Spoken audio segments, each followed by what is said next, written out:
Chapter 1. In the royal palace of Grand Xia, the resplendent palaces shone brightly under the blazing sun.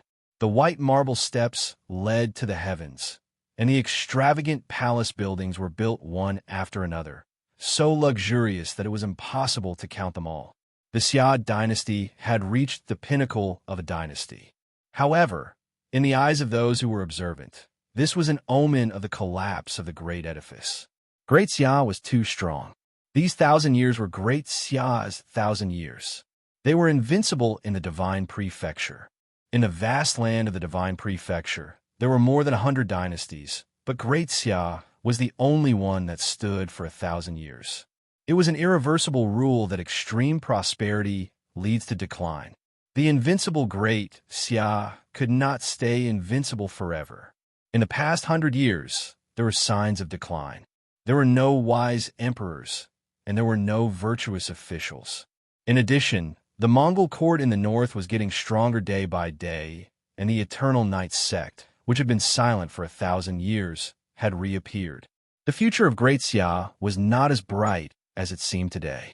The emperor of Great Xia was not very open-minded. Compared to the emperors who had expanded the territory of Great Xia in the past, he was much worse. Fortunately, the foundation of Great Xia was strong enough, and the current emperor was not completely useless. Although he did not make great contributions, he did not make any major mistakes. The cavalry of the Mongol court in the north had crossed the border of Beijing Plain several times, ignoring the dignity of Great Xia. The debate between those who wanted war and those who wanted peace became more and more intense. The emperor of Great Xia was getting older, and his mind was becoming more and more indecisive. His attitude towards the Mongol court had always been ambiguous, neither war nor peace. However, compared to the Mongol court in the north, the revival of the Eternal Night sect was more of a headache for the emperor of Great Xia. The Eternal Night sect had a long history that could not be traced. It was a power that the dynasties of the Central Plains feared. When the ancestors of Great Xia were in their prime, they suppressed the Eternal Night sect and almost destroyed it. However, after 1,000 years of silence and recovery, the return of the Eternal Night sect was an unavoidable disaster. The strength of the Eternal Night cult lay not only in the terrifying faith that they had accumulated over thousands of years, but also in the support of unfathomably powerful martial arts. Back in the day, the Great Xia dynasty had been so powerful that the divine prefecture had banned martial arts, and the entire world had submitted to it. However, the Eternal Night cult had still not been destroyed. They had temporarily hidden themselves in the darkness, all for the sake of reappearing in the world today. Under the night sky, the heavenly mandate palace was still as bright as day. The 3 ministers were silent, and the ministers were prostrating. On the dragon throne in the heavenly mandate palace, the emperor of the Great Xia dynasty frowned a few times, and his expression was unusually ugly. "Your Majesty, we can't wait any longer. The voices of the soldiers in the north are getting louder and louder. If the imperial court doesn't say anything and continues to endure, I'm afraid it will chill the hearts of these soldiers who have sacrificed their lives for the country. We can't. Once the war breaks out, it will get out of hand and cause the commoners to lose their homes. Moreover, the Eternal Night cult has already appeared. If we take advantage of this opportunity to launch an attack, our dynasty will be attacked from both sides. Tolerating the evil will only make the Gumeng royal court go even more overboard. The sons of the Celestial Empire are brave and skilled in battle. How can we allow others to bully us just because of some Eternal Night cult?" The debate in the hall was abnormally intense. None of them were willing to take a step back. Only the 3 dukes remained silent, not saying a word. The 3 dukes rarely discussed politics since the founding of the Great Xia dynasty. It wasn't that they couldn't, but that they didn't want to. As long as it wasn't a last resort, the 3 dukes wouldn't speak. This was consensus. Therefore, no matter how intense the debate in the hall was, no one would ask the 3 dukes to make a decision. Hesitation flashed in the eyes of the emperor of the Great Xia dynasty on the dragon throne. It was not easy to decide whether to send troops or not. Whoosh! Suddenly, A sharp silver light shot through the hall and directly toward the emperor of the great Xia dynasty on the dragon throne. The arrow that came out of nowhere dazzled everyone's eyes, and they didn't even have time to react. The stunning arrow came silently and without warning. The heavenly mandate palace, the emperor, and the ministers were all taken away by the sharpness of the arrow. However, this unstoppable arrow was caught by a withered hand. Behind the emperor of the great Xia dynasty, the old eunuch who had been silent all this time walked to the front of the dragon throne.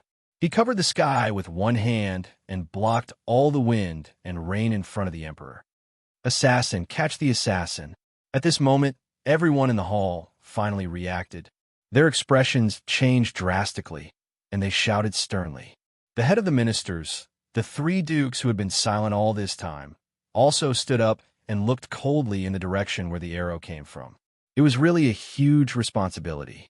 This was the first time in thousands of years that someone had entered the palace to assassinate, and it was right in front of them. On the dragon throne, the emperor of the great Xia dynasty stood up angrily. His expression was livid, and he spat out two words fiercely: "Investigate." Yes, the emperor was furious, and the ministers below were in awe. Their minds were in a whirl. The timing of this assassination was too subtle, and it really came at the wrong time. In the next moment, orders were sent out. The palace was forbidden to enter, and the palace gates were tightly shut. The entire palace was surrounded by tens of thousands of imperial guards. There was a sentry every 5 steps, and there was a sentry every 10 steps. The tight security made it difficult for even a fly to fly out, let alone a living person. What happened? In the palace, Ningchen looked out of the window at groups of imperial guards passing by. He was very puzzled, but when he thought of the fate that would follow, he lost interest. Not far away, several youths who were about the same age as Ningchen were also in low spirits. They were all children from poor families and had no choice but to take this step. "Sai, what should I do?" Ningchen rested his chin on his right hand and pondered quietly. He would rather die than become a eunuch. Although it was said that he should take things as they came, from a strong and outstanding young man to a disabled but strong-willed eunuch, the difference was too big. Worry. Ningchen sighed softly. He wanted to escape, but when he saw the groups of imperial guards passing by from time to time, he immediately dispelled the idea of seeking death. He did not want to be chopped into meat paste. It was said that in this era, there were death by 1,000 cuts, dismemberment by 5 horses, skinning and pulling out tendons, burying alive, and carting. Sigh. He did not want to think about it anymore. "Once I enter the palace, it is as deep as the sea. From then on, I will be surrounded by passers-by." The soft sigh attracted many disdainful gazes. Ningchen raised his head and smiled shyly. He had almost forgotten that everyone was in a bad mood. The clanging of armor on the imperial guards became louder and louder, indicating that more imperial guards were being mobilized from the palace. The assassination of the emperor was a big deal. Orders came from the heavenly mandate palace one after another. The 3 dukes and all the officials were waiting for a result. Seeing the youths in front of him being castrated and carried away one by one, Ningchen was so anxious that he felt like a cat was scratching his heart. But there were so many imperial guards outside. Compared to his thin arms and legs, he did not dare to fight. "God, you should just strike me to death." Finally, the last youth was carried away by 2 eunuchs. Ningchen looked out the window and shouted in his heart. Boom! Suddenly, the dark night sky above the imperial palace suddenly lit up. A dazzling bolt of lightning streaked across the 9 heavens, followed by the rumbling of thunder. The sudden earth-shattering sound startled everyone. Ningchen was also shocked by the sound of thunder. "God, I was just saying, don't take it seriously." Boom! There was another loud rumble of thunder, followed by a torrential downpour. The torches used by the imperial guards to light the room were immediately extinguished by the rain. In this short moment, a black shadow flashed into the room from a corner not far away. The light of a sword flashed. The old eunuch who was cleaning the knife in his hand was immediately stunned and fell to the ground. Only Ningchen, who had been bored and in a daze, was left in the large cleaning room. The black-clothed assassin wanted to kill him, but he was injured by a hidden master in the Imperial Guards when he was escaping. In a situation where his skills were limited, he could only kill the eunuch closest to him. As for Ning Chun, if he wanted to shout, he would not be able to stop him immediately. "I can get you out of here," Ning Chun blurted out as they stared at each other. The sudden words stunned the black-clothed assassin. Seeing that the assassin was in a daze, Ning Chun hurriedly continued in order not to die. "There are Imperial Guards outside, so it's impossible for you to escape. Furthermore, the Imperial Guards will soon find this place, so it's impossible for you to hide. Either way, you will die." After saying all this in one breath, Ning Chun almost choked himself to death. He quickly took a deep breath and said, "You have no choice. You can only trust me." "Who are you?" The assassin opened his mouth.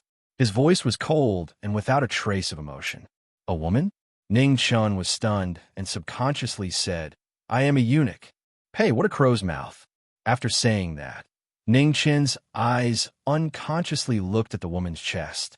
As expected, it was flat. Did she bind her chest? It was too flat, right? Shwa! The light of a sword flashed. It was so close that Ning Chun quickly retracted his gaze. He despised himself in his heart. What kind of time was it? He still had the mind to think about this. Calm down, calm down. But before that, you have to do me a small favor." After temporarily calming down the woman, Ning Chun let out a sigh of relief. He immediately walked forward and took off the clothes of the dead eunuch on the ground. "Quickly change, or it will be too late." While speaking, Ning Chun smeared the blood from the old eunuch's neck on a half of his pants. Especially the important part between his legs, it was soaked with blood. It looked very scary. After doing all this, Ning Chun blew out most of the lights in the room. The whole room immediately became dark. Although it was still possible to see, it was already difficult. Not far away, the woman had already changed into the old eunuch's clothes. She glanced at Ning Chun's actions and did not say anything. She could see that this brat was quite clever. Perhaps he could really help her escape this disaster. She was not afraid of death, but if there was a chance to live, no one would be willing to die. Ning Chun turned around and saw the woman's face. It was so bright that it made people's eyes unwilling to leave it. She was in the prime of her life, very charming, very feminine. However, at this time, looking like this gave people a headache. Ning Chun thought for a moment, then wiped his hands on the blood on his body and rubbed them on the ground. Then, he walked up to the woman and smiled brightly. Then, he wiped his hands that were covered in blood and dust on the woman's face. Of course, Ning Chun greeted her with a warning look. There was a bit of pride, and still a bit of pride. The woman did not say anything. She coldly endured the change in her beautiful face. It was too horrible to look at. Chapter 2. A moment later, Ning Chun looked at his masterpiece and smiled foolishly. He was indeed a genius. Under the dim light, the beautiful woman in front of him disappeared and was replaced by an unkempt eunuch. The woman did not know how to appreciate his beauty and was expressionless. Ning Chun stood there for a moment, but the woman did not praise him. He felt a little angry. Forget it, he was a man. He did not want to be calculative with a woman. Ning Chun dragged the old eunuch to the bottom of the bed before lying down on the bed himself. Then, he stared at the woman and instructed worriedly, "When the Imperial Guards come later, you must slash them down. Make sure you hit them accurately." The woman understood tacitly and nodded lightly. She took the knife that was used to clean himself and then quietly walked to Ning Chun's side. She calmly took off his pants. "What's going on? Why didn't you light the lamp?" Not long after, a few Imperial Army soldiers walked in. The one in the lead was wearing a bright green armor. He looked around the room and asked sternly, "Shwa?" Before he finished his words, the woman's knife fell. Blood splattered all over the woman's face. The bright red blood flowed down the woman's cheeks, making her dirty face look even more blurred. The wind blew out the candle. "It's fine. I've done this many times. It's fine even without the lamp," the woman said in a hoarse voice. The shining saber in her hand was dyed red. The dim light and the strange atmosphere made the Imperial Guards at the door feel a chill down their spines. Looking at the blood on the young man's pants, the Imperial Army soldiers felt a chill in their hearts. The cleansing room was a dirty and unlucky place. If not for the order, no one would be willing to come here. Let's go and check the other places. Seeing that there was nothing wrong, the leader waved his hand and led the Imperial Army soldiers away from this troublesome place. Ning Chun, who could not hold on any longer, suddenly sat up. He sucked in cold air from the pain and gritted his teeth. "Woman, you did it on purpose." The knife just now was half an inch away from saying goodbye to the man.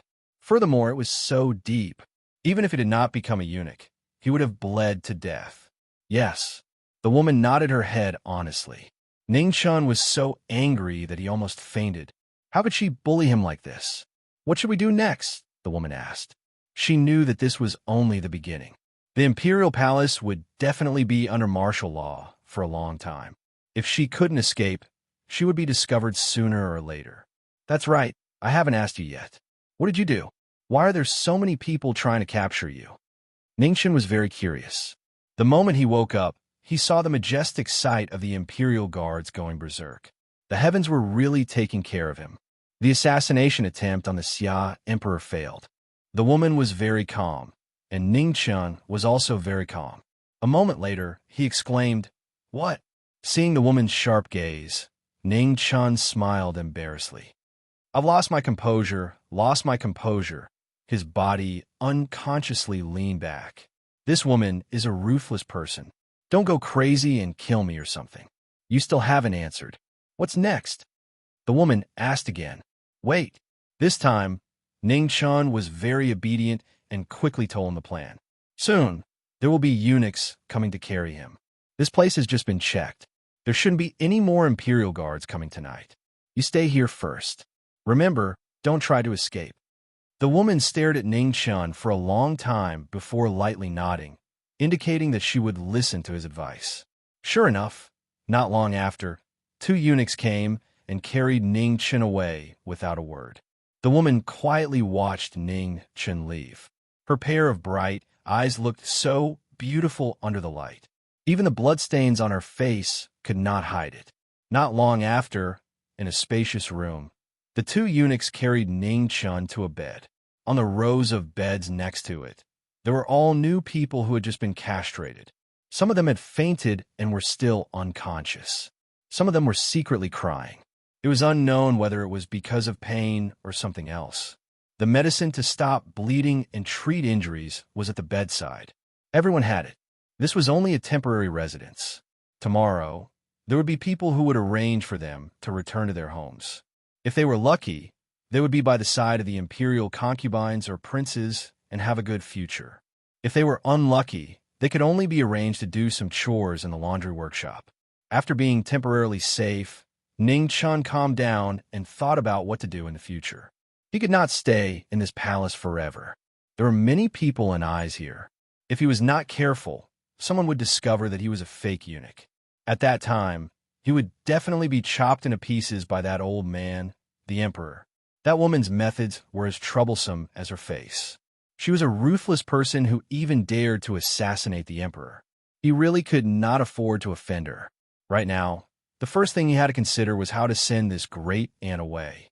Otherwise, if she was in a bad mood one day, she would really kill him. He would have no place to cry even if he wanted to. Not sure if it was because he had lost too much blood from that woman's attack, or because he was really too tired, Ning Chun thoughtlessly fell asleep as he thought about it. Only the sound of his low sobbing accompanied the sound of the rain falling outside the room. It did not stop for the entire night. Happy times were always very short. Just as Ning Chun was sleeping soundly, the sky unknowingly brightened up. The early morning sun was not beautiful because it meant that his life as a eunuch had officially begun. After the rainy night, the sky was very clear. Ning Chun limped out of the house with the help of the wall. He walked 2 laps around the house and breathed in the fresh air outside. He was in a very good mood. Just as he was about to express the beautiful admiration in his heart, he was blocked in the chest by a croaky voice. It was as uncomfortable as eating a fly. Which family's little brat is this?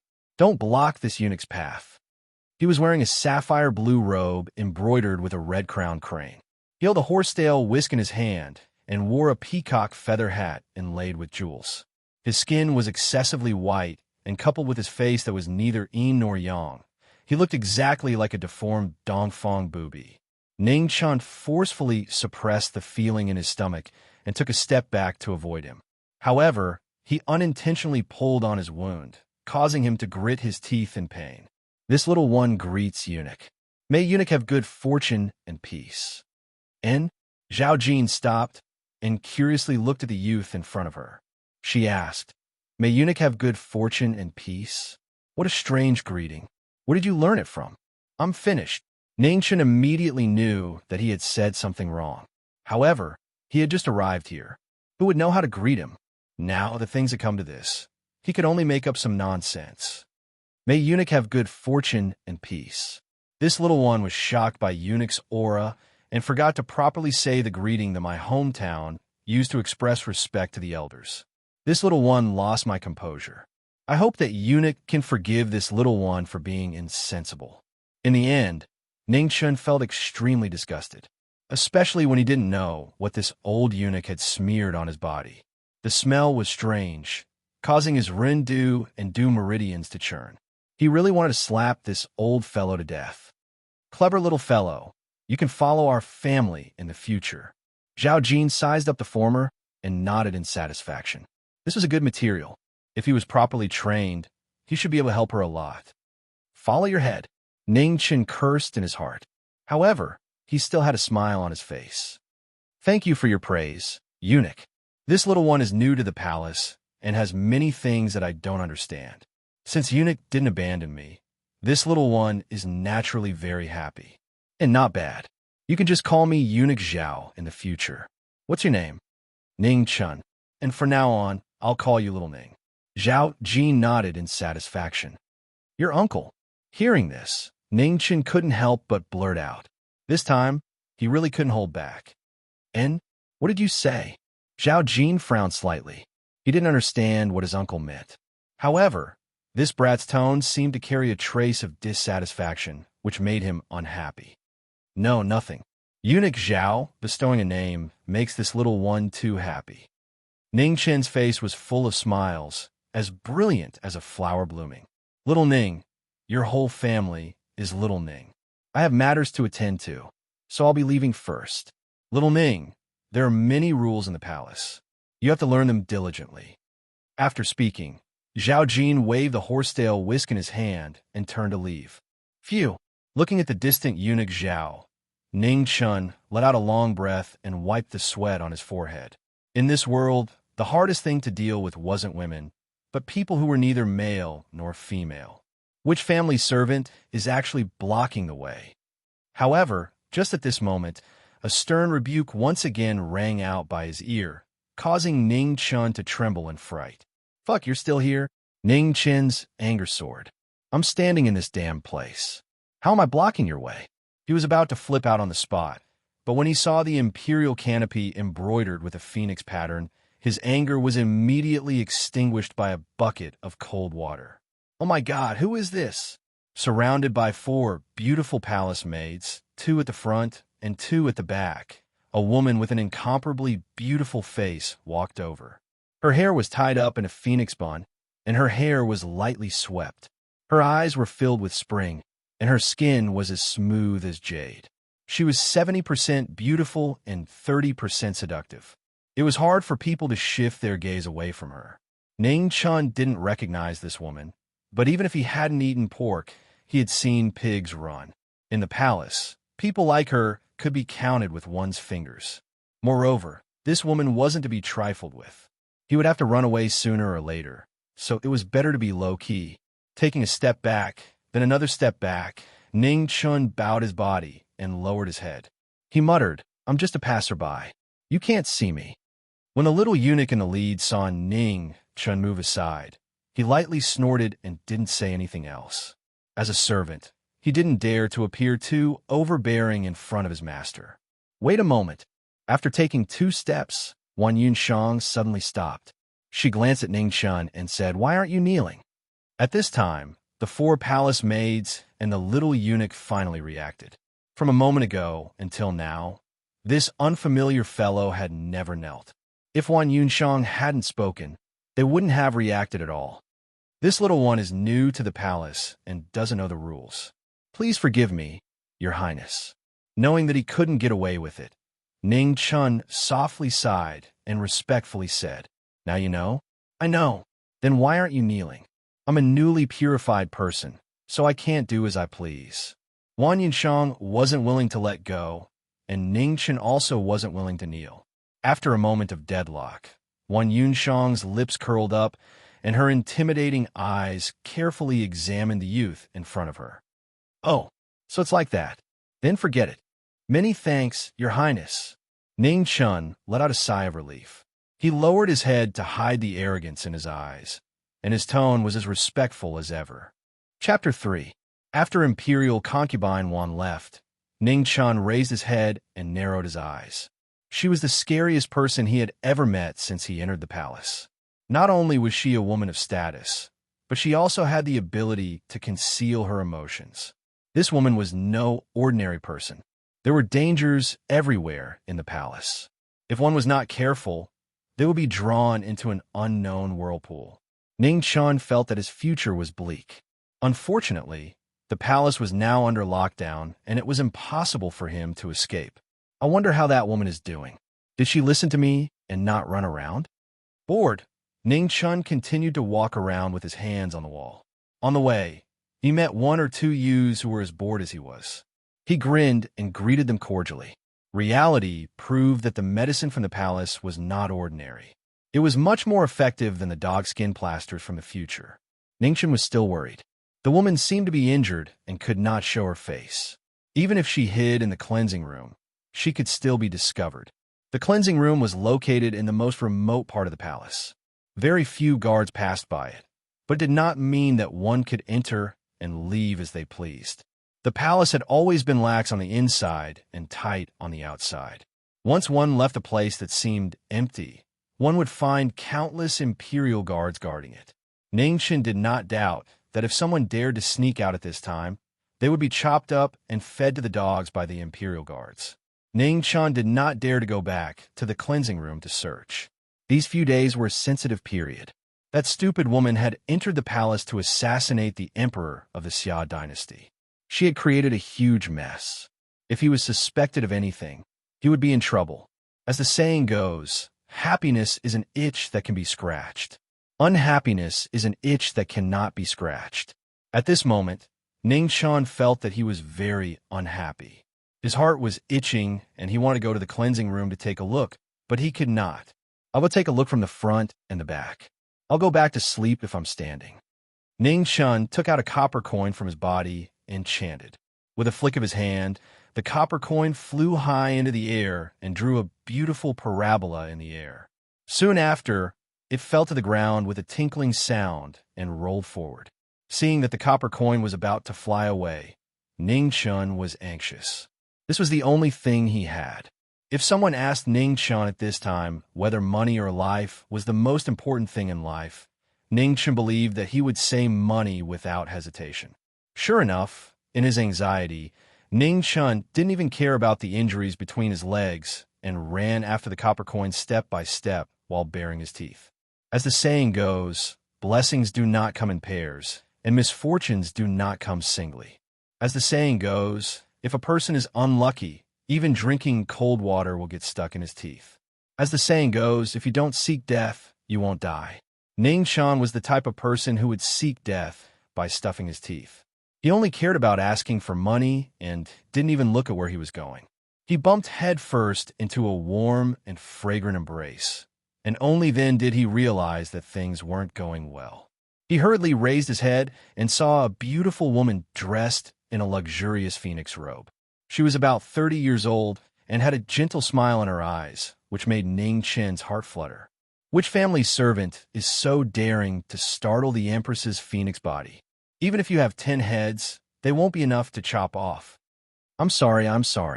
In a panic, Ning Chun hurriedly took 2 steps back and repeatedly apologized.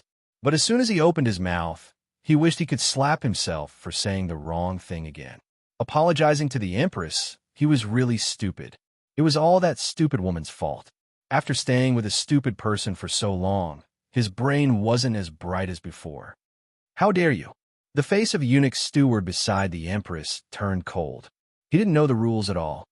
Why are you panicking so much? Zhang Sun Wuyo extended his hand and stopped the old eunuch from denouncing him. He smiled at the dignified youth in front of him and asked gently.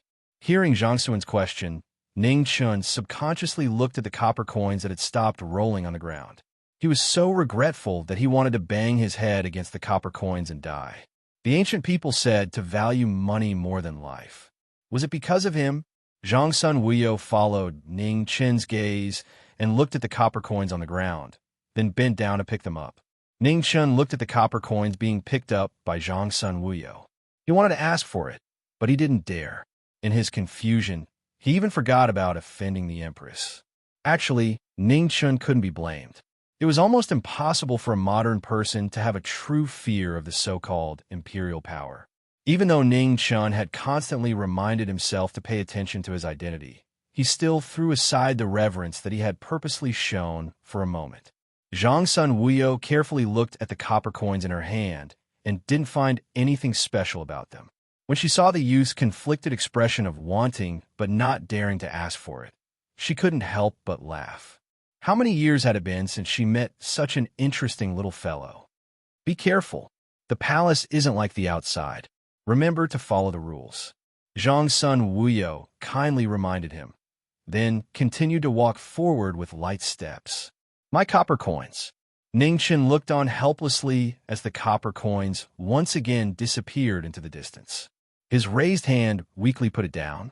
The dignified empress of Xia actually dared to take the money of a little eunuch like me.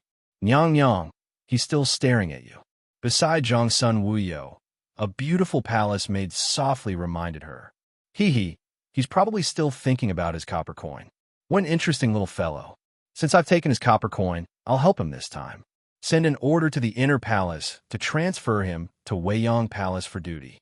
Ning Chun still didn't know that Zhang Sun Wuyo had decided his future the moment she spoke. Of course, if he knew earlier, Ning Chen would definitely rather die than obey.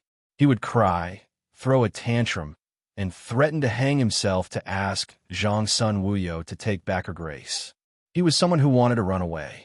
After he reached Weiyang Palace, running away would probably be impossible for him for the rest of his life. With the copper coins gone, Ning Chen's mood was very bad. His face was very long, as if he was very unhappy and didn't want anyone to come near him. Thinking back carefully, the copper coins had actually been standing on the ground when they fell, and had even rolled so far away. Stupid woman, you've killed me. After being frightened again and again, Ning Chun completely confirmed that there were too many big monsters in the palace. It was not a place where humans should live. Running away was the only way out. The assassination of Emperor Xia was a big event that shocked the world. The palace was the center of the storm. In just 2 short meetings, the world situation was revealed. An imperial concubine in the prime of her life, and an empress who was the mother of the world. The 2 most noble women in the world walked out of the harem. It was definitely not as simple as just for show. Although Ning Chen's face was calm, his heart was in turmoil. Now, the palace was the most dangerous place. It was so for that woman, and also for him. The imperial concubine and the empress. One was sharp and dazzling, the other was reserved and gentle. After a simple meeting, Ning Chun had a rough impression in his heart. They were both beautiful faces, but they had completely different styles. But without a doubt, the 2 were not simple people. As an imperial concubine, she was not suppressed by the empress. This showed how sharp the imperial concubine was. And what Ning Chun couldn't see through was the empress. Standing on top of such a powerful imperial concubine, she could still stand for a long time. She was really extraordinary. The imperial concubine's sharpness came from inside out, and the empress' gentleness was not faked. Now that the sharp collision could be temporarily balanced, Ning Chun could no longer guess the turmoil in it. Thinking carefully, Ning Chun realized that after he came to this strange world, the only people he could talk to were either women or people who were neither men nor women. Moreover, none of them were easy to deal with. If he was not careful, he would get himself into trouble. He couldn't go to the cleansing room. Otherwise, he wouldn't necessarily meet anyone. Before he had the chance to run away, it was better to be honest. Ning-chun limped back to the dormitory. Looking at the group of youths with red lips and white teeth, he was in a bad mood. He covered his head and fell asleep. Perhaps it was because he had lost too much blood from that woman's slash, and he hadn't recovered from last night. Ning-chun slept until the sky turned dark, and then dawn. Early the next morning, the door opened.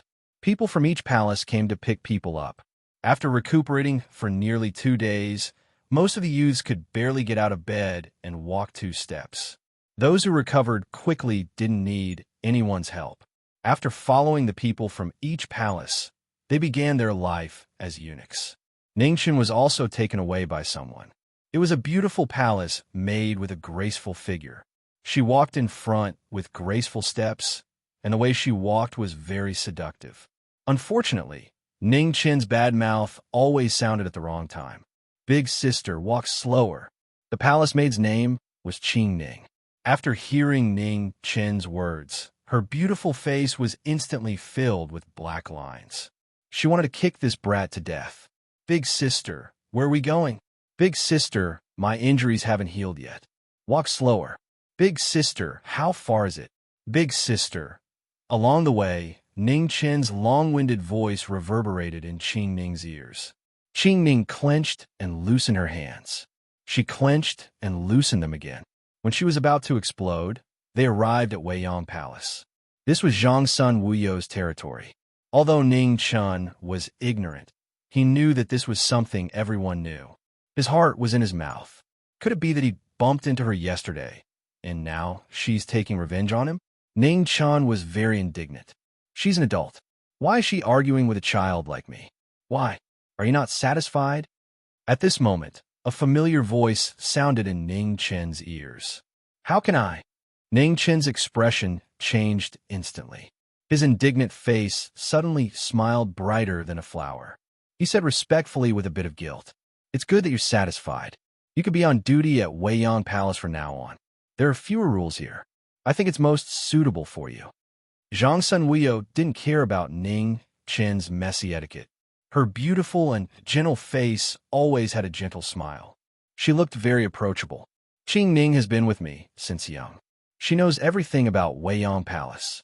If there's anything you don't understand, just ask Qing-ning. All right, I still have things to do. I'll take my leave first. After saying that, Zhongsun Wuyo and the 2 palace maids left. Only Qing-ning and Ning-chun were left standing there, staring at each other. Once Zhongsun Wuyo left, Ning-chun felt uncomfortable all over. Qing-ning, on the other hand, felt refreshed all over. After enduring for so long, she finally had a proper reason to repay the kindness from before. Murderous aura. Ning-chun read the word from Qing-ning's eyes. She didn't hide it at all. Always leave a way out so that we can meet again in the future. Ning-chun immediately took a step back and admitted defeat. Good attitude. Unfortunately, it's too late. Qing-ning stretched out her delicate hand and grabbed the enemy in front of her. Her speed was so fast that Ning-chun didn't even have a chance to escape. Chapter 4. This woman knows martial arts. Ning-chun was shocked. Hooligans weren't scary, but hooligans with culture were scary. Now, this female hooligan, who was very likely to be cultured, actually knew martial arts. The moment he turned around, his collar was grabbed by Qing-ning. Immediately, he couldn't move. Let's talk nicely. A gentleman uses his mouth, not his fists. Ning-chun couldn't be any softer. I'm not a gentleman. I'm just a little girl. Qing-ning didn't fall for this at all. She dragged Ning-chun to the back garden. You're using your position to avenge a personal grudge. Ning-chun complained while struggling. We just met. What personal grudge? Qing-ning snorted. How could she allow Ning-chun to put a big hat on her? That's right, we don't have any grudges. Ning-chun was startled. Only then did he realize that he and Qing-ning had no past grievances. What was there to be afraid of? Big sister, can you let go me first? I'm a little dizzy. Ning-chun begged. After being dragged around by the collar for so long, he felt that it was hard to breathe. Why were there stars everywhere? However, When Qing Ning heard the two words big sister, she immediately felt the qi in her run and du meridian surging. If she hadn't been influenced by her eldest grandson since she was young, she would have slapped this brat to death. Ningchen didn't know why, but it was just a title. In any case, he wasn't even 16 yet. Was it too much to call Qing Ning big sister? It wasn't too much. Ning Chun felt even dizzier. No, this was the rhythm of being strangled to death. Big sister. Don't call me big sister. Qing Ning was about to go crazy. Her eyebrows arched, and she gnashed her teeth. Then what should I call you? Qing Ning. Qing Ning? Hurry up and let go of me. Otherwise, next year, you can burn incense for me. Qing Ning turned around and saw Ning Chen's red face. She was startled and immediately let go of him. Cough, cough. Ning Chun violently coughed twice and then took a few deep breaths. Not long after, the dizziness disappeared, and he finally felt that the world was beautiful again. Ning Chun wasn't an idiot. At this time, he also realized what was wrong. Just a title almost took his life. Women really were unreasonable creatures. Sister Qing Ning. Of course, men were also shameless creatures, especially Ning Chun. One moment, he was being strangled to death by Qing Ning, and the next moment, he was trying to build a relationship with her with a fawning smile.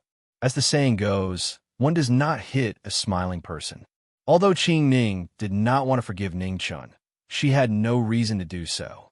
She could only suppress the raging fire in her stomach for the time being. Recuperate for 2 days first. When you've recovered, I'll arrange things for you. Qing Ning hesitated for a moment before she reminded him. The palace hasn't been very peaceful recently. Don't run around. Thank you, Sister Qing Ning, for your concern. Ning Chen grinned, his smile as bright as it could get. This great aunt looked fierce, but she was actually very kind. From now on, Qing Ning was a good person, while the imperial consort was a bad person. The empress could not afford to offend her. From now on, she would curry favor with Qing Ning, avoid the empress, and run away whenever she saw the imperial consort. Ning Chen's room was near the back garden of Weiyang Palace. It was far from the empress' bedroom. Weiyang Palace had the least number of palace maids and eunuchs among the imperial consorts. Zhang Sun did not like noise, and Qing Ning did not like it either. Therefore, Ning Chen's luck was still very good. Because of 1 copper coin, he met Zhang Sun. In this palace where undercurrents were surging, he temporarily had a peaceful night. Ning Chen returned to his room. Through the window, he looked at the sky outside. He did not move, did not speak, and did not speak. Only when he calmed down did he realize that the sky outside was really different from his hometown. The boundless world of mortals was just a big dream. What are you thinking about? Unknowingly, a beautiful figure appeared behind him. Ning Chun came back to his senses. Only then did he realize that the sky outside was already dark. What did you come? Ning Chun was surprised and asked. I've been here for a long time. You just didn't realize it. Mu Qingxue replied. Is that so? I was too careless. Ning Chun smiled self-deprecatingly. A flash of sadness appeared in his eyes. Since he was already here, why would he act like a scholar and feel sorry for himself? That would only increase his sadness. I still don't know your name. Ning Chun calmed himself down, and a smile appeared on his face again. Mu Qingxue. Black silk in the morning, snow in the evening. What a sad name. Ning Chun sighed softly. It's just a name. What about you? Mu Qingxue asked back. Ning Chun. The two of them were silent. They were two people who should not have known each other, but because of a strange fate, they met. Other than their names, there was nothing else they should know. Why did you assassinate the Xia Emperor? After an unknown amount of time, Ning Chun was the first to break the silence. Mu Qingxue did not immediately answer. Instead, he walked to the window and looked at the moon outside. After a long time, he softly said 2 words. Return a favor. Everyone says that the hardest thing to return in life is love. So it is true. Ning Chun did not continue to ask. There were deep and shallow relationships between people. Although he and Mu Qingxue had gone through trials and tribulations together, that was the end of their friendship. You saved me. Mu Qingxue owes you a favor. Mu Qingxue looked at the sky and asked himself when he would be able to return this favor. When would he be able to stop being bound by it? You also helped me. We don't owe each other anything. As if he could see through Mu Qingxue's weary heart, Ning Chun did not want to bind a woman like her. The shackles of love were too heavy. Huh? Mu Qingxue softly laughed. Her laughter was like a beautiful peony blooming in the night. It was so beautiful that it made people's hearts tremble. Ning Chun glanced at the woman beside him. His eyes flashed with admiration. You should stay here for the next few days. If you have the chance, you can think of a way to leave the palace. Ning Chun said. As he spoke, he saw that there were still traces of blood on Mu Qingxue's clothes and hair. He thought for a moment and continued. There are new clothes in the cabinet. You can wash them. I'll be leaving first. After saying that, Ning Chun walked out, leaving the room to Mu Qingxue. Looking at the departing figure, Mu Qingxue felt a faint warmth rise in his heart. It turned out that the burden of love was not only tiring. Bored out of his mind, Ning Chun walked to the backyard. Seeing that there was no one around, he stretched his legs. The wound was quite solid, so it didn't hurt too much. He carefully climbed up to the roof using a maple tree in the corner. Then, he lay down on the tiles and started counting the stars. 1, 2, 3, 125, 120, 127, 1,197, 1,198, 1,199. Ning Chun was counting energetically. What he did not know was that in the room below him, Qing Ning was gritting her teeth and clenching her fists so tightly that cracking sounds could be heard. Qing Ning practiced martial arts and was very sensitive to the movements around her. When Ning Chun was about to climb the wall, she had already noticed it. However, she was curious about what he was going to do, so she did not stop him. When she found out that he was only counting the stars, she let him be. Who would have thought that this guy was addicted to counting? He had already counted more than 1,100 stars. It was as if he could not finish counting. Qing Ning angrily put on her clothes and walked to the front of the room. She stomped her feet and flew up to the roof. She angrily looked at the culprit who disturbed her sleep. The sudden appearance of the figure in front of him startled Ning Chun. When he saw that it was Qing Ning, he breathed a sigh of relief and smiled. Sister Qing Ning, you can't sleep, so you came up to look at the stars?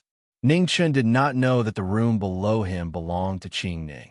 He thought that it was a coincidence and did not think of anything else. Are you comfortable lying down?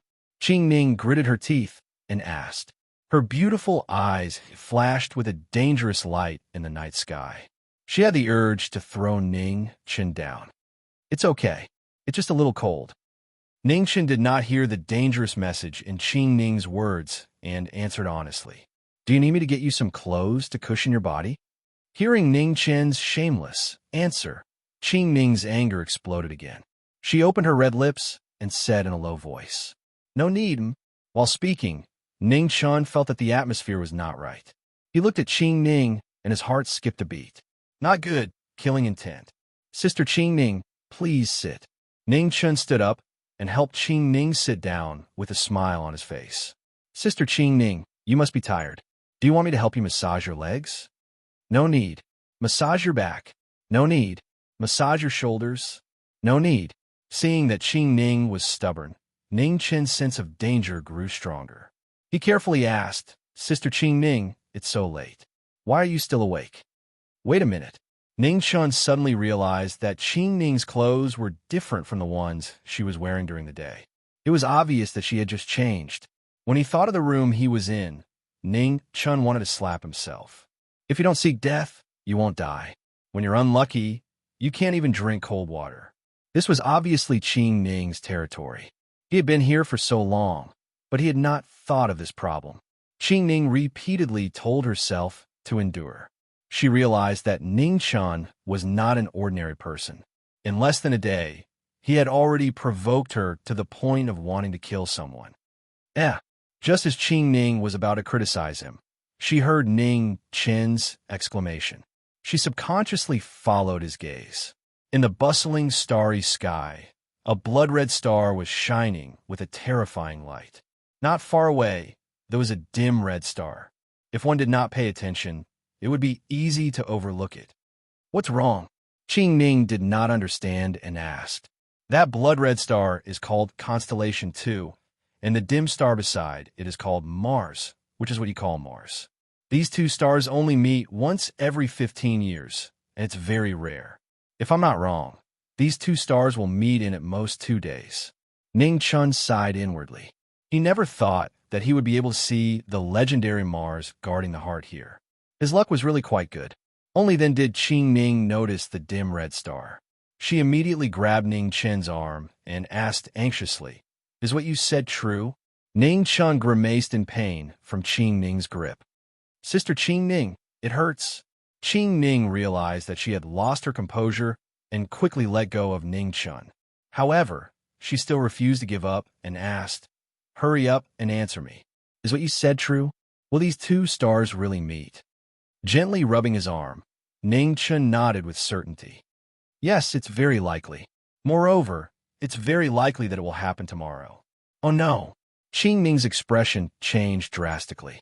She stood up and stomped her feet, hurrying toward Zhang Suin's residence. "Strange." Ning Chen shook his head in confusion. He stood up and patted the dirt off his butt before swaggering back to sleep. Chapter 5. In Weiyang Palace, Zhang Sun, who had just taken off her clothes to sleep, was woken up by a series of urgent knocks on the door. In the entire Weiyang Palace, only Qing Ning could come here without prior notice. Zhang Sun knew Qing Ning's personality. If there wasn't anything important, she wouldn't be in such a hurry to ignore the rules. "Come in." Zhang Sun got up and put on her clothes. Zhang Sun was still beautiful after taking off her makeup. She was less noble and more gentle. Although she was over 30 years old, time hadn't left too many hardships on this beautiful woman. Instead, it made Zhang Sun, who had 30 years of experience, appear even more beautiful. "Your Highness, something happened." Qing Ning pushed open the door and rushed in. She looked at Zhang Sun on the bed. "Don't be in such a rush. Tell me slowly." Zhang Sun had experienced many things in her life, and her bearing naturally couldn't be compared to Qing Ning's. "Your Highness, come and look." Qing Ning pushed open the window and helped Zhang Sun to the window. She then pointed at a bright blood-colored star in the southern sky. "The Heart Imperial Star? What's wrong?" Zhang Sun didn't understand. "Look, isn't there a red star next to it?" Qing Ning pointed again. "Mars guarding the heart?" "No, those two stars haven't met yet, and Mars guarding the heart is so dim." Zhang Sun was startled at first, but then she shook her head. Mars guarding the heart was a contrast between the two stars. Right now, only Mars guarding the heart was bright.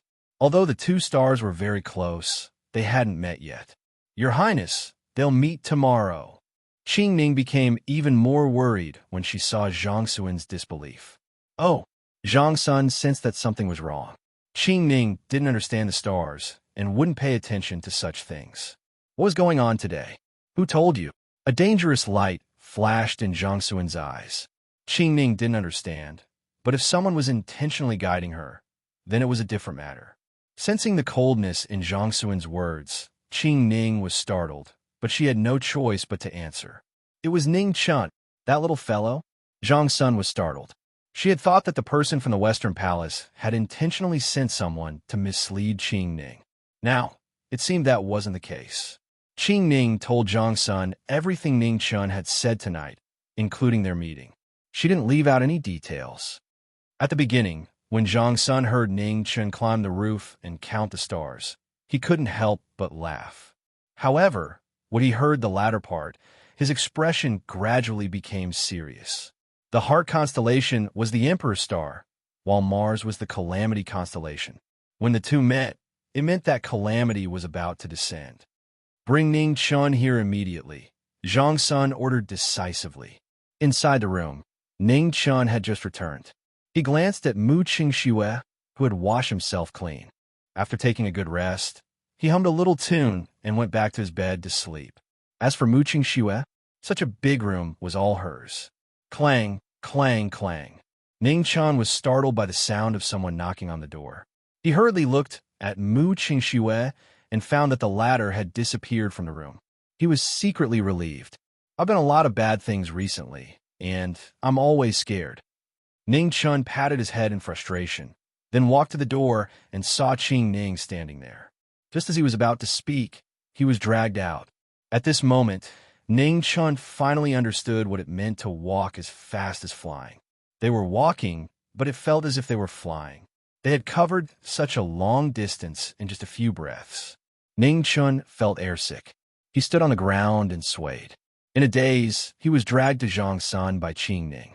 Zhang Sun looked at the young man in front of her from head to toe, as if she wanted to see through him. Unfortunately, even Zhang Sun, who had seen countless people, couldn't figure out what Ning Chun was thinking and what he wanted. Ning Chun. Yes, ah. Hearing someone call him, Ning Chun woke up from his daze. Seeing Zhang Sun in front of him, he was so scared that he stepped back and almost screamed. Ning Chun had long believed that Zhang Sun was a two-faced woman. Not only did she take his money, but she also didn't let go of his men. Was it easy to mess around in the Empress's territory? Of course not. You're afraid of me, Zhang Sun said strangely. Was her reputation so bad that people were so scared of her? Would Ning Chun tell the truth? Would he tell the truth? Of course not, unless he didn't want to mess around. Everyone knows that your highness is virtuous and virtuous. It's just that I was pulled too hard by Sister Qing Ning, and my legs are a little numb. Ning Chun didn't forget to complain about Qing Ning as he flattered her, saying that she always bullied him. So what if you have martial arts? So what? So what? To the side, Qing Ning gritted her teeth. If Zhang Sun wasn't here, she would definitely beat this brat to death. Huh, how could Zhang Sun not see through Ning Chen's thoughts? She chuckled, but didn't point it out. Was what you said to Qing Ning true? At the mention of this, Zhang Sun's expression became serious again. This was a matter of great importance. If it was true, things would be troublesome, because just today, Emperor Xia seemed to have made up his mind to send out his troops. It was very likely that he would officially issue a decree the next day. At that time, she and Consort One of the Western Palace were both present. They both saw Emperor Xia's determination. What did I say? Ning Chun was confused by Zhang Sun's question. He and Qing Ning had talked so much, and most of it was nonsense. How could he know which sentence she was referring to? You understand the stars? Zhang Sun asked again. I don't, Ning Chun replied honestly. Qing Ning's slender hand clenched. Her gaze was about to cut Ning Chun into 18 pieces. Hearing Ning Chun's answer, Zhang Sun frowned. If it weren't for her long years of self-restraint, she would have kicked him already. Then why did you tell Qing Ning that Mars and the Heart Imperial Star would meet tomorrow? As she spoke, Zhang Sun stared at Ning Chun. This wasn't a game. If there was even the slightest lie, she definitely wouldn't be merciful. Common sense? Ning Chun thought disdainfully. Of course, he only thought about it in his heart. He respectfully said, replying to the Empress, when this lowly one was young, I once heard an expert mention the phenomenon of Mars guarding the heart. That's how I learned about it. Are you confident? Zhang Sun frowned and asked again. 80 to 90%, Ning Chun replied modestly. Zhang Sun's frown deepened. Clearly, she was very dissatisfied with this answer. 80 to 90% meant that there was still at least a 10% chance that there would be an exception. But how could there be any accidents when it came to national affairs? Seeing Zhang Sun's beautiful eyes continue to stare at him, Ning Chun felt helpless. She really didn't know how to appreciate modesty. It will definitely happen. Although he secretly despised her, Ning Chun still changed his answer honestly. 100%, Zhang Sun asked in a low voice. 100%, Ning Chun said seriously. All right, I believe you. Zhang Sun stood up. A look of determination flashed across her beautiful face. Qing Ning, send us to the Heavenly Mandate Palace. Yes. Zhang Sun and Qing Ning left. Ning Chun was dumbfounded. How could he go back? He gritted his teeth and cursed the two of them as he walked. It took him a few breaths to get here, but it took him a long time to get back. Weiyang Palace wasn't small. After turning left and right, he almost couldn't find his room. The light in his room had been extinguished. Ning Chun thought for a while. When he left, the candle was still lit, and it didn't seem to be a problem for it to burn for half the night. Gently pushing the door open, Ning Chun quietly walked to his bed. He saw a seductive figure asleep. Suddenly, his right hand pointed at the bed and trembled with anger. The bed is mine. The quilt is also mine. Ning Chun screamed in his heart. He really wanted to throw this ungrateful woman down. But when he thought of the stark difference in their strength, he immediately wilted. How could she let him live? How could she let him live? Ning Chun fiercely waved his fist at Mu Qingxue. Why were all women so annoying? Qing Ning was a bad person, Zhang Sun was a bad person, and Mu Qingxue was also a bad person. Ning Chun thought about whether he should go up and squeeze, but he was afraid that he would be taken advantage of. In the end, he decided not to give this woman a chance to take advantage of him. He found 4 stools and put them together to make a makeshift bed. He spread a thick cotton cushion on it and then lay down happily. Ning Chun comfortably exhaled and sighed with emotion from the bottom of his heart. I'm really a talent. No, I'm really a genius. That woman's martial arts are very high. Be careful. On the bed, Mu Qingxue suddenly opened his eyes and lightly said, Yes, I know. Ning Chun subconsciously responded. Then his body moved and fell to the ground with a bang. He said in shock, You're not asleep? I woke up when you were about to enter. Mu Qingxue opened his eyes and said, Ha ha ha. Ning Chun dryly laughed twice. How could he forget that this woman was a ruthless person who dared to assassinate the Xia Emperor? How could she not even hear his footsteps? Ning Chun climbed back onto his makeshift bed. Suddenly, he remembered Mu Qingxue's words.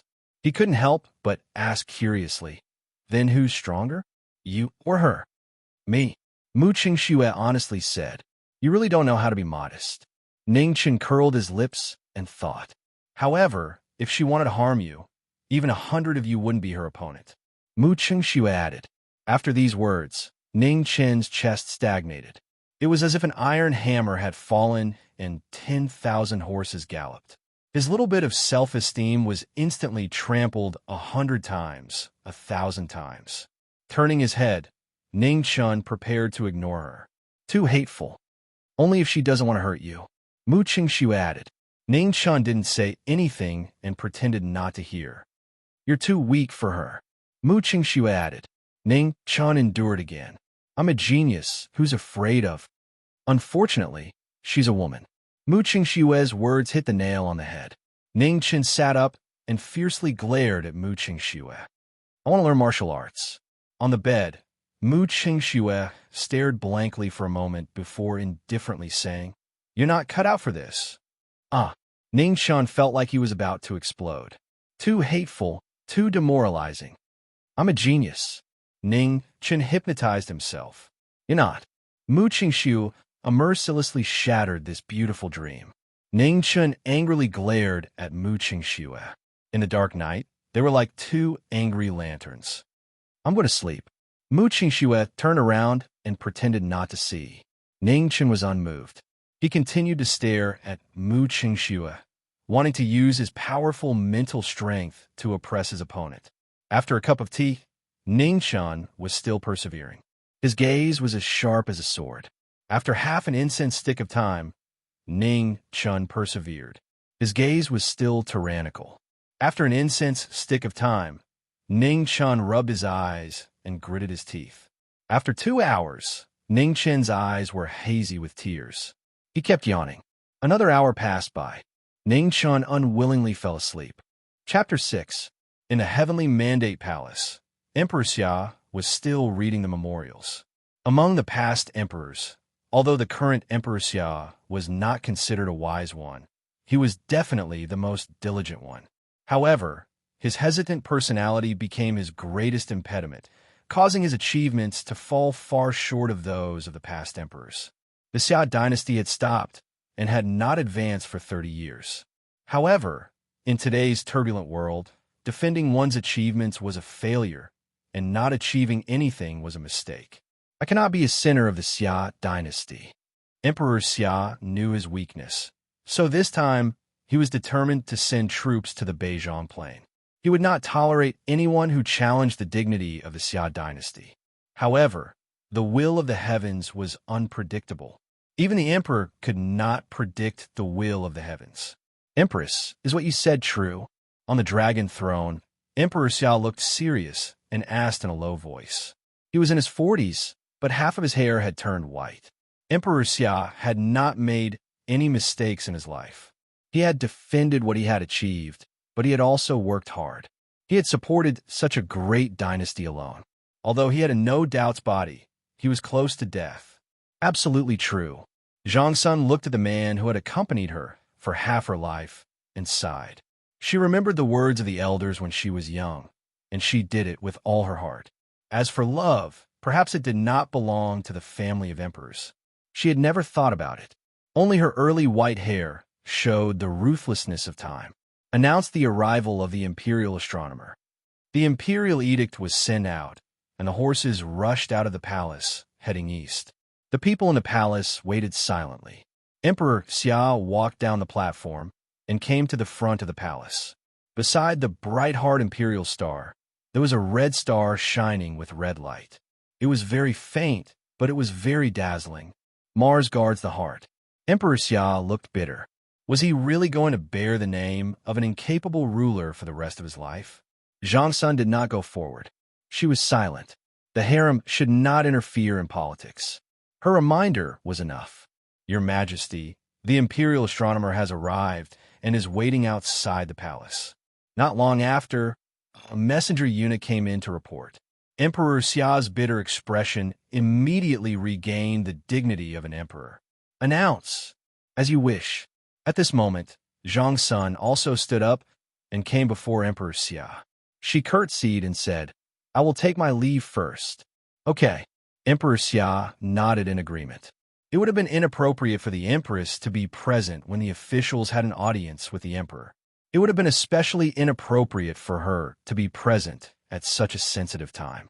After Zhang Sun left, the head of the imperial astronomer, Shangguan Yuanming, entered the palace. After bowing, he waited for the Xia emperor to rise. However, after waiting for a long time, Shangguan Yuanming still did not hear the Xia emperor speak. Suddenly, his body trembled and cold sweat dripped down. Shangguan Yuanming, the Xia emperor said, his voice devoid of any emotion. Your servant is here. Shangguan Yuanming lowered his head and said in a trembling voice, How long have you been the head of the imperial astronomer? The Xia emperor continued to ask, 10 years and 3 months. The fear in Shangguan Yuanming's heart grew more and more serious. His face was deathly pale, and his body trembled. Very good, very good, Emperor Xia repeated. His originally calm face suddenly turned ruthless. With a bang, he slapped the table beside him. 10 years and 3 months. Even if we were to raise a dog, it would have matured by now. I am guilty. Shangguan Yuanming pleaded guilty in fear and kowtowed. Where's your crime? The Xia emperor's ruthless face gradually calmed down as he coldly asked, Your servant is lacking in talent and knowledge. I have failed to live up to your trust. Shangguan Yuanming's voice trembled as he kowtowed. Lacking in talent and knowledge? What a lacking in talent and knowledge. Seeing that Shangguan Yuanming was still hiding something, the Xia emperor could no longer suppress his anger. He grabbed the teacup on the table and threw it down. With a bang, the teacup smashed into Shangguan Yuanming's head. Immediately, a pool of blood flowed out, dyeing the palace in front of him red. Speak. Who ordered you to do this? The Xia emperor stared fixedly at Shangguan Yuanming. He was not an idiot. The imperial astronomer was full of capable people. How could they not have divined such an important astronomical phenomenon like Mars guarding the heart? There must have been someone behind the scenes who had deliberately suppressed this news to facilitate the deployment of troops. Mars guarding the heart had foretold the calamity of war since ancient times. If he deployed troops at this time, he would undoubtedly become a tyrant who incited the flames of war in the eyes of the world. The Great Xia would also become the target of public criticism. At that time, the Great Xia would no longer be facing the Mongol imperial court, but the condemnation of the entire world. Coupled with the restless eternal night cult, the Great Xia's 1,000 years of foundation would be completely destroyed, and he would be the center of the Great Xia. Thinking of this, the Xia emperor's body could not help but tremble. The fear and anger that he had suppressed were about to erupt once again. Your servant did not order you to do this. Shangwan Yuanming raised his head. Blood flowed down his forehead, dyeing half of his face red. At this moment, he had calmed down and replied in a low voice. Good, very good. The Xia Emperor took a deep breath, closed his eyes, and said coldly, Men, lock Shangwan Yuanming in the death row. Also, send the imperial army to surround Shangwan Yuanming's residence. Without my orders, no one is allowed to enter or leave. Yes. As soon as he finished speaking, 2 imperial bodyguards walked into the main hall and dragged Shangwan Yuanming out. In the entire heavenly mandate palace, only the Xia Emperor sat on the dragon throne, looking at the sky in front of him without saying a word. After a long time, the Xia Emperor's face suddenly flushed red. Then, with a poof, he vomited blood. I cannot be the sinner of the great Xia. How sorrowful and how difficult it was. The human emperor who controlled the world, the sun and the moon, the gods of the mortal world, could fight against the will of the people, but could not win against the will of the heavens. Whether it was the will of the heavens or the will of the gods, with this mouthful of blood, it was clear. The 1,000-year-old dynasty was glory and pressure. The Xia Emperor shouldered the glory of the great Xia for 1,000 years. Every step he took, he had to weigh 10 steps. Whether he was cautious or hesitant, he could not tell. In the cold night, a gentle breeze blew. The Xia Emperor sat alone on the high and cold dragon throne. He was indifferent to the drops of blood that stained his dragon robe. Outside the main hall, the imperial army stood guard, but did not dare to take half a step in. This was the emperor of the great Xia. As long as he was sitting on the supreme dragon throne, no one would dare to disobey him. The most ruthless thing was the heart of an emperor. The Xia Emperor's ruthlessness was not only to others, but also to himself. His hair was white, and his body was like a lamp without oil. He had been an emperor for 20 years, but he had lived 100 years in the mortal world. I'm not satisfied, not satisfied. Thousands of words turned into unsatisfied laughter. In the night, the gradually clear Mars suddenly lit up and then dimmed again. The silent change seemed to be mocking the ignorance of a human emperor. In the morning court the next day, the expected order to send troops was not issued. The officials were all surprised. They all looked at the 3 chancellors. The only people who could change the mind of the Xia Emperor were the 3 chancellors. However, the 3 chancellors remained silent and did not express any opinions. After the morning court, the officials left. They all had their own thoughts and did not show their joy or sorrow. When the 3 chancellors were about to leave, the Xia Emperor stepped forward and looked at the grand advisor in a green robe. He asked seriously, Teacher, if I take the wrong path this time, will you intervene? The grand advisor was silent. After a long time, he said, Yes. The casual answer seemed to give the Xia Emperor the greatest confidence. It let him know that when he reached a dead end on the path of the emperor, there would be a teacher to help him. The 3 chancellors left quietly. The Xia Emperor still sat alone in the heavenly mandate palace. He handled the affairs of the world silently, as usual. Weiyang Palace. Ningchen woke up early in the morning and worked in front of the door for a long time. Mu Qingxue glanced at him and lost interest. Such a small mechanism could only deal with a child. Ning Chun did not care about Mu Qingxue's thoughts. He finished his work and was about to go eat. Before he went out, he looked at Mu Qingxue and grinned. His smile was brighter than a flower. Who told you to be arrogant? Now you have no food to eat. Weiyang Palace had a place for maids and eunuchs to eat. Ning Chan was now a free man and came to get food. There were not many people in the cafeteria. This, and this. Ning Chen excitedly ordered this and that. The old eunuch who served the rice also served enough. It was obvious that Zhang Xuan's palace treated the servants well. And this? Yes, take it away. Ning Chen pointed at a pot of red braised pork, his eyes shining. Ning Chen looked up and suddenly found the old eunuch standing there motionless. He could not help but wonder, what's wrong? Can't I take it? What do you mean by taking it away? The old eunuch reacted and asked in confusion. It was a common question, but it put Ning Chun in a dilemma. Looking at the bowl and spoon in the old eunuch's hand, he was confused.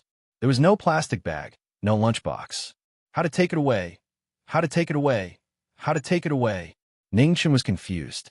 In a daze, he held the steamed bun and carried the 3 plates out of the cafeteria. After giving birth, you'll suffer from the cold. Before he left, Ning Chun whimpered to the old eunuch, who was also in a state of confusion. As for whether or not he understood what Ning Chun said, it was not his problem. On the way, he met Qing Ning. Qing Ning died. Qing Ning frowned, and then she was also confused. Fortunately, Ning Chun did not know the people he met later, so he did not have to greet them. He quickly went back to his room and kicked the door. Bring in.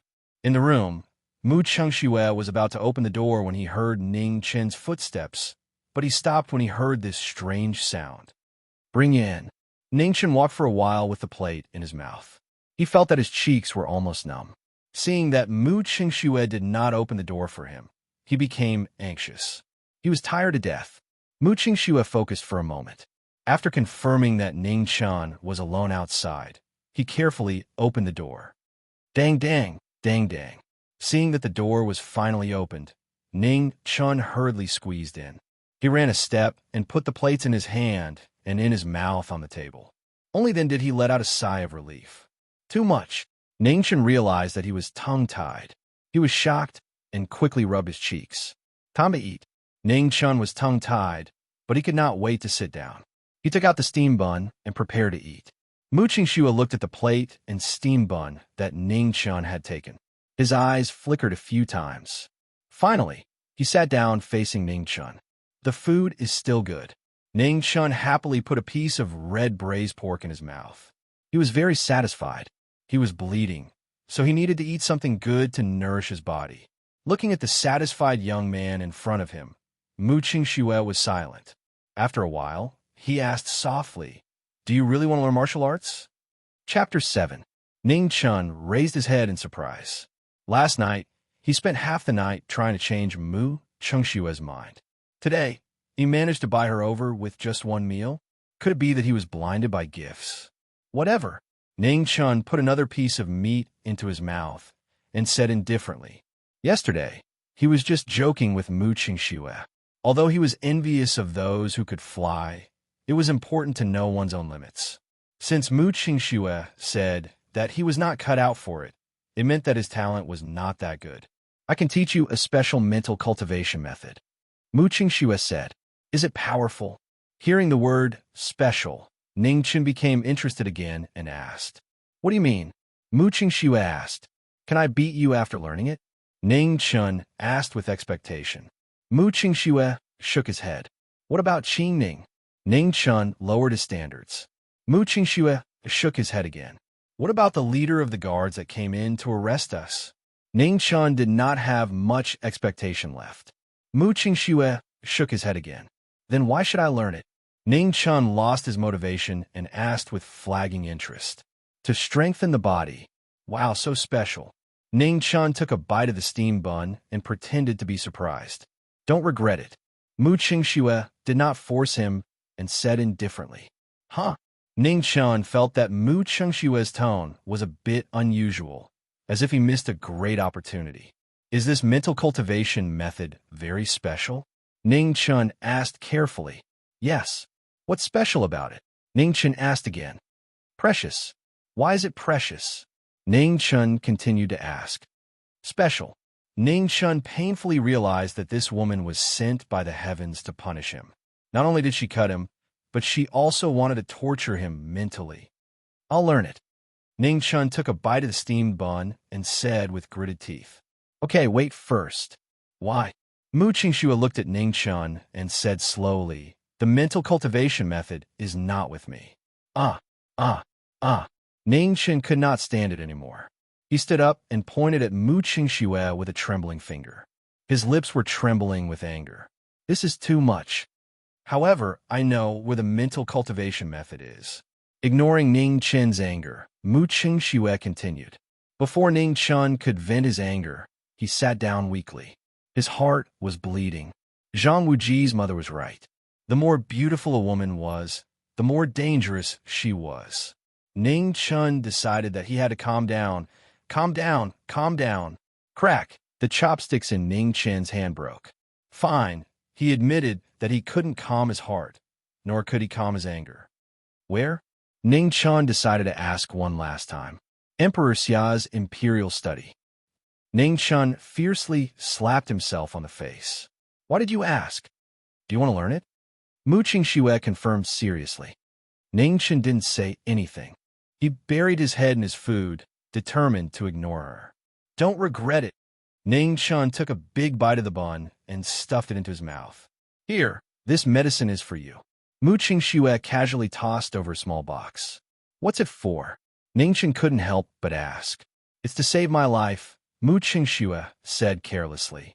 Why are you giving it to me? Don't you want to use it? Ning Chun was happy. It seemed that he still had some status in Mu Qingxue's heart. You're too weak. You need it more than I do, Mu Qingxue said indifferently. Ning Chen's left hand and right hand slapped his mouth. Why did you have such a cheap mouth? Why did you have such a cheap mouth? After the conversation ended, Mu Qingxue didn't say anything else. He quietly ate his food. His pleasing appearance was much better than someone else's. After the meal, Ning Chun hummed a tune and went to the back garden for a stroll. At this time, most of the eunuchs and palace maids were busy. There was no one in the back garden. Compared to being bored to death in the room and being angered to death by Mu Qingxue, he felt that looking at the flowers was a good choice. However, he forgot that Qing Ning's room was right next to the back garden. In the room, Qing Ning was just about to go to the Empress's room. Zhang Sun had to go out of the palace today. She was a palace maid trained by Zhang Sun. Not only was she responsible for the daily arrangements of Weiyang Palace, but she was also responsible for Zhang Sun's safety. Just as she was about to go out, Qing Ning saw Ning Chen's bored expression. She thought of how he told on her in front of Zhang Sun last night. She was instantly angry. Ning Chun. Qing Ning glared and shouted. Oh, Sister Qing Ning. Ning Chun saw Qing Ning and immediately smiled. He ran over to greet her. Come with me, Qing Ning said with internal injuries. She had nowhere to vent her anger. Why? Go out of the palace with the Empress. Oh, out of the palace? A certain person's eyes lit up. However, when he thought of Mu Qingxue's martial arts summary that Qing Ning was more powerful than 100 Ning Chens, his interest instantly disappeared. Sister Qing Ning, can you teach me martial arts? Ning Chun desperately wanted to get rid of this seriously unbalanced right to speak. Qing Ning looked at Ning Chun in surprise. After thinking for a while, she said tactfully, What I learned is not suitable for you. Why? Ning Chun didn't give up and asked. You're not cut out for it. Qing Ning had to tell him the truth. Ning Chun wanted to die. He couldn't take the opportunity to run away, and he still had to face Zhang Sun. After being forced by Qing Ning to change his clothes for leaving the palace, Ning Chen's mood was gloomy. He followed behind her listlessly, like a small sapling destroyed by the wind and rain. When he saw Zhang Sun, the sedan chair had been prepared and they were ready to leave. Zhang Sun was dressed plainly today. She didn't wear a phoenix coronet and pearls. Her beautiful face was clean and she didn't wear any makeup. Compared to usual, she looked less luxurious and more amiable. It's all an illusion, Ning Chun warned himself. His preconceived notions made him think that Zhang Sun was a two-faced woman. All the beautiful appearances were illusions to confuse people. Ning Chun believed in his own judgment, so he tried his best to avoid Zhang Sun's gaze.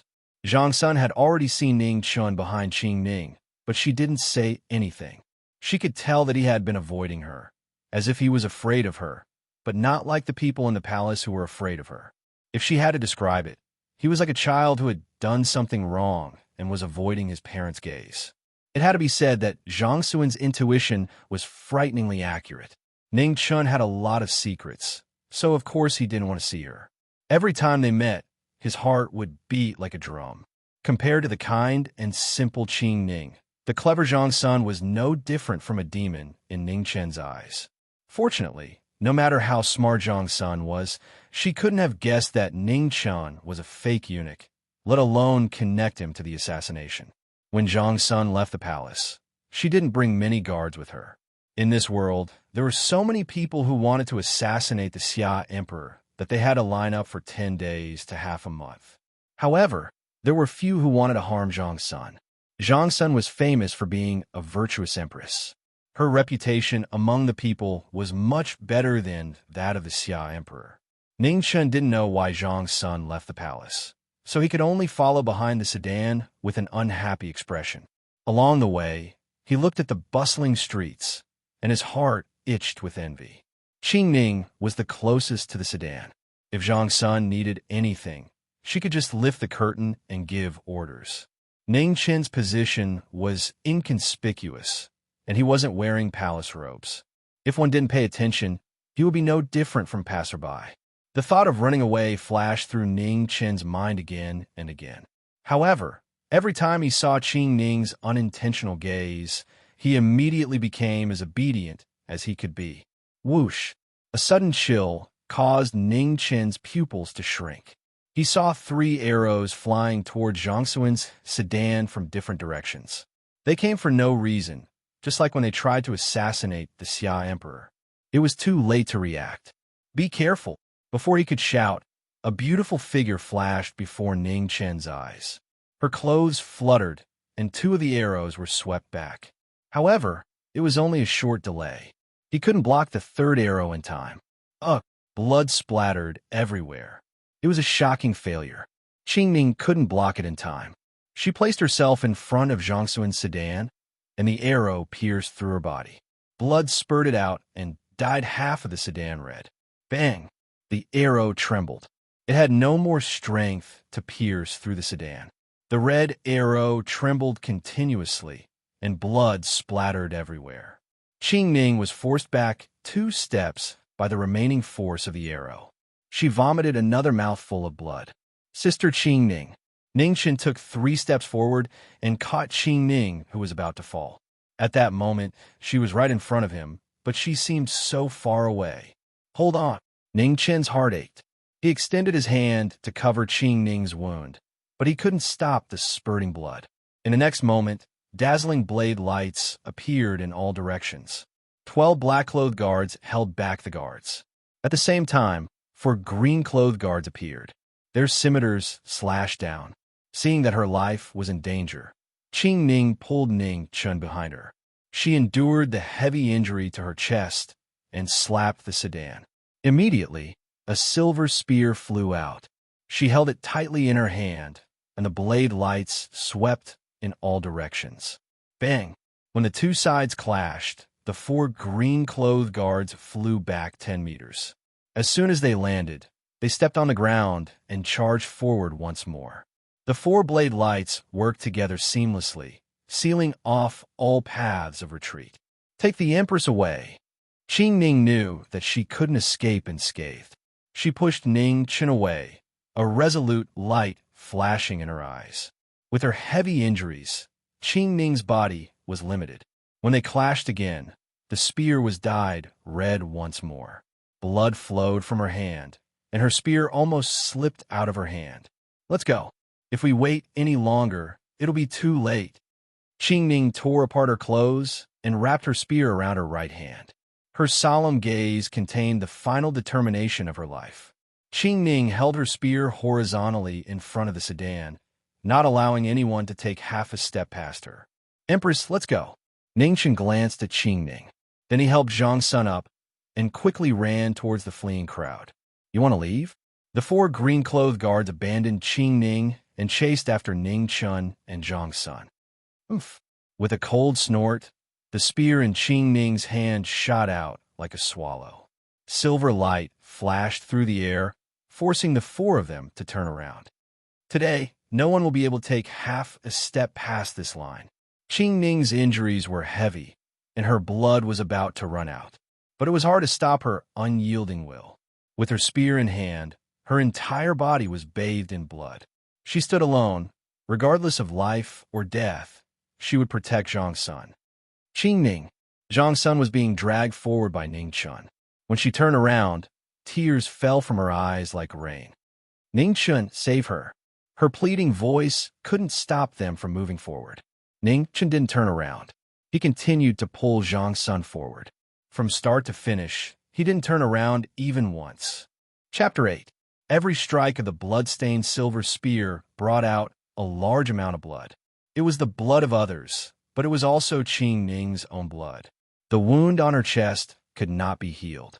As she waved the silver spear, the wound tore open. Blood flowed out and completely dyed her white clothes red. The four green-robed men did not want to waste any time. Their moves were ruthless, and every move was fatal. Qing Ning blocked the attacks with her spear alone. She only attacked and did not defend herself. She fought against the combined attacks of the four men. Seeing the swords coming at her again, Qing Ning did not dodge. She took the attack head-on. She turned the silver spear in her hand, and with a thunderous strike, she shattered the arms of the four men. One move for another. How many can you block? The leader of the four green-robed men said. His eyes flashed coldly. They had failed to assassinate Zhang Sun. When they returned, they would be severely punished. Who would have thought that a palace made by Zhang Sun's side would be so capable? Qing Ning did not answer. It was unknown whether it was because she was unwilling or because she had no strength left. Her originally plain white clothes were no longer of its original color. A gentle breeze blew, blowing her long hair. In a trance, there seemed to be a faint mist of blood dancing. It's over. The leader of the green-robed men saw that Qing Ning was like a lamp that had run out of oil. He waved his scimitar. Rays of green light circled around like dragons. At the same time, the other three men cooperated and rushed forward, wanting to end the life of the woman in front of them. The four rays of light were unparalleled. With the support of the four men's martial arts, they were unstoppable. There was no chance of survival. Seeing the fatal attacks, Qing Ning's gradually lifeless eyes exploded with a dazzling light. Amidst the shredded clothes, the silver spear left her hand and spun wildly.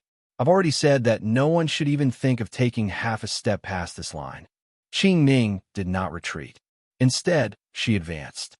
Beside her, the silver spear spun rapidly, stirring up the surrounding wind and clouds, forming a huge vortex.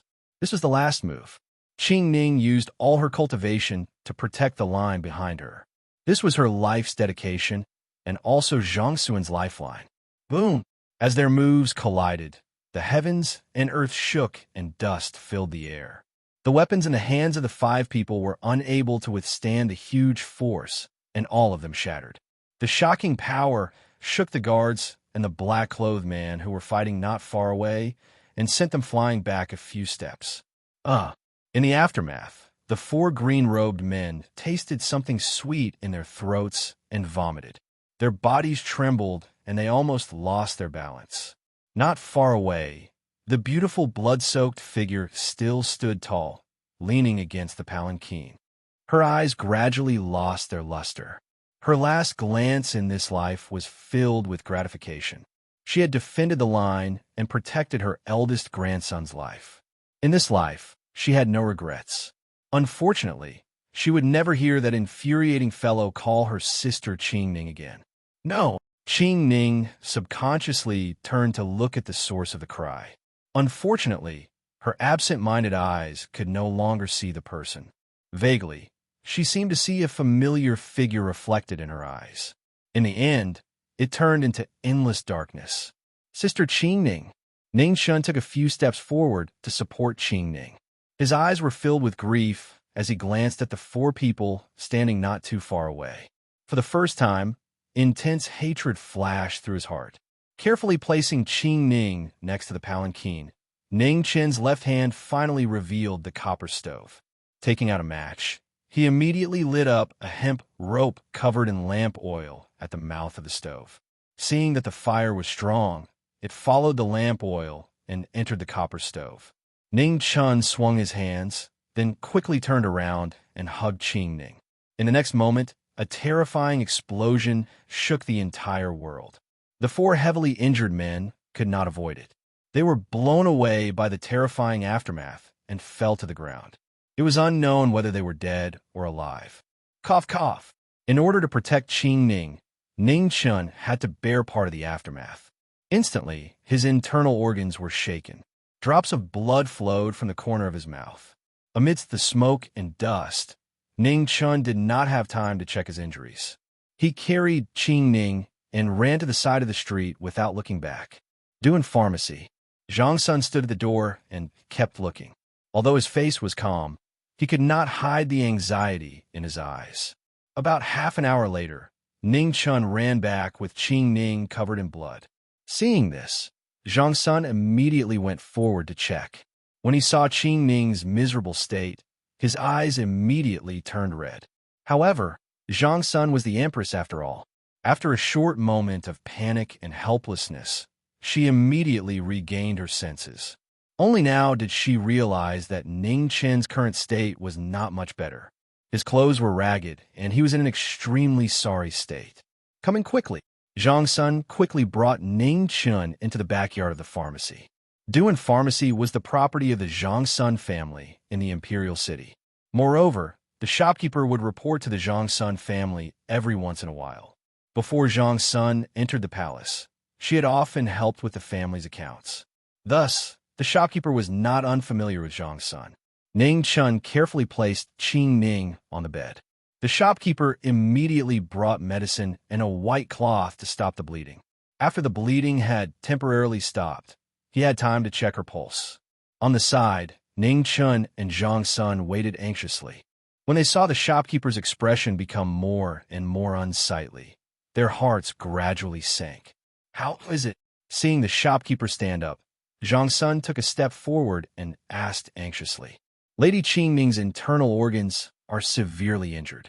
In addition, she has lost more than half of her qi and blood. There is no medicine that can save her. The shopkeeper sighed softly and answered truthfully. No medicine that can save her. At this moment, even someone as calm as Zhang Sun couldn't help but stiffen. She sat down in a daze. Hearing the shopkeeper's answer, Ning Chen's heart also fiercely shrank. Suddenly, as if he had thought of something, he took a step forward and took out a small box from his bosom. He hurriedly opened it. This was something that Mu Qingxue had given him. It was said that it could save his life. As for whether it was useful or not, he couldn't care so much right now. He stuffed the medicine into Qing Ning's mouth. The medicine quickly melted and disappeared in the blink of an eye. Zhang Sun saw Ning Chen's actions and nervous expression, and a glimmer of hope rose in her heart again. The shopkeeper also went forward to check her pulse again. After a long time, he still shook his head and sighed. It's no good. Although she has protected her last breath, she has lost too much qi and blood. Empress, you should be mentally prepared. I understand. Zhang Sun's heart ached as she nodded. What do you understand? Hurry up and give her a blood transfusion. Ning Chun was anxious.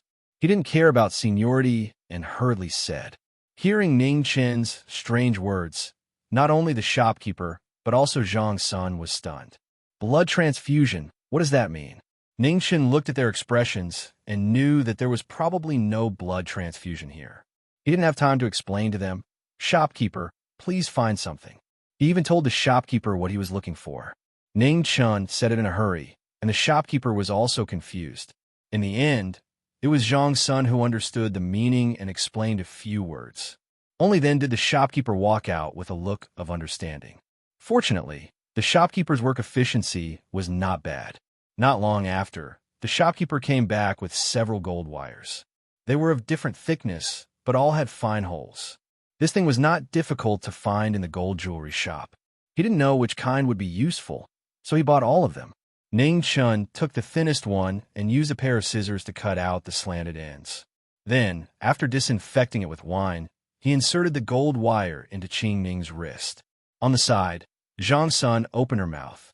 Just as she was about to ask, she saw Ning Chun insert the other end of the gold wire into his wrist. Please don't make a mistake. Ning Chen's expression was very serious. In his previous life, he was O-type blood, but it didn't mean that it was the same in this life. If he made a mistake, there was really no way to save him. After a quarter of an hour, Ning Chen's face gradually turned pale, and his legs began to feel weak. However, he still tried to stand. There was no blood transfusion in this era. After he sat down, if he was not high enough, the blood would not be transfused. After another quarter of an hour, Ning Chen's mind suddenly turned black. He staggered and almost fell.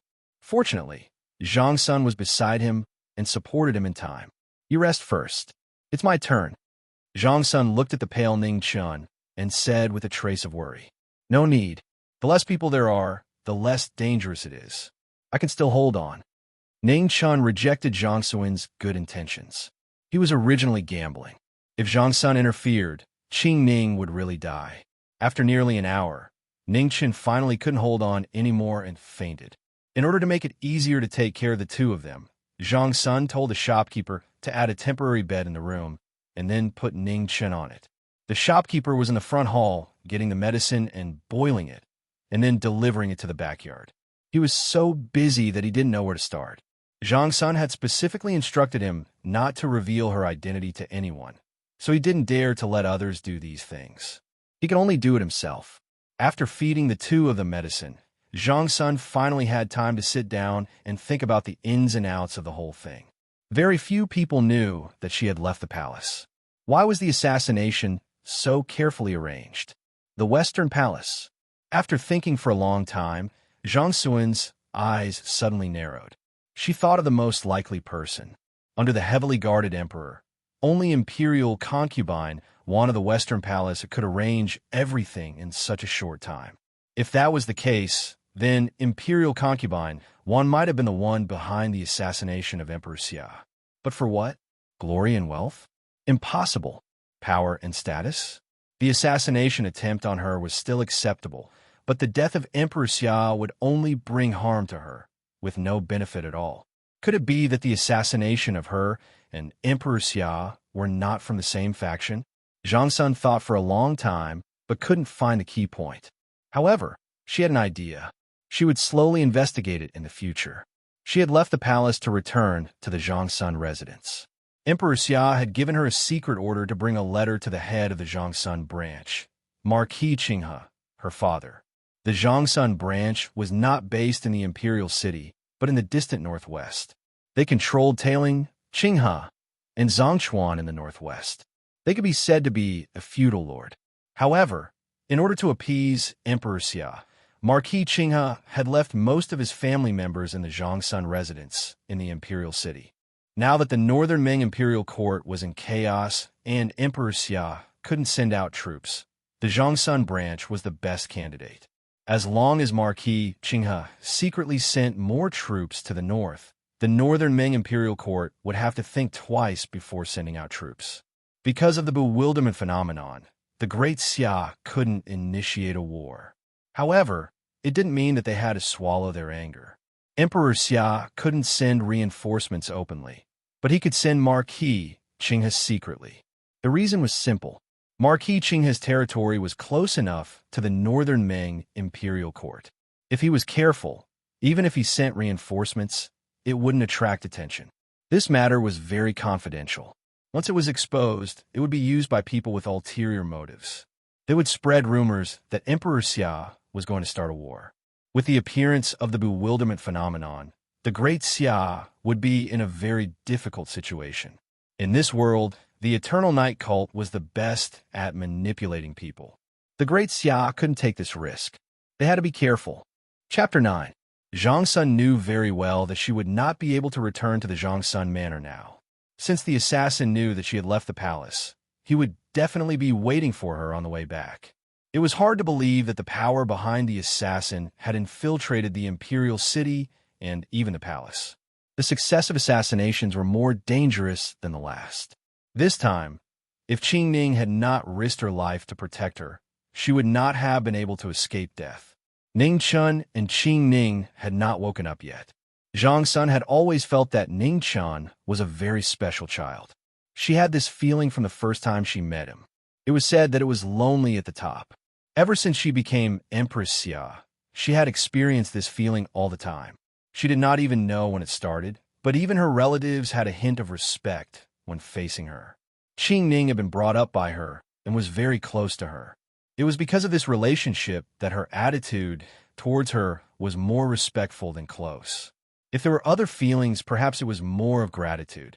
The first time she met Ning Chen, she had been watching a dignified young man running after something. Out of curiosity, she did not disturb him, who knew that the young man would run into her arms. In the end, she found out that he was chasing a copper coin. From Ning Chen's eyes, she didn't see the kind of flattery, hypocrisy, or even fear that other people had when they saw her. Although there was a trace of guilt, it was obvious that he was a little embarrassed about bumping into her. And after she took his copper coins, this little fellow actually wanted to ask for them back. Later, she had Qing Ning bring Ning Chun to the Weiyang Palace. She knew that if this kind of child was anywhere else, he would definitely cause trouble. But what surprised her was that Ning Chun did not seem to appreciate her kindness. When they met again, she could still remember clearly how reluctant he was.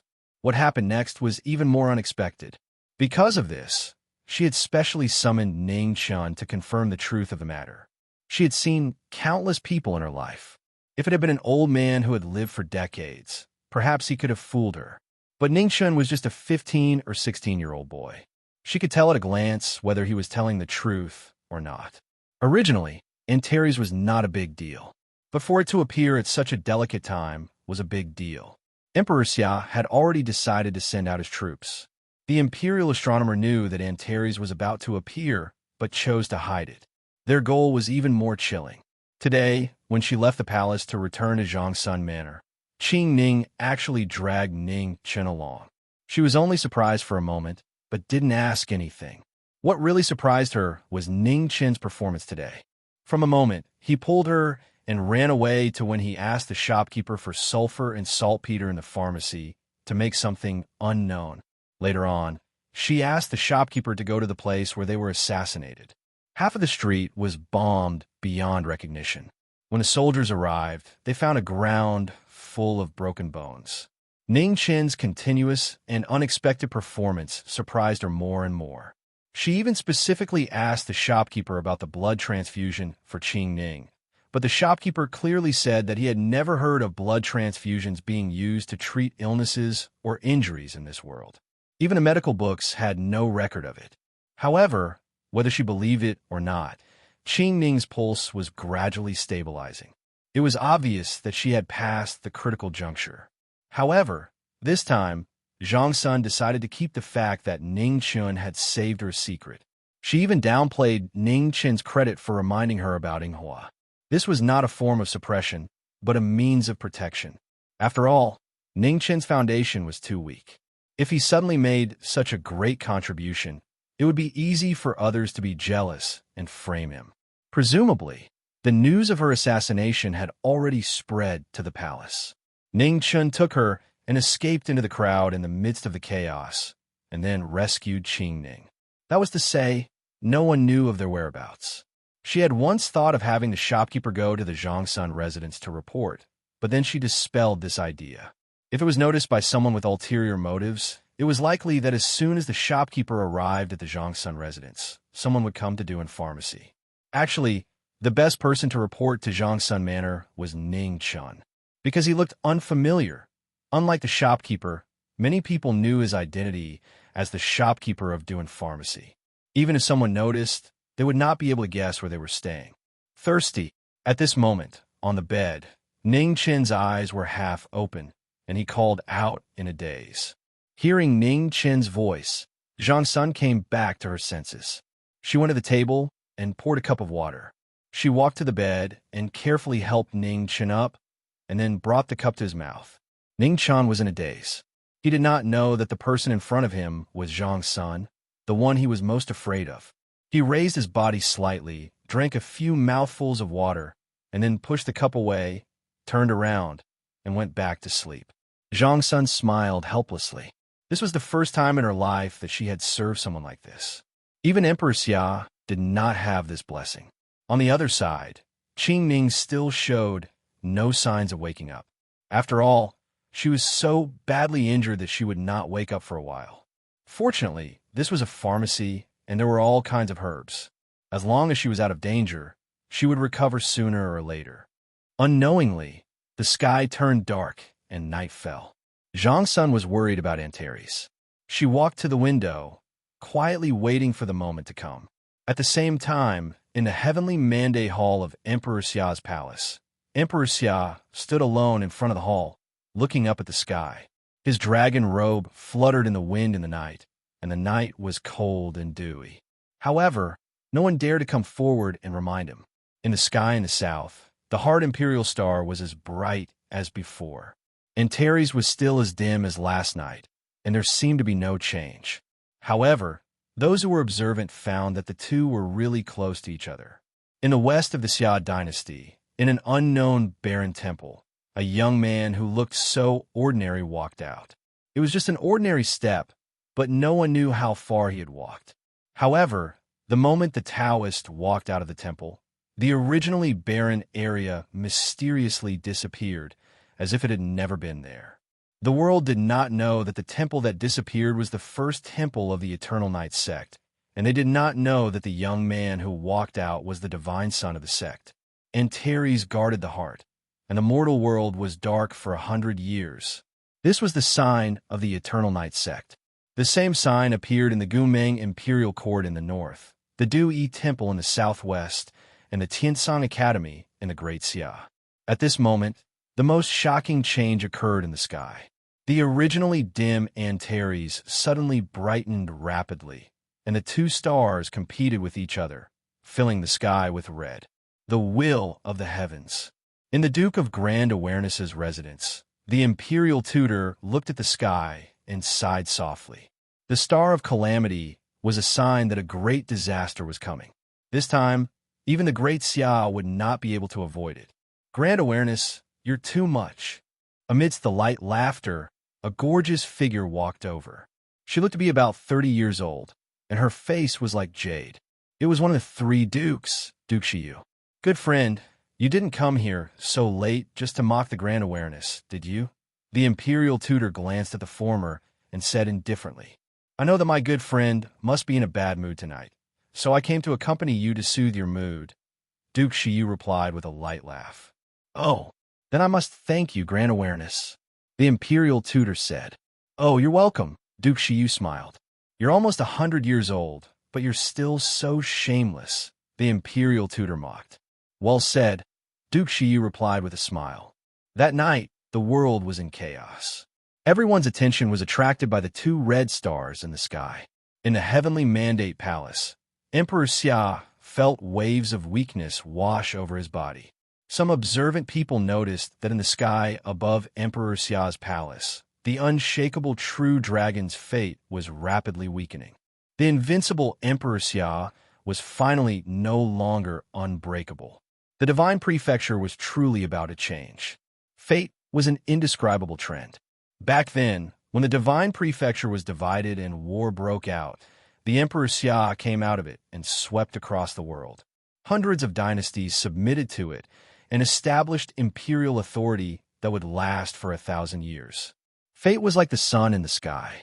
Even the eternal night cult, which had existed for tens of thousands of years, had no choice but to hide in the darkness. These 1,000 years were indeed the Great Xia's 1,000 years. However, the fate of the Great Xia was actually weakening. What did this mean? All the wise men in the world knew that this meant that the Great Xia was no longer invincible and unshakable. Fortunately, not many people in the world could see this point. After all, the number of people who could be called wise men could be counted on one hand. What beautiful stars! In the inner courtyard of Duan Pharmacy, just as Zhang Sun was frowning and thinking about a solution in the future, Ning Chun, who was supposed to be lying on the bed, was lying by the window after secretly checking on Qing Ning's condition. He was bored and wrapped in a quilt, lying by the window and looking at the stars leisurely. Zhang Sun was speechless. Only this guy could say something like this at this time. However, Zhang Sun had to admit that, putting aside the significance of Antares guarding the heart, the scene of the two stars competing in the blood-red sky was indeed very beautiful. Zhang Sun suddenly remembered that yesterday, Ning Chun had secretly climbed on a Qing Ning's roof to look at the stars and reminded her of Antares. This guy seemed to be very fond of looking at the stars. Ning Chun, do you like to look at the stars? Zhang Sun asked curiously since she had nothing to do. Yes, Ning Chun answered while counting the stars. You're not 16 years old yet, are you? Yes. Your home is not in the imperial city, is it? Yes. When I asked you yesterday, did you make up the master you mentioned? Yes. Oh no. After saying this, Ningchen finally reacted and turned to look at Zhang Sun. He was very annoyed. As expected, the older the ginger, the spicier it was. Compared to Zhang Sun, his little bit of experience wasn't enough to warm up. Zhang Sun glanced at the guilty Ning Chun and slowly said, "Since you saved this consort and Qing Ning today, this consort won't make a fuss about this matter. You've also made 2 great contributions. This consort can consider agreeing to a few of your requests." "Any of them?" Ning Chen's eyes lit up, and he couldn't hide his excitement. "How many do you want?" Zhang Sun found it funny and asked. Ning Chun struggled internally and carefully reached out a hand. When he saw the dangerous look in Zhang Sun's eyes, he hurriedly pulled back 3 fingers. "Is 2 okay?" "Say it." Zhang Sun nodded. "I don't want to be a eunuch. I want to leave the palace." Ning Chen's eyes lit up. After brewing for so long, he finally had a chance to escape. Zhang Sun was stunned. She didn't think that Ning Chen's request would be this. After thinking about it for a while, she shook her head and said, "No." Ning Chen was very anxious and jumped off the bed to argue. "A gentleman's words cannot be taken back. Nyang Nyang, you're the empress. You can't go back on your words." Zhang Sun didn't get angry at Ning Chen's defiant questioning. She calmly replied, "This consort is a woman, not a gentleman. Also, this consort only said that she would consider agreeing, not that she would definitely agree." Ning Chen was so angry that his face turned white and he couldn't say anything. He sat down on the bed with a thump and sulked to himself. "This is invalid. You still have 1 more chance to make a request," Zhang Sun reminded. "No more." Ning Chen's mood was very bad. He turned and crawled under the blankets to cover his head. "There's no rush. If you remember anything, tell this consort again." Zhang Sun was in a good mood when she saw Ning Chen suffer. "Woo-woo." 2 woo-woo sounds came from under the blankets. It sounded like a response, but it sounded more like a silent protest. Chapter 10. In the northern plains, under the starry night sky, a delicate woman stood quietly.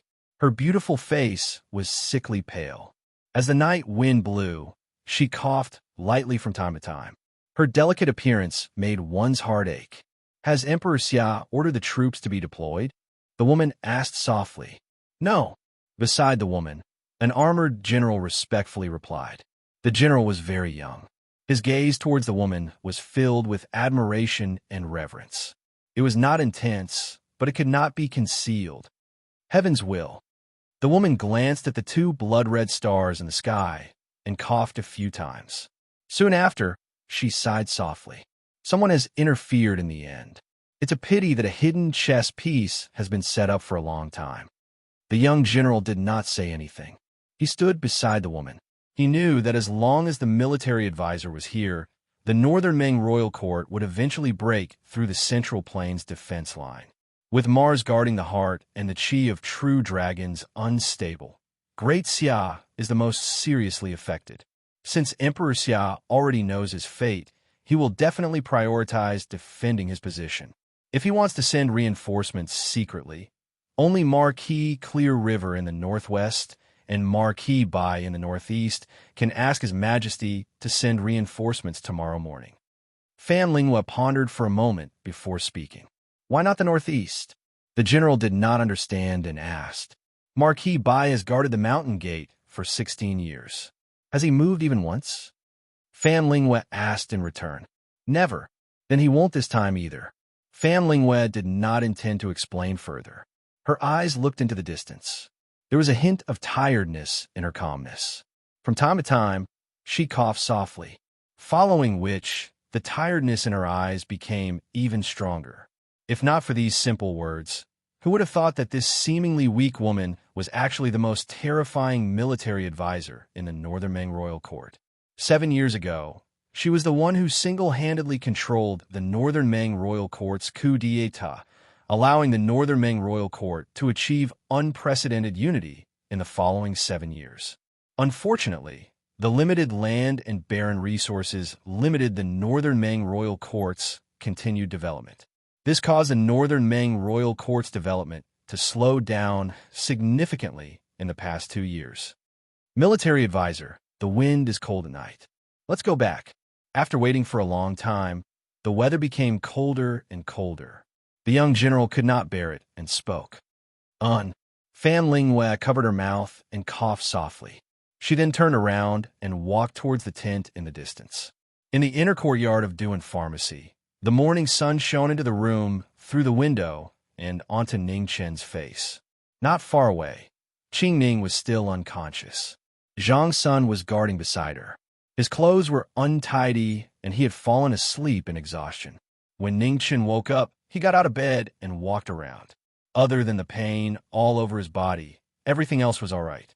Zhang Sun still hadn't woken up. Her brows were slightly furrowed, and her tired look made Ning Chen's heart ache. He carefully covered her with a piece of clothing, and then gently pushed the door open and went out. The shopkeeper had been waiting outside for a long time. When he saw Ning Chen come out, his eyes lit up and he hurried over. "Sir," the shopkeeper said. Just as he was about to ask Zhang Sun if he had any arrangements, he saw a series of intense reactions. "You are the father-in-law. Your entire family is a father-in-law."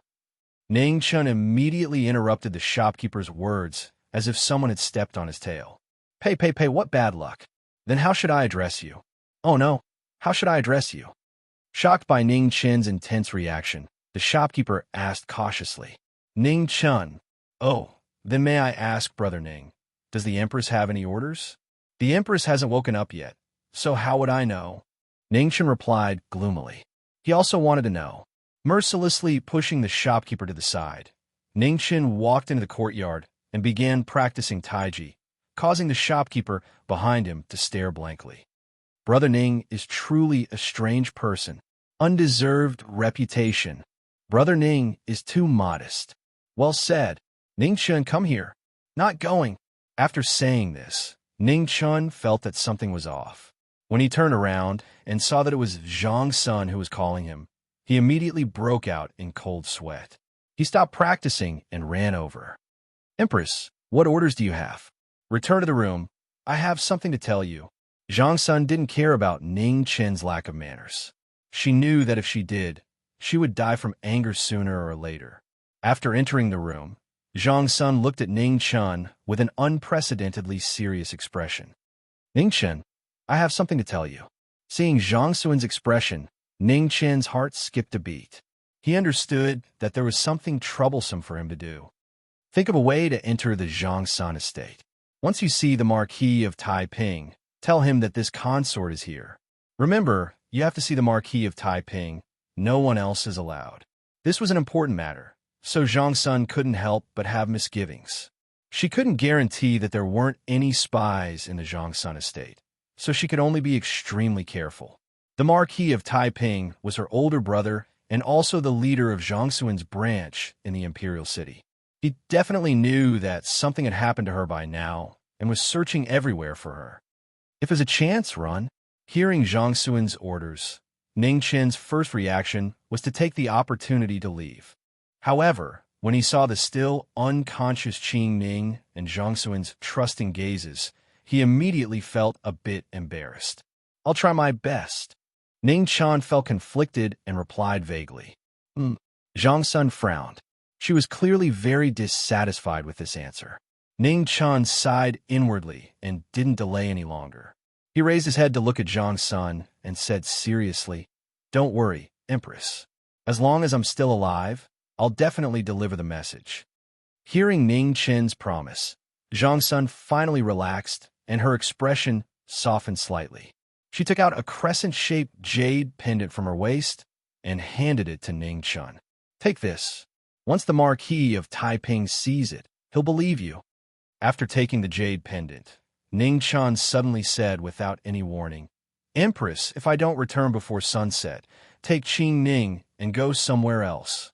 Zhang Sun froze, confusion filling her eyes. She didn't understand. Ning Chen cracked a smile and said, "I'm scared that if I get caught, I won't be able to withstand the torture and will give you up." "Huh?"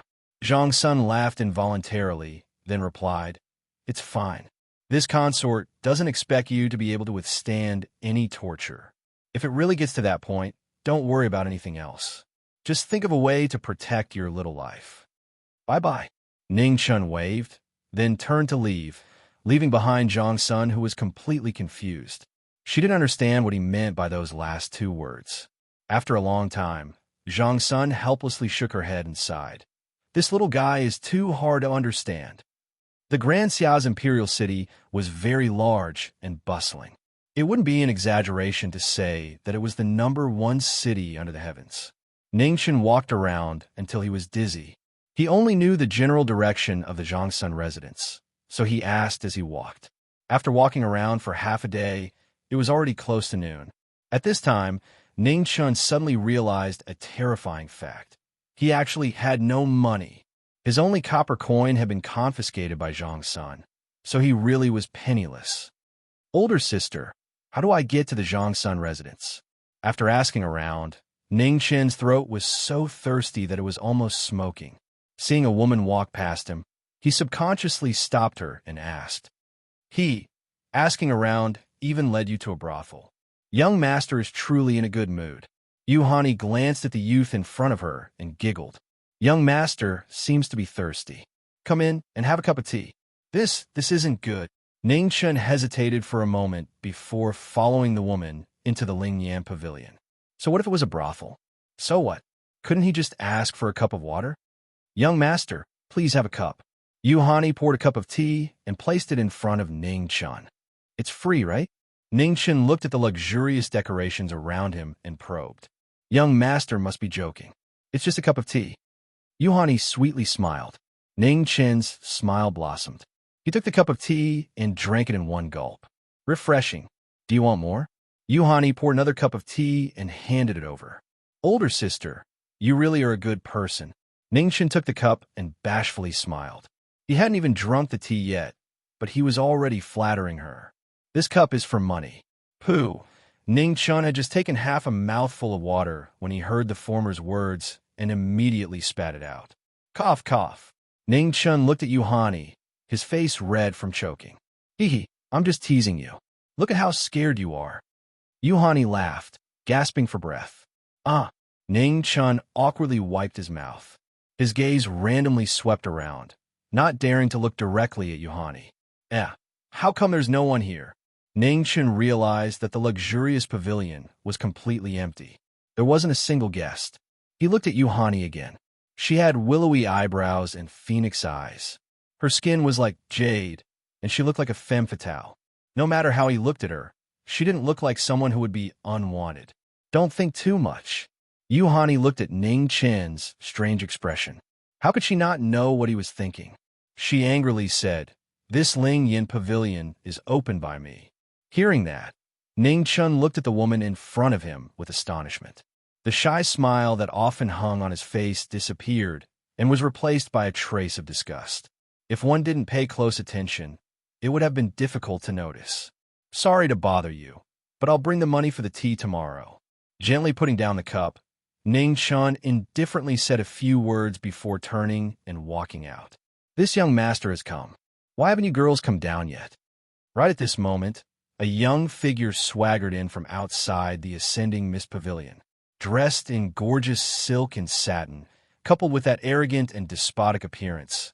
It was obvious with a single glance that he was a profligate son of a wealthy family. Oh, it's young Master Zhang's son. What wind blew you here?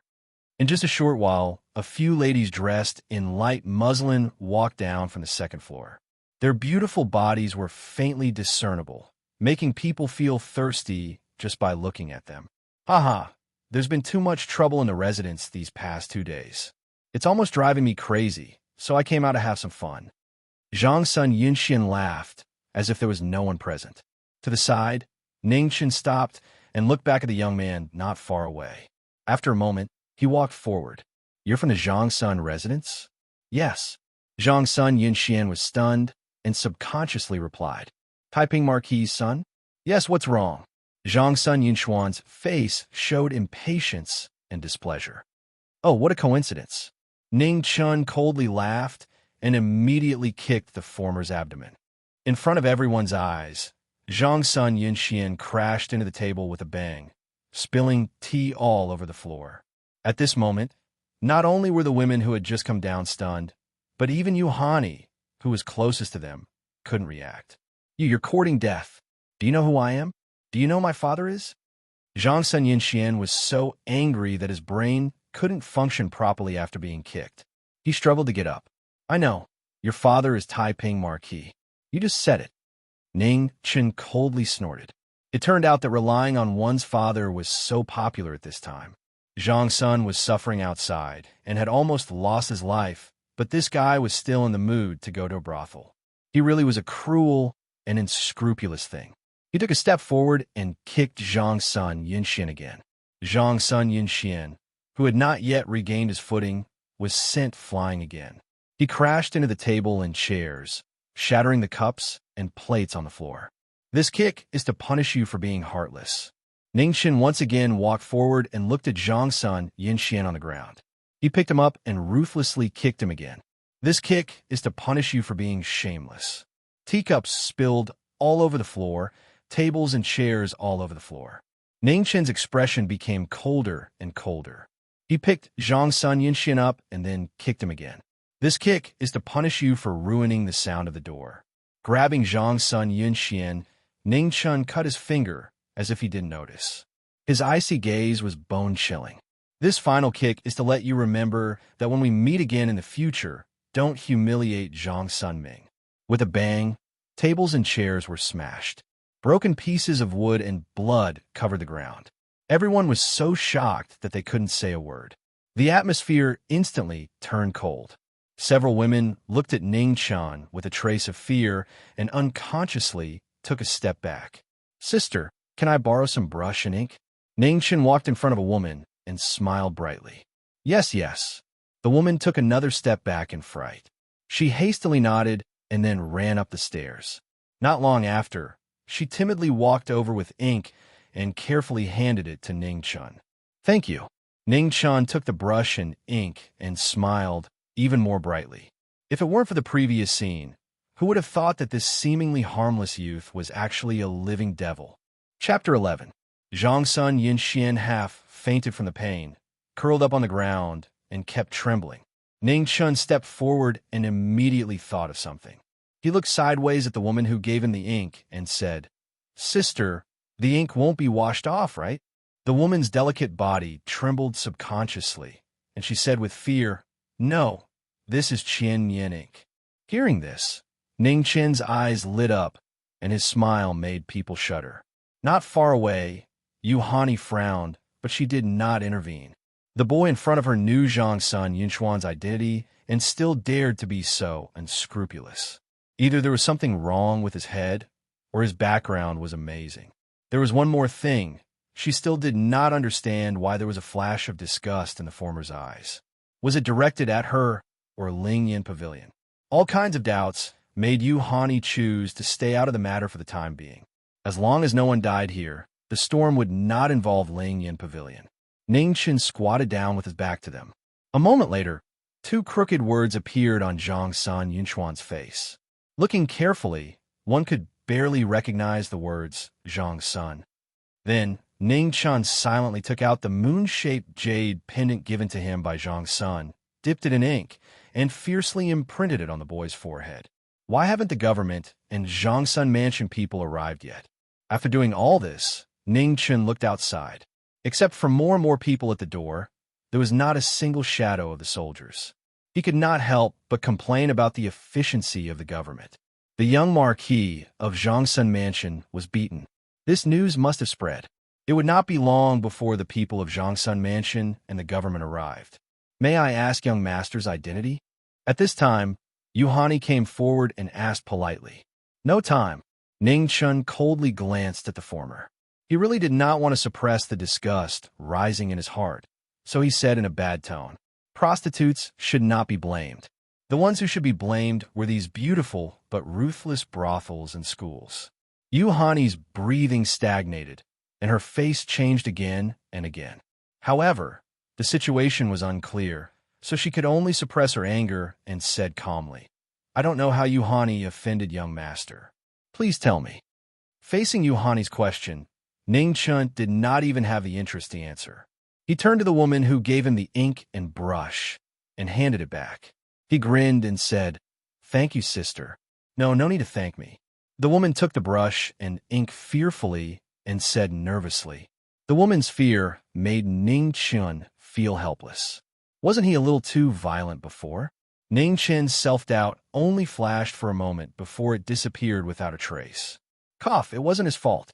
It was Zhang Sun Yunxuan's bad luck that was too disappointing. He picked up a chair and sat down in an ostentatious manner. Then, he poured himself a cup of tea and drank it as if there was no one else around. It had only been a short while, and he was already thirsty. It seemed that beating people up was a tough thing to do. Yuhan, Yi, and the other women looked at this master and didn't know how to deal with him. They could only wait for the government to deal with him. Out of the way, out of the way. It didn't take long for the people from the government to arrive. When the leader saw Zhang Sun Yunxian, who had fainted from the beating, he felt a headache coming on. This was the only son of Marquis Taiping and the nephew of Empress Zhang Sun. How could he be beaten up like this?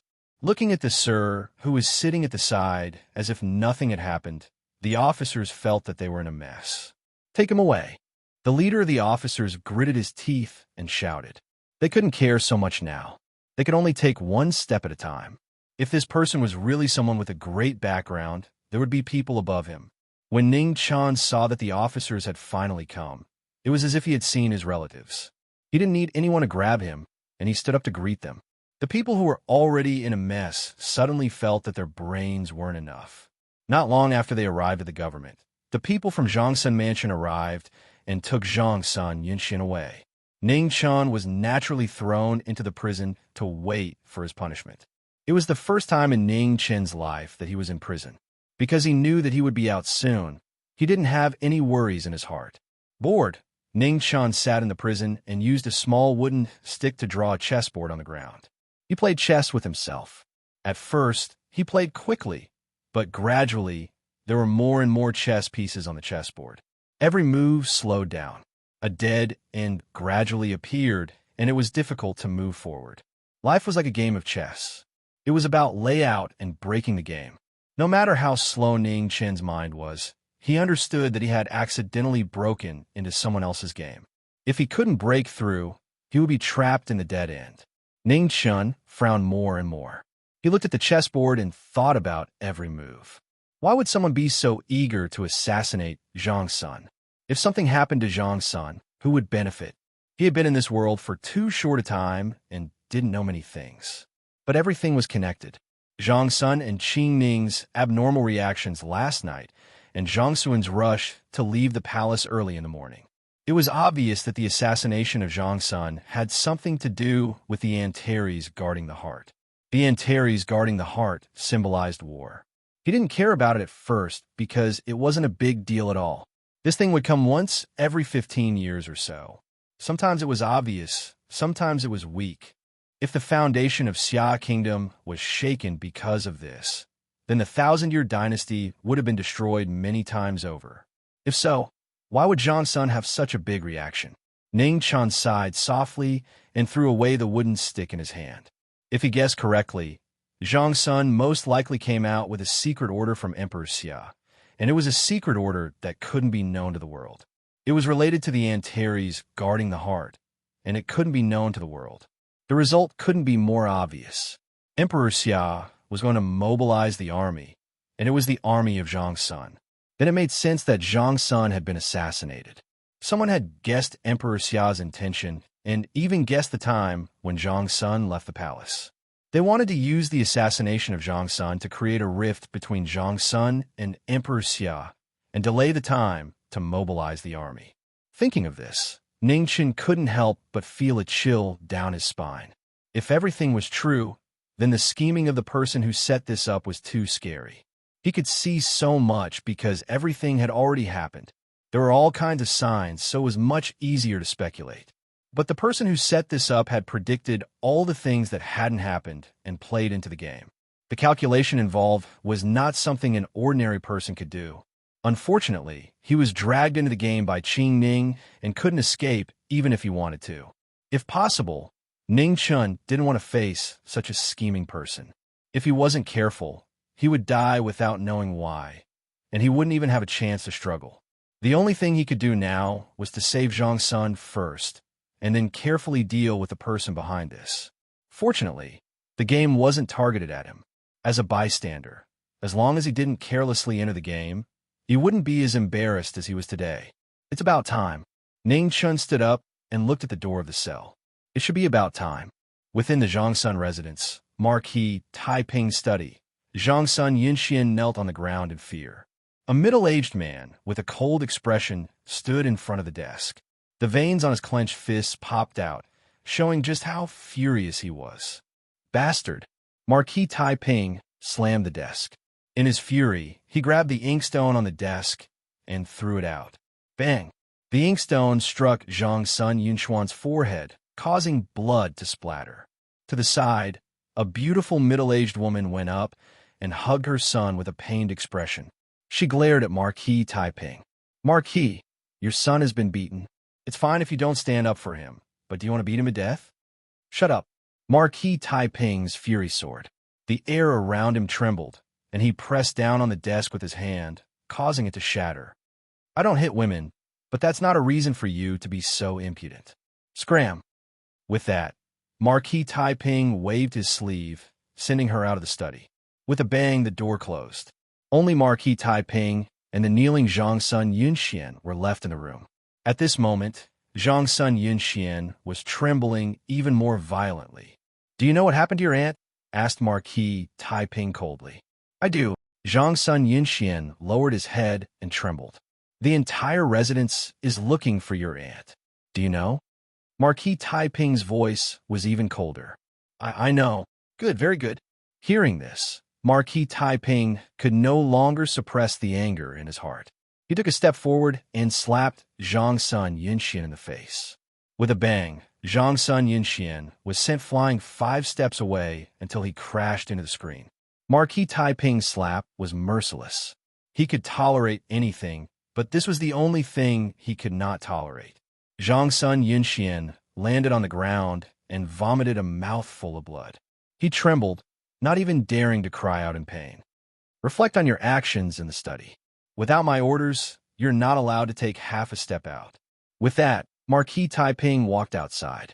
When he saw the angry woman at the door, his eyes turned even colder. If you dare to let him out without permission, or if he takes half a step out of this room himself, you know the consequences. The Zhang Sun estate is not a place that can tolerate just anyone, not even my wife and son. The woman trembled with anger, but she did not dare to say anything else. She knew that Marquis Taiping would definitely do what he said. An hour later, the door to the prison creaked open. The two people's eyes met for the first time. Marquis Taiping and Ning Chun, two people who should not have interacted with each other, stood facing each other. No one could see any emotion in their calm gazes. What's your name?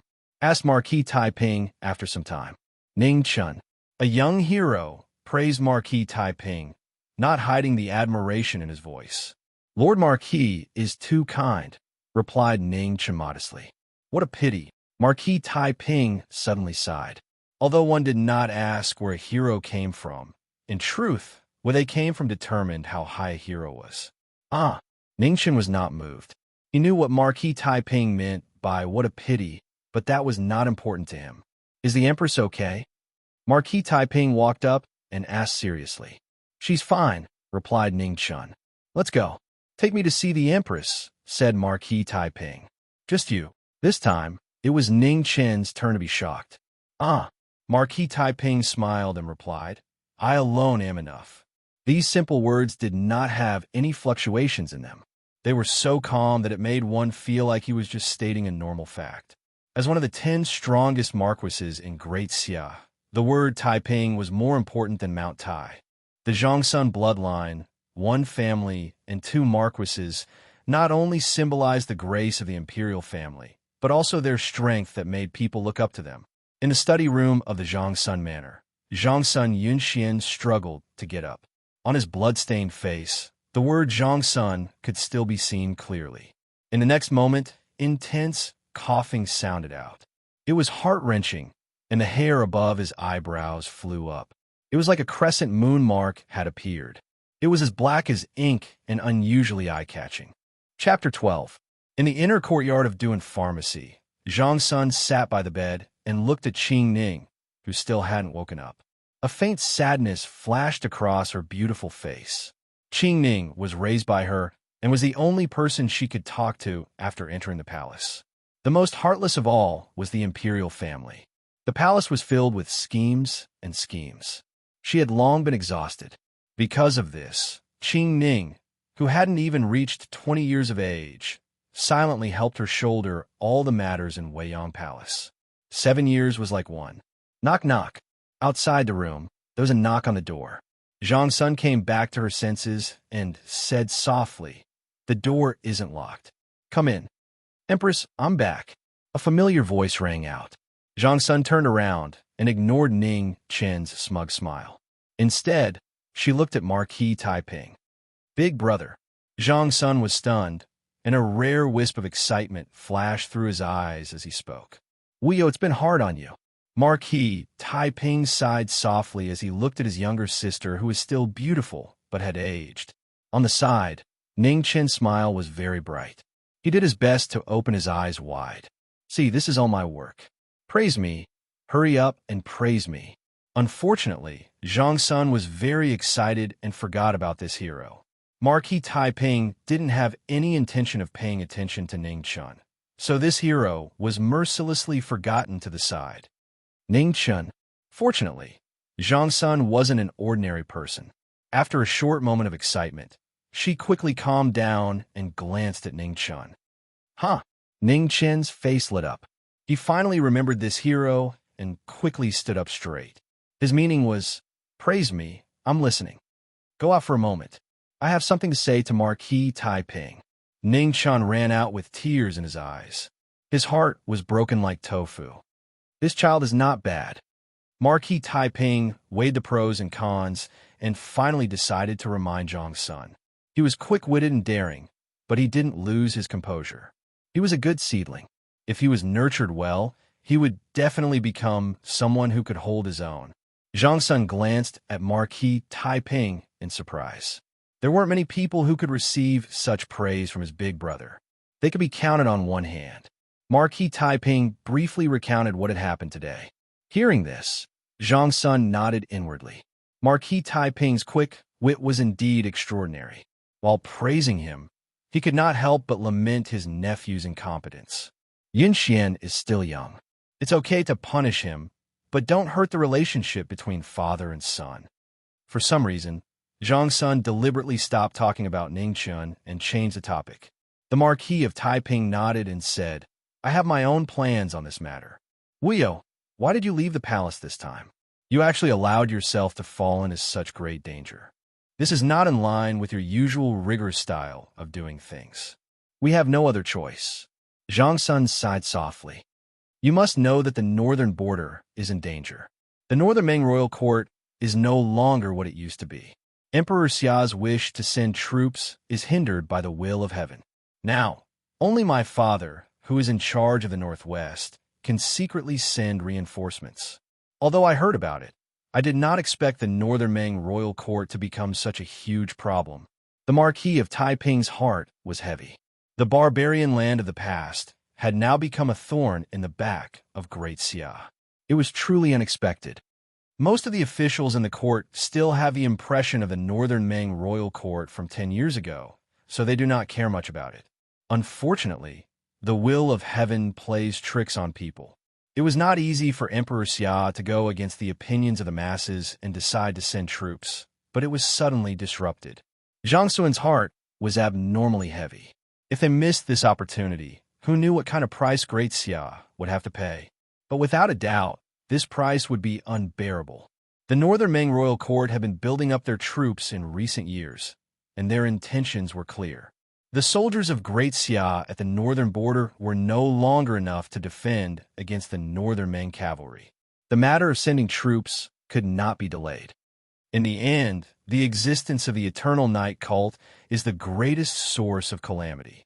This organization that has existed for thousands of years controls the faith of the world.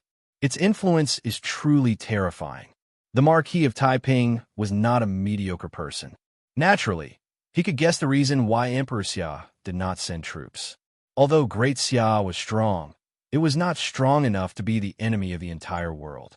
Sending troops now would give the Eternal Night cult the best excuse to push the world to attack Great Xia. The most terrifying thing was that this was probably just the beginning.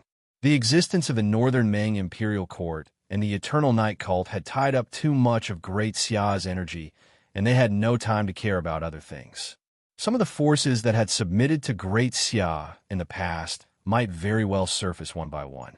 Great Xia, who had sat in the Central Plains for thousands of years, had been invincible for too long.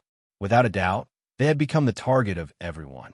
Those who were tempted to make a move were just waiting for an opportunity. The Central Plains were prosperous and rich, and it was like a piece of fat meat that everyone wanted to take a bite out of.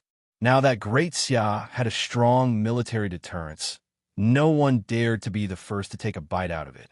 However, if the world attacked Great Xia, these hidden powers would definitely reveal their fangs.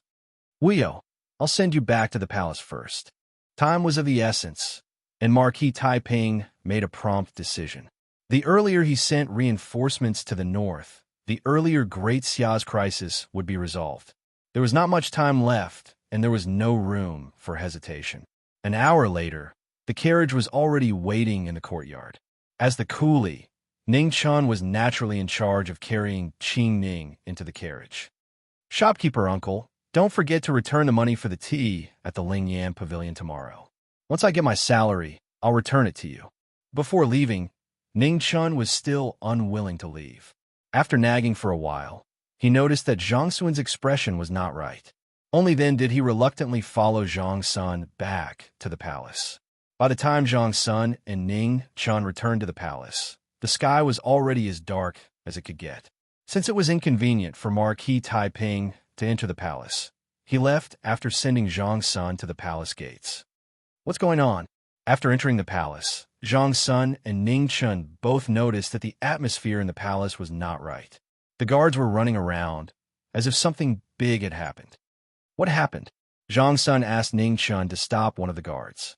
Reporting to the Empress, someone has barged into the imperial study. His Majesty is furious and has ordered a search of the entire palace, the guard respectfully replied. Hearing this, Ning Chun was shocked and extremely anxious. Ning Chun, take Qingming back first. I need to go to the Heavenly Mandate Palace, Zhang Sun ordered as she got off the carriage. Yes. Ning Chun lowered his head to avoid Zhang Sun's attention. A trace of worry flashed through his eyes. That silly woman, don't do anything stupid. After Zhang Sun left, Ning Chun hurriedly took Qingming back to Weiyang Palace.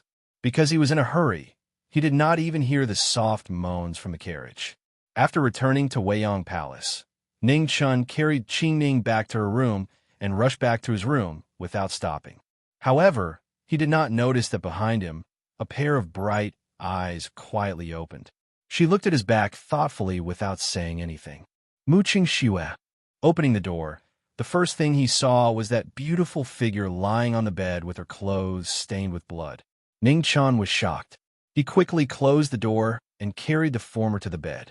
Seeing that Mu Qingxue's right shoulder was stained with blood and half of her clothes was bleeding, Ning Chun could not care less about the difference between men and women. He tore open the clothes on his shoulder and saw that there was a sword wound on his right shoulder. Other than that, there was no other wound. Ning Chun was anxious, and his heart was even more anxious. This sword wound was obviously not fatal. Mu Qingxue was seriously injured and unconscious. However, he did not know medicine and did not know what the real injury was. Medicine, yes, medicine. Ning Chun remembered the life-saving medicine that Mu Qingxue had given him. At this moment, he could only hope that she had left him one. Gritting his teeth, he did not care about anything else and started to search her body. No. At this moment, Ning Chun's face was pale. He did not know what to do. What to do? What to do? Ning Chun felt so powerless for the first time. I must find a way to get out of the palace. After thinking for a while, Ning Chun made up his mind. Without hesitation, he picked up Mu Qingxue and walked out. Fortunately, he drove a carriage back, so it was a good cover.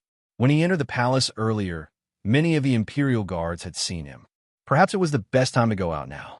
He did not know what would happen if he left, but if he did not leave now, Mu Qingxue would definitely die.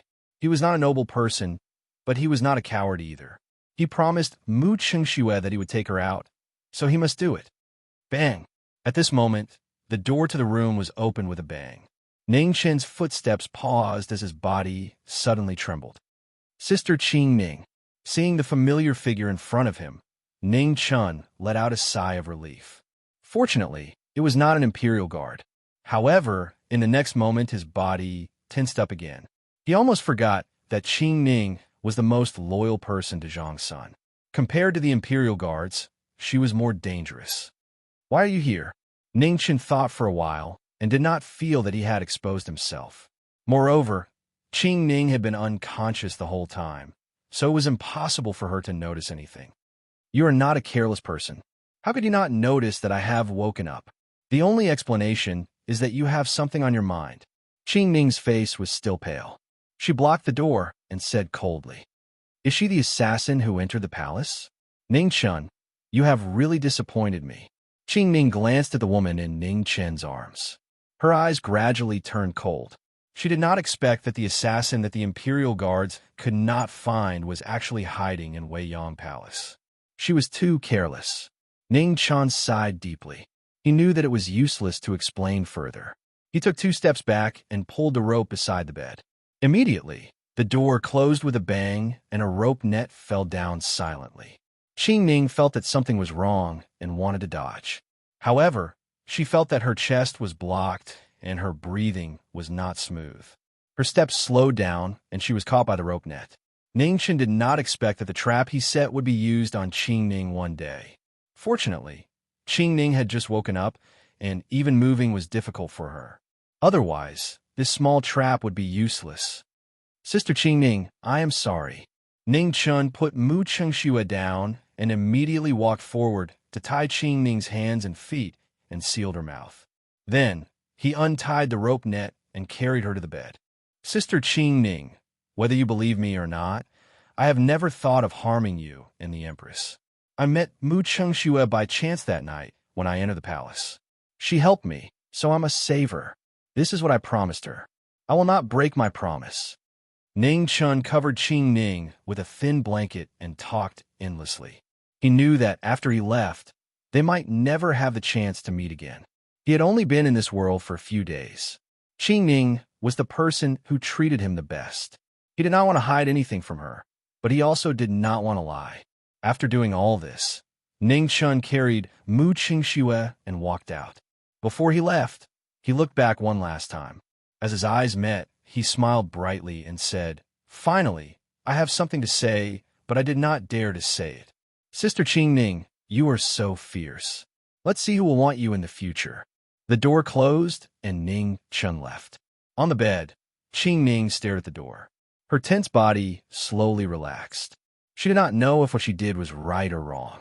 However, she knew that she did not regret it. Not today, not in the future. He was still so stupid. Why didn't he think about how she could be trapped by such a simple rope net? She did not avoid it, but it did not mean that she could not break free. Fortunately, he was still so stupid. Chapter 13. Outside the Weiyang Palace, it was brightly lit. Groups of imperial guards were patrolling the palace. It was a spectacular sight. Ning Chun led the carriage out. As soon as he left the Weiyang Palace, he stopped. Seeing a group of imperial guards passing by, he took the initiative to stop them. "Little eunuch, what's the matter?" Because Ning Chun walked out of the Weiyang Palace, the imperial guard at the front didn't dare to neglect him. He asked politely, "The Empress asked me to leave the palace to do something urgent. But now the palace is under lockdown. It's very inconvenient to go in and out. I'm afraid I'll delay the task given by the Empress. I hope you can send me off." Ning Chen's eyes swept across the passing imperial guards. Anxiety flashed across his face. Soon after, he retracted his gaze and looked at the imperial guard general in front of him. The imperial guard was in a difficult position. He hesitated for a moment. The assassin broke into the imperial study at night. They were ordered to patrol. Logically speaking, They couldn't leave their post without permission. However, the Empress's matter couldn't be delayed. If he refused, it would inevitably make the owner of the Weiyang Palace unhappy. If you don't believe me, this is the token given by the Empress. You can take it and confirm it with the Empress. While speaking, Ning Chun looked more anxious. He took out the moon-shaped jade pendant given by Zhang Sun and handed it to the Imperial Guard. He urged the Imperial Guard, "Okay, I'll send you off." When the Imperial Guard saw the moon-shaped jade pendant, the last trace of hesitation in his heart disappeared. He nodded and agreed. This was the token of the Empress. Many Imperial Guards in the palace had seen it before. It couldn't be wrong. Ning Chun was relieved. He chose to stop the Imperial Guards in front of the Weiyang Palace to lower their guard against him. No matter how cautious a person was, there would be cognitive blind spots. As long as he used it carefully and guided it, he could create an illusion that it was difficult for people to distinguish. "Little eunuch, you look young. You just entered the palace not long ago, right?" The Imperial Guard ordered the rest behind him to continue patrolling. Then he stepped forward to help lead the carriage. He asked casually as he walked. "Yes." Ning Chun nodded a little embarrassedly and answered, "I just entered the palace a few days ago. Thanks to Miss Qing Ning's care, I'm doing some chores in the Weiyang Palace now." "Little eunuch, you're so lucky. Everyone in the palace knows that the Empress is virtuous and kind. She is the most generous to the servants." The Imperial Guard smiled kindly and said, "General is right." Ning Chun replied with a smile, but he disagreed in his heart.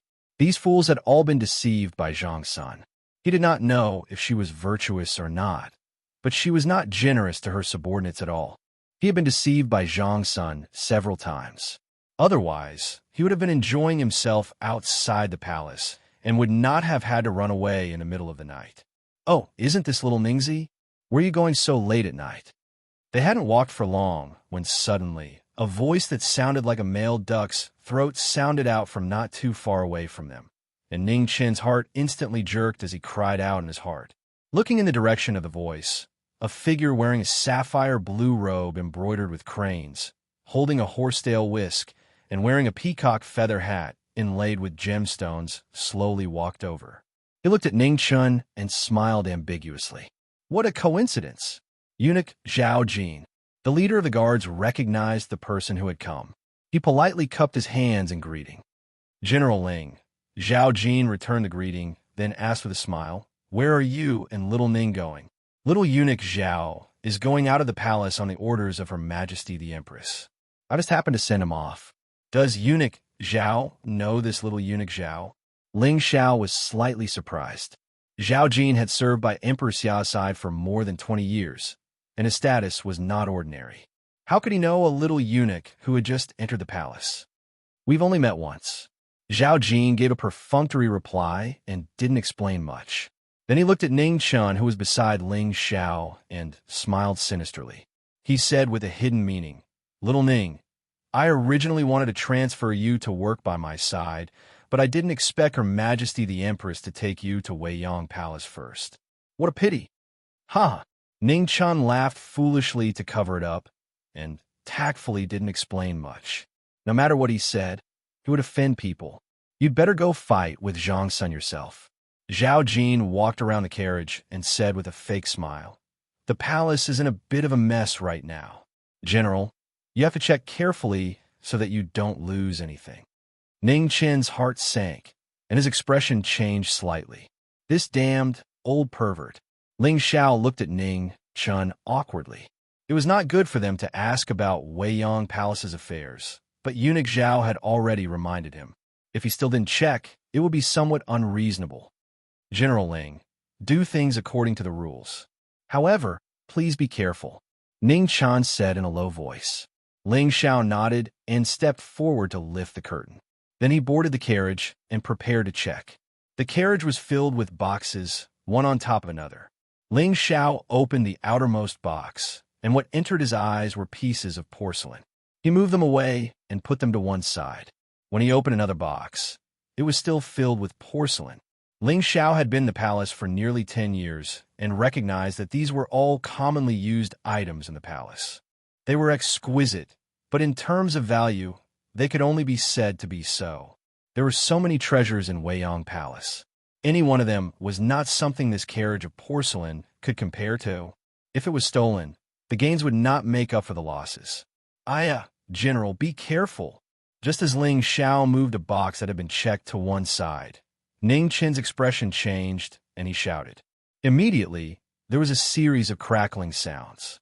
The entire box of porcelain was revealed from the bottom of the box and fell into the carriage, shattering into pieces. Panic appeared in Ning Qin's eyes as he said anxiously, I forgot to tell the general that the boxes below are quite old. Her Majesty the Empress said in a hurry that she wouldn't check them again once we have the token. It's not a problem. I was anxious and forgot about it. Ling Zhao's expression was also ugly. Although it was not some rare treasure that was broken, it was still something from Weiyang Palace. Moreover, the Empress had said in a hurry, it must be important. Thinking of this, Ling Xiao looked at Zhao Jin with an unkind expression. It was all this damned old eunuch's fault. If it was not for this old fellow being so meddlesome, he would not have made such a big mistake. Below the carriage, Ning Chun sighed softly and said with a bitter face, General, you should check quickly so that I can finish my task quickly and ask for forgiveness from Her Majesty the Empress. Hearing that Ning Chun didn't intend to push all the blame onto him, Ling Zhao's impression of the former instantly improved. Comparing it to Zhao Jin, who was watching from the side, there was no need to think about who could be trusted and who couldn't be trusted. Thinking of this, Ling Xiao jumped down from the carriage and said seriously, There's no need to check. Little eunuch, quickly leave the palace. Don't delay Her Majesty the Empress's task. If Her Majesty blames you for breaking things, Ling Xiao will definitely bear the responsibility with little eunuch. Thank you, General. Ning Qin's face showed gratitude, but he felt a little guilty in his heart. This Ling Xiao was so righteous. Was it bad for him to trick him like this?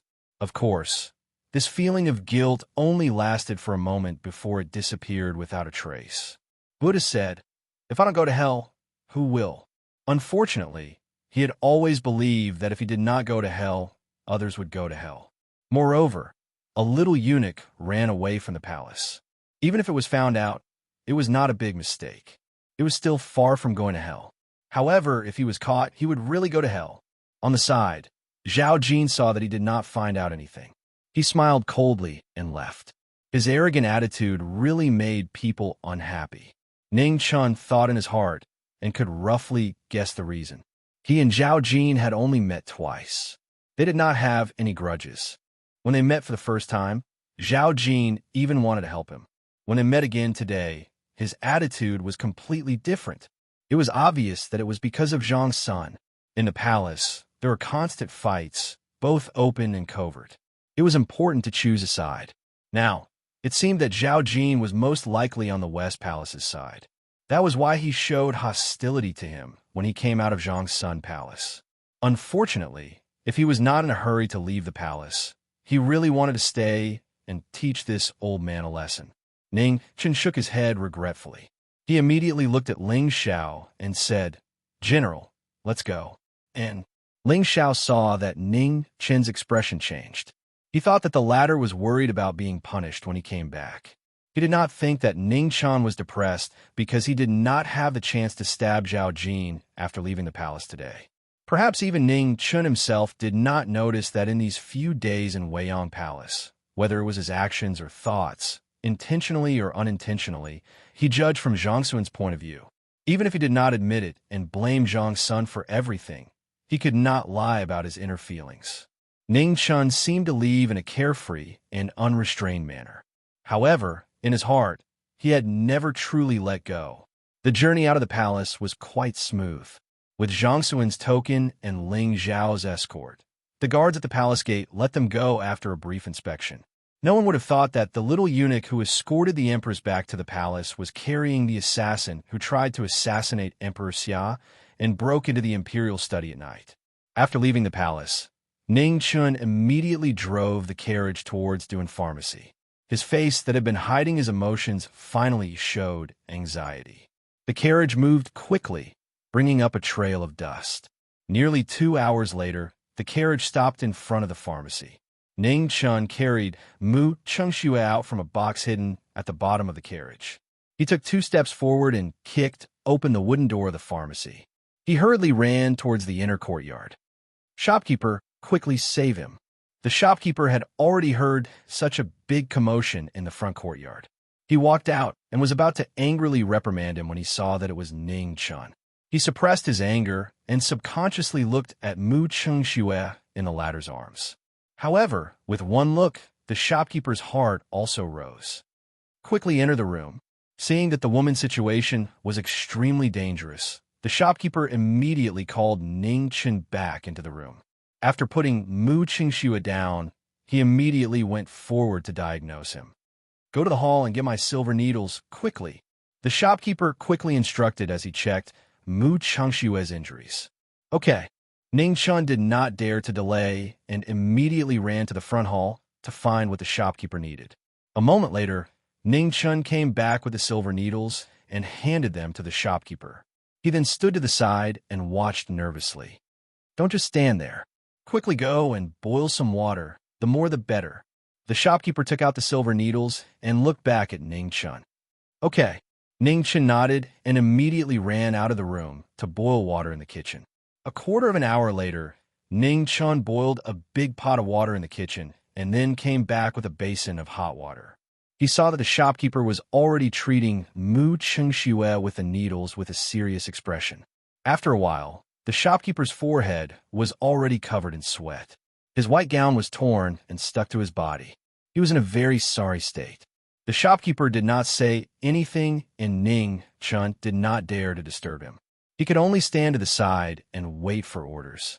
About a quarter of an hour later, the shopkeeper stood up tiredly. His body swayed, and he almost lost his balance. "Is the water ready?" The shopkeeper steadied himself and asked.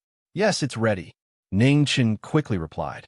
"Help her take off her clothes and bathe," the shopkeeper said tiredly. "Mimi?" Ning Chun was stunned and could not stay calm. He pointed at himself and stammered. "If it's not you, then it's me." The shopkeeper threw out a sentence and then naturally walked out of the room. "The water doesn't need to be too hot, just slightly hot. Pay attention to the time. It can't be too short, but it can't be more than 2 hours either." Okay. Ning Chun was already dumbfounded and subconsciously nodded. Chapter 14. In the inner courtyard of Duan Pharmacy, Ning Chun was busy for half a day. He looked at the bathtub filled with hot water and then looked at Mu Chengxue on the bed. Should he take it off or not? "I can't get over my conscience." Ning Chun touched his heart and found that he still felt guilty. This proved that he was not a heartless person. However, there was a reason for this. Could he not care about trifles? Ning Chun tried to convince himself. He reached out his hand, but then retracted it. He suddenly remembered that women in this era were quite conservative. Even if there was a reason for him to do this, it did not seem appropriate. "Shopkeeper, you've killed me," Ning Chun complained in his heart. He stared at Mu Chengxue for a while and finally sighed. He made up his mind. "If I don't go to hell, who will?" Ning Chun made up his mind and carefully walked to the bed. He carefully looked at Mu Chengxue and confirmed that she would not wake up anytime soon. Only then did he feel relieved and reached out to take off her clothes. Suddenly, Mu Chengxue softly moaned and her delicate body moved. Ning Chun was so scared that he immediately retracted his hand. "This is too scary." Ning Chun's face was gloomy. This great aunt was a ruthless person who even dared to assassinate the Xiao Emperor. If she woke up and found out something, he would probably have to enter the palace and become a eunuch. With a ripping sound, Ning Chun tore a piece of cloth from his clothes and covered his eyes. He could not help but sigh in his heart. "I'm really a gentleman." After covering his eyes, he really could not see anything. Ning Chun sighed and felt a little regretful at the same time. There was a famous saying, "Men, another name for you is beast." Ning Chun did not know if he was considerate, but he was really good at taking off people's clothes. Moreover, Mu Chengshue's clothes were not too hard to take off. He was able to do it quickly and easily. However, whether there was any accidental physical contact during this period of time was purely up to his conscience. Of course, even if there was, he would not admit it. After a while, Ning Chun carefully carried Mu Chengxue into the bathtub. Only then did he remove the cloth from his eyes. Then he looked at his hands and smiled foolishly. He would not wash his hands for the next 2 days. The rest of the things were much easier. Ning Chun waited beside the bathtub. Every 15 minutes, he would add some hot water into the bathtub. During this time, he just sat there foolishly waiting. Suddenly, in the tub, Mu Chengxue uttered a painful groan. Following this, he spat out a mouthful of blood, which dyed the water in front of him red. Mu Chengxue. Ning Chun rushed forward, but was stopped by Mu Chengxue, who was still half awake. No! Mu Chengxue let out a long groan that was even more painful than before. Water splashed all over his body. His long hair fluttered, and the Zhen Qi in his body spread out. Instantly, the tables and chairs around him were sent flying, and broken wood scattered everywhere. Even Ning Chun, who was not far from him, was sent flying. With a bang, Ning Chun crashed into the wall and fell to the ground. Soon after, he vomited a mouthful of blood. It was obvious that he had suffered serious internal injuries. Truly, if you don't seek death, you won't die. Ning Chun struggled to get up. He wiped the blood from the corner of his mouth and hurried to check on Mu Chengshue's condition. In his half-conscious state, Mu Chengxue glanced at Ning Chun, but before he could say anything, he fainted once again. Ning Chun was shocked. He stretched out his hand to feel the pulse on the former's neck. When he found that the latter's heartbeat was still there, he immediately let out a sigh of relief. After taking a closer look, Ning Chun found that Mu Chengshue's complexion was much better than before. This damn shopkeeper, why didn't he tell me earlier? It hurts so much.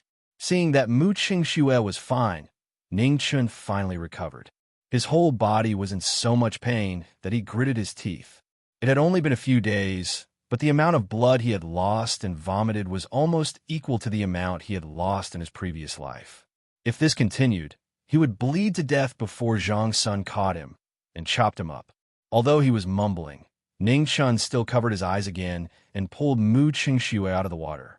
After wiping his body dry, he carried Mu Chengxue back to the bed and covered him with a blanket. Only then did he untie the blindfold. Looking at the undulating curves of the blanket, Ning Chun sighed. When he first met her, he had guessed correctly. How could a woman be so flat? Drip at this moment, Ning Chun suddenly felt his nose warm. Drops of blood flowed out and slid down his clothes to his chest. It was very dazzling.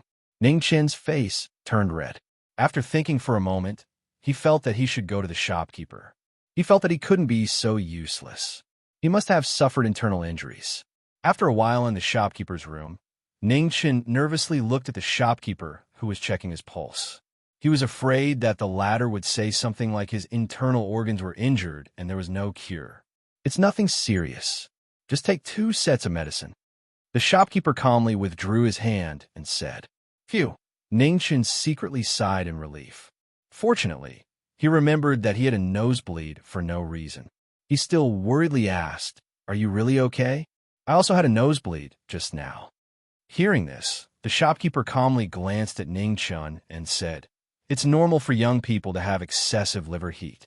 If you care, I can give you another set of medicine to reduce liver heat." Cough, cough, it's different. No need. Ning Chun was embarrassed. He hurriedly coughed to cover it up and refused. "Brother Ning, didn't you already go back to the palace with the Empress?" "Why?" The shopkeeper paused.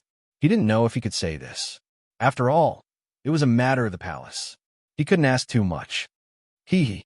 Ning Chun smiled awkwardly. He didn't want to lie, but he couldn't tell the truth either. He could only smile foolishly. Seeing that Ning Chun was in a difficult position, the shopkeeper didn't force him. He said straightforwardly, "Since Brother Ning doesn't want to say more, I won't force you. Brother Ning, you can rest assured and stay here for the next few days. It won't be too late to leave after that girl's injuries get better." "Thank you, shopkeeper." Ning Chun gratefully cupped his hands and thanked him. Although he said that, he still had to think about where to go in the future. After all, this wasn't a long-term plan. Zhang Sun was so smart. If she thought of this, he would be dead. He couldn't guarantee that Zhang Sun would let him go. Leaving the palace without permission was no joke. Moreover, He came out in the name of Zhang Sun. It could be said that if he was caught, his life would depend on Zhang Sun's mood. Although Zhang Sun was famous for being a virtuous empress, to be able to stand firm in the Xia Palace with all the scheming and scheming, it would be stupid to believe that Zhang Sun was a soft-hearted person. Ning Chun scratched his head and walked to his room. He didn't have money. This was the biggest problem now. In order to leave the palace today, he didn't dare to bring anything valuable except for Zhang Sun's jade pendant. However, he didn't dare to sell it even if he was beaten to death. Opening the door with a creak, Ning Chun walked to the bedside and took a stool to sit down. He stared blankly at Mu Qingxue on the bed. This ancestor woke up and was most likely going to leave. Should he sacrifice his face and beg her to take him with her? Thinking of this, Ning Chun couldn't help but be stunned. He suddenly realized that he didn't know anything about Mu Qingxue except for her name. He didn't even know if her name was real or fake. Ning Chun instantly felt that he was a fool. For the sake of a woman of unknown origin, he had almost lost his life. Moreover, whether or not he would be able to keep his life in the future was another matter. I've been obsessed. Ning Chun sighed softly. As expected, men shouldn't make promises too easily. People could really die. Ning Chun spent half the night thinking about random things. Unknowingly, he leaned against the bed and fell asleep. Master Zhang went to the front hall early in the morning and didn't come to disturb him. Ning Chun only woke up in a daze when the morning sun was a little dazzling. When he opened his eyes, he saw a pair of bright eyes staring at him. He didn't react and raised his hand to greet. Morning. Before he finished his words, Ning Chun stood up with a swoosh. His back was sweating like rain. He unconsciously took 2 steps back and laughed dryly. You're awake. Mu Qingshue's expression didn't change. She nodded and said calmly, Can you leave for a moment? I want to change my clothes. Of course, Ning Chun turned around and left. He was nervous. Although he was trying to save someone, he still didn't do it properly. This era was too harsh on women. What he did was to destroy someone's innocence. Mu Qingshue's calmness made him feel a little uneasy. Maybe he was thinking too much. He had only been in this world for a few days, but he had experienced a lot.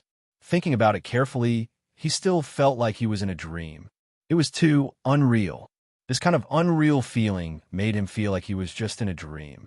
He was afraid that when his mirror's image was shattered, no one would remember his existence. The door opened, and Mu Qingxue walked out. Her face was a little pale, but couldn't hide her moving beauty. Thank you. Mu Qingxue said it calmly, but it made Ning Chun's heart feel heavy. In the silent atmosphere, the two didn't know what to say. They both had their own thoughts and couldn't speak. I'm leaving. After a long time, Mu Qingxue softly said. So fast, Ning Chun was startled. He raised his head and looked at the former's beautiful face. I've been out for a long time. It's time to go back. Mu Qingxue looked deeply at Ning Chun, but her tone was firm. Today, Ning Chun felt an indescribable irritation. He couldn't suppress it, as if he was about to lose something very important. Yes, Mu Qingxue nodded. His expression and tone were as calm as usual, and no one could see the slightest ripple in his expression. Then I wish you a safe journey. If fate wills it, we'll meet again. Ning Chun smiled and pretended to be at ease. Mu Qingxue sighed in her heart. She also wanted to say, if fate wills it, we'll meet again. She opened her mouth, but in the end, she couldn't say it. She flipped her hand, and a golden piece of paper appeared. She immediately handed it to Ning Chun and said, This is for you. Don't let anyone know about it. What is it for? Ning Chun took the paper and looked at the small words on it. He curiously asked, Mental cultivation. Mu Qingxue softly said, Is it for strengthening the body? Ning Chun smiled as he thought of their conversation that night. Yes. Mu Qingxue's beautiful face also revealed a smile as she nodded. Remember to take care of yourself. Don't do anything stupid. Ning Chun couldn't be at ease as they were about to leave. Yes. Mu Qingxue obediently nodded. Her expression also softened. Since we're about to leave, let's hug. Ning Chun didn't want the atmosphere to be too heavy.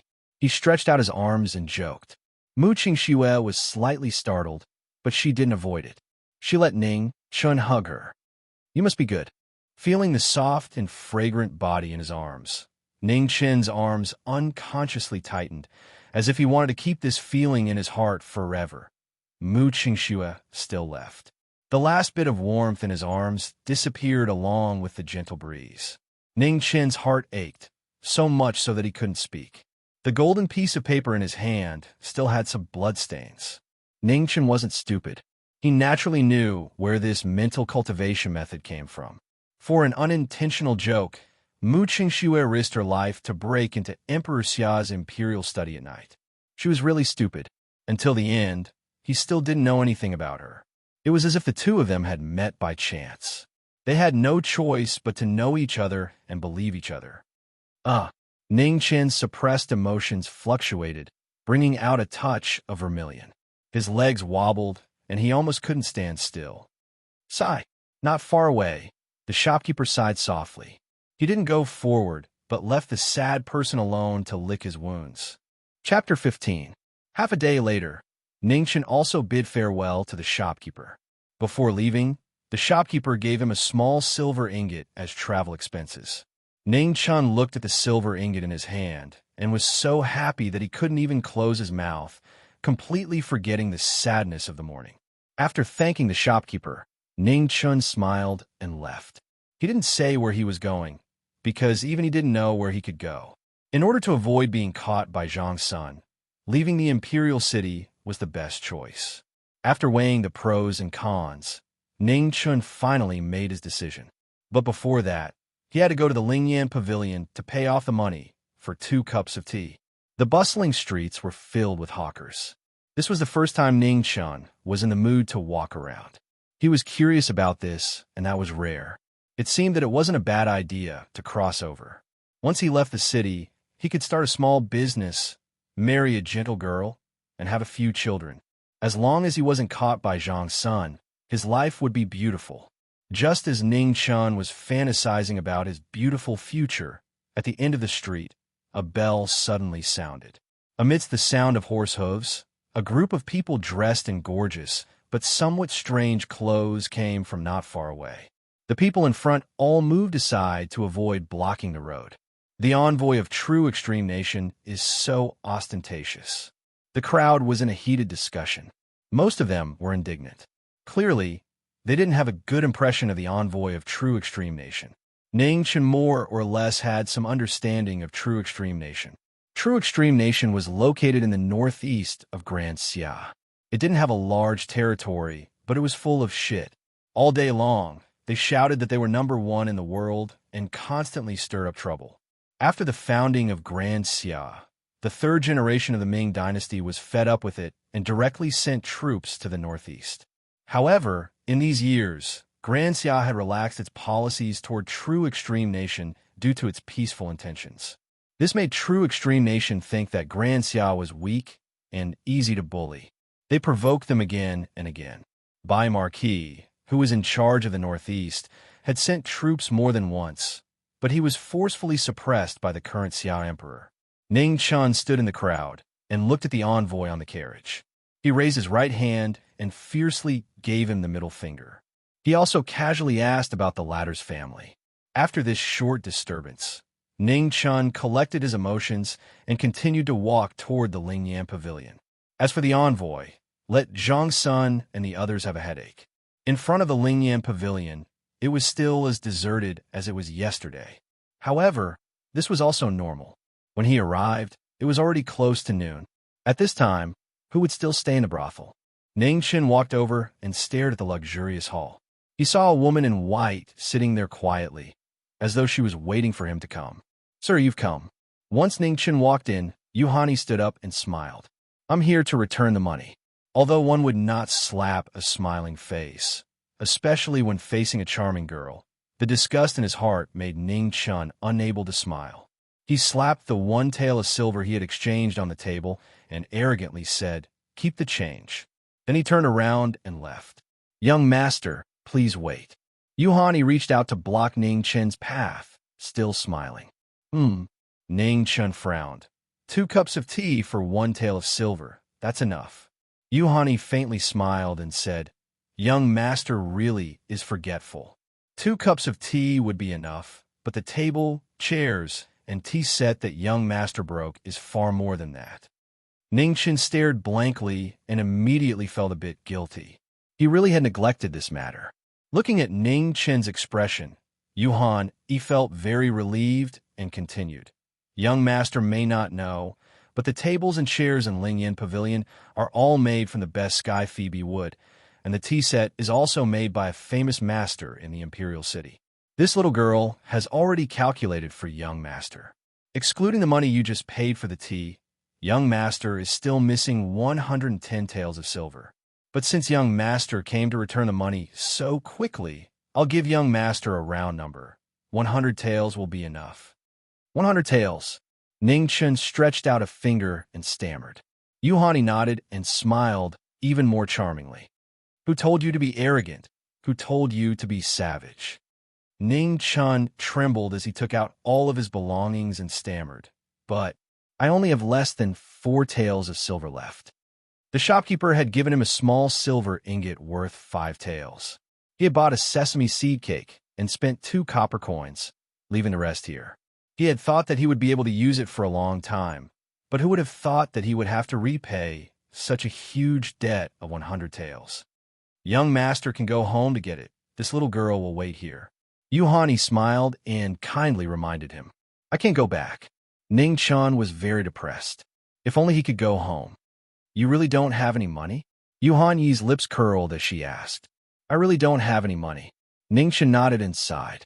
The smile on Yuhani's face immediately disappeared, and she lightly said, Then stay here and do odd jobs to repay the debt. Lier, take him to the back hall to wash the girl's clothes. Yes. As soon as she said that, a pretty girl around 12 or 13 years old walked out and pulled Ning Chen, who had not yet recovered from his shock, towards the back hall. With his sleeve pulled by the girl, Ning Chen walked and looked back. He didn't want to follow in. What was going on? He was in a hurry to run away. What about me? You owe big sistery money, yet you still dare to be so arrogant. Big sister, he has been waiting for you for a long time. How could Lier allow Ning Chen to struggle? She tugged on the latter's sleeves and dragged him to the rear hall. Aunt Lu, Aunt Zhao, you rest first. Give these clothes to him to wash. As soon as they entered the back hall, they saw 2 women sitting next to a pile of clothes busily. Li went forward and said a few words. Then she looked at the dazed Ning Chen and shouted. So much. Seeing the pile of clothes like a small mountain, Ning Chen almost jumped up. He stretched out a trembling finger and said, How long would this take? And there was no washing machine. Hurry up, or you won't have dinner tonight. Lier put her hands on her hips and said fiercely, I'll wash it. Why are you so fierce? Ning Chen muttered and walked slowly to the pile of clothes. At the same time, he comforted himself that a good man would not fight with an evil woman. After sitting down, Ning Chen was about to start working. But looking left and right, he felt that something was missing. Lier, is there no soap? Ning Chen looked for a long time and finally found something missing. He raised his head and asked. Lier raised her eyebrows and said, Soap? What soap? Are you talking about soap? That is used by rich people to wash their hands. Who would be willing to use it to wash clothes? Then how do I wash it? Ning Chen had a headache. He looked at the lass and asked doubtfully, What era is it now? Why hasn't soap appeared yet? So stupid, Lier muttered. She walked forward and took the stick beside the clothes. She used force to hit the clothes on the wooden board and said, See? Wash it like this. I use brute force to solve everything. Ning Chen felt that he was stunned. If he finished washing the clothes like this, he would basically be crippled. Wash well. I will come and check before dark. Li said, and immediately left while humming a tune. Ning Chen looked at the pile of clothes and sighed softly. If I knew this would happen, I would have continued to be a eunuch. Out of the wolf's mouth and into the tiger's mouth. It seems that I still have to find a chance to escape. What a headache.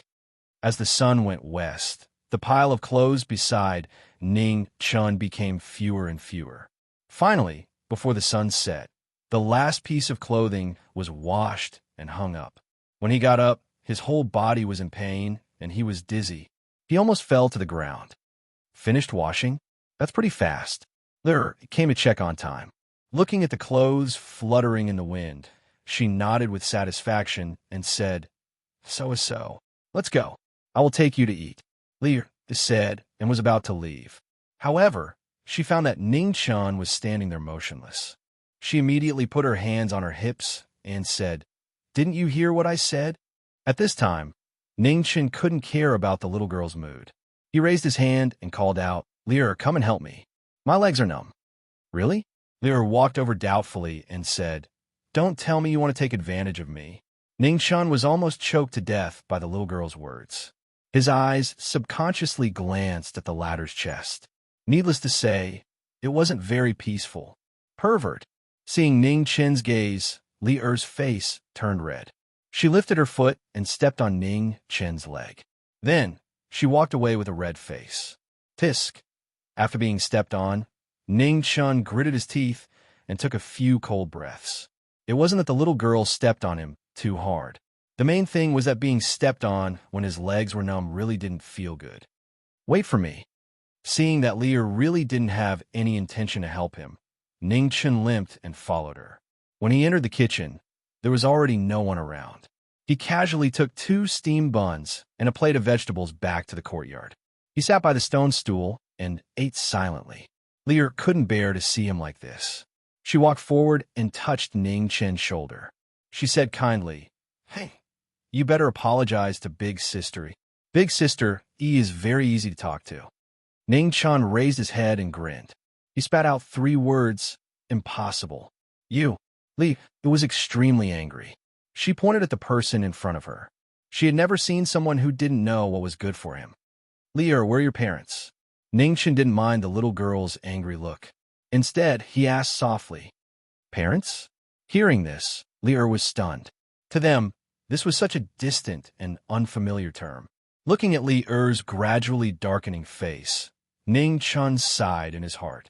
He got up and gently rubbed the little girl's head. In his world, a girl like Li-er was still a little princess that her parents doted on. But here, she had to be a slave to make a living. She couldn't even decide her own chastity. Thinking of this, Ning-chan hated Yuhani even more. She didn't even let off such a little girl. She was truly cruel and unscrupulous. Her heart was like a snake and scorpion. Li-er, do you want to leave this place? Ning-chan tried asking. He knew that his ability was limited and he couldn't help everyone. But he believed that if he tried his best, there was still hope to save a little girl. Li-er thought for a moment. After a long time, she lightly shook her head. She said gloomily, I don't want to. She had grown up in Lingyan Pavilion since she was young. She had already treated this place as her own home. Even if she could leave this place, how could she live? Moreover, she was a slave. No matter where she went, she couldn't escape this fact. Ning-chen looked at Li-er's expression. After carefully thinking it over, he understood what had happened. He apologized. I'm sorry, I was reckless. Don't worry about it. Hurry up and eat. I'll take you to your residence in a moment. Li-er slightly adjusted her mood and pretended to be happy. Ning-chen didn't say anything else. He continued to eat the food in his hands. He made up his mind that he must find a good home for this kind-hearted little girl. After eating, Ning-chen followed Li-er to his room. Fortunately, it wasn't as bad as he had imagined. Besides being a little small, there were no other inconveniences. After Li-er left, Ning-chen took out the golden paper that he had kept close to his body. He was very curious about this mental cultivation method that was said to be able to strengthen the body. Life Scroll? What a popular name.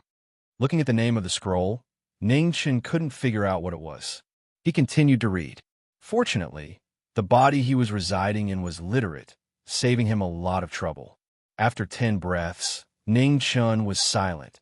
After 15 minutes, Ning-chen was still silent. After an hour, Ning-chen was still silent. After 2 hours, there was a frantic shout in the room.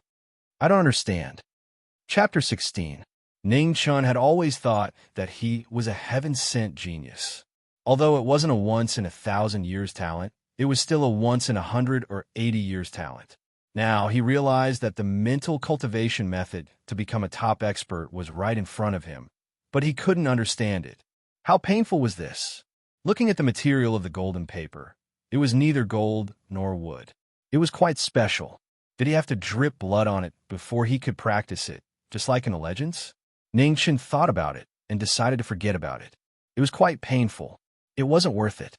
He could barely understand the first few lines, so he decided to practice them first. Anyway, it was to strengthen his body. When he met Mu Qingxue in the future, he would ask her to translate it for him. Tranquil heart, Dan heart, and Dan heart. Zhang Xian circulated his cultivation technique. The first time, he didn't feel anything at all. Ningchen wasn't discouraged and continued. Everything had to have a warm-up process, so he had to persevere. Then a second time, a third time, a fourth time, then 93rd time, 94th time, 95th time, 209 times, 210 times, 211 times, 1,130 times, kikik. The rooster crowed, and the sky was about to brighten. Ningchen opened his eyes and almost burst into tears. What happened to strengthening his body? Why didn't he feel anything at all? He still had things to do today, so he didn't have the time to continue studying here. He could only get up and walk outside. Taking advantage of the fact that the sky was still bright and there was still some time before work officially started, Ningchen sneaked into the kitchen and saw a woman who was busy in front of the stove. He patted his face and revealed what he thought was his brightest smile. "Hello, sister." The woman glanced at Ningchen and said indifferently, "Why are you calling me that? This concubine is old enough to be your mother." "Huh." Ningchen smiled awkwardly. "Hello, Annie. Speak. What's the matter?" The woman's attitude was still neither cold nor warm. She spoke indifferently as she busied herself. Ningchen rubbed his nose and said embarrassedly, "I want to ask for some lard." The woman looked at the young man in front of her and thought for a moment before agreeing. She pointed at a jar beside the stove. "It's there. Take it yourself. Don't let anyone see it." Ningchen's face lit up, and he hurriedly thanked her. "Thank you, Annie." Ningchen took a large porcelain bowl from the stove and scooped out half of the lard. He looked around and found a rag to wrap some ash from the stove. Then, he smiled at the woman and left happily. The woman was baffled by this and sighed softly before continuing with her work. Such a delicate and pretty child. It's a pity that his brain isn't good. Ningchen never thought that he would receive such an impression. He was still happily doing his own thing. The courtyard in the back hall was very big, but the girls in the pavilion rarely came here, so it was very quiet. Ningchen sat on the stone steps in front of his house, made a simple small fire, and then used a stone to place a bowl of lard on top of it, waiting for the lard to melt. Ningchen didn't stay idle either. He took out a teapot and poured a handful of plant ashes into it. After adding some water, he stirred the ashes with a small wooden stick. In the past, when he had nothing to do, he had tried this thing himself. Although the ratio was not easy to grasp, it was not impossible. This was the oldest way to make soap. There was no fire alkali here, so they could only use plant ash as a substitute. The conditions were tough, so they could only endure. The smell of the heated lard was terrifying. Ningchen held back his disgust and poured the filtered water mixed with plant ash into the lard. Then, he pushed it aside and stirred it vigorously with a long wooden stick. "I really can't endure it." Ningchen was dizzy from the smell. He hurriedly ran into the house and covered his nose with a wet towel. Then, he came back and stirred. "Hey, what are you doing? It smells so bad." Not long after, Le ran over from not far away while covering her nose. Her eyes were filled with anger. She was very dissatisfied with Ningchen's terrifying killing machine early in the morning. "Li'er, come, help me stir for a while. Brother is about to collapse." Ningchen saw the little girl coming and didn't hold back. He hurriedly called out to her. "Not going." Li'er retreated far away, afraid that she would be used as a laborer. Little girl with small breasts but no brain. "When I'm done, you will beg me." Ningchen was dizzy from the smell, but he still couldn't hide the nature of his poisonous tongue and said, "You rogue." Li looked at her breasts and reprimanded him with a red face. However, she was curious and didn't run away to see what Ningchen was doing. "It's foaming." Ningchen saw the white foam in the bowl and was shocked. He didn't care about his nose and went forward a few steps. He took the wooden stick and stirred with all his might. It's time to eat. Unknowingly, Leah ran to the kitchen. When she came back and saw Ning-chan was still stirring, she shouted from afar. I'm busy. Help me get some food. Ning-chan was busy and couldn't leave. He casually shouted, No, I'll starve you to death. Li still remembered Ning-chan's poisonous tongue and refused without hesitation. After waiting for a while, seeing that Ning-chan still didn't have the intention to eat, Li pouted and left angrily. About half an hour later, Li was full.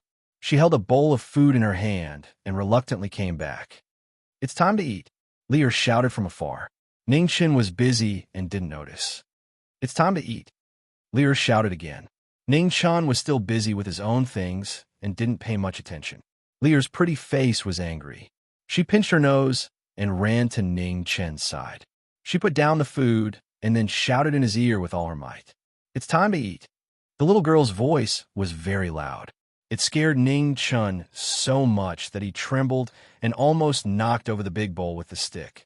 Right away, Ning-chan replied and continued with his work. This was a crucial moment and he couldn't leave. The food is going to get cold soon. Li saw that Ning-chan was still not eating and pouted. She said, You eat. I'll help you stir the food first. Ning-chan looked at Li in surprise. This little girl was still in a bad mood just now. Why was she so easy to talk to now? However, he felt that his stomach was growling and didn't think much about it. He passed the wooden stick in his hand over and instructed, Then be careful. Don't stir it over. I know. You're long-winded. Li took the wooden stick, pinched her nose, and stirred seriously. Ning-chan looked at the little girl. She didn't go far. She sat at the side and ate the still hot food. Gradually, his eyes became sore and his mouth salty. Why are you crying? Li took a glance and asked in surprise. No, the smell is too strong. Ning-chan rubbed his eyes and grinned. Then sit further away. It's okay. I'm used to it. Eating the rice in the bowl, Ning-chan's heart felt warm. This little girl was so kind. Even if she looked a little unruly, it was just a pretense to protect him. Okay, I'm full. It's my turn. After finishing the rice in a few mouthfuls, Ning-chan went forward and took the wooden stick. He then pushed the little girl to the side. Li, help me bring the bowl back. I'll show you something when I come back. You'll order me around.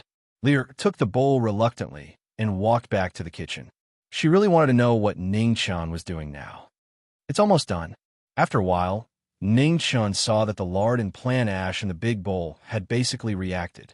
The unpleasant smell from before was also gone. He was in a good mood. His luck was not bad. Is it done? Li asked expectantly. It's done.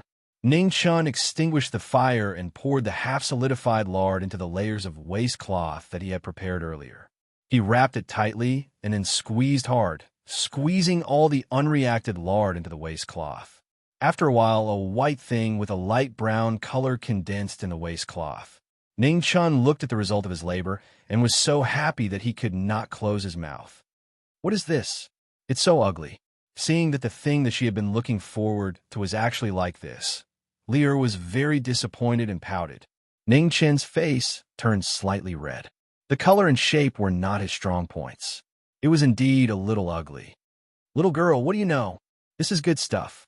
Follow me. In order to save his face, Ning-chan decided to broaden Li's horizons and establish his tall image. Li followed Ning-chan into the house doubtfully to see what tricks he was playing. Li, give me your hand. Ning-chan smiled slyly. It did not look like something good was going to happen. What are you doing? Li asked worriedly, but she still obediently extended her hand. Hee. Ning-chan smiled slyly. He quickly smeared the lard on his hand onto Li's hand. In the blink of an eye, the little girl's fair and beautiful hand was stained with dirty little claws. Oh, what are you doing? Your hands are so dirty. Li's face changed. She quickly retracted her hands, but it was still too late. You're bullying me.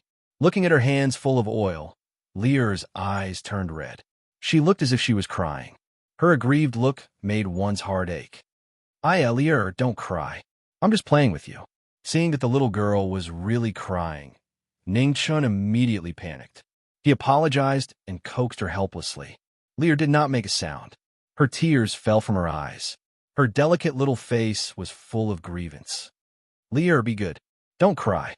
I'll wash it for you now, okay?" Ningchen quickly pulled the little girl to the side of the wooden basin and comforted her gently. Lear did not make a sound and continued to cry silently.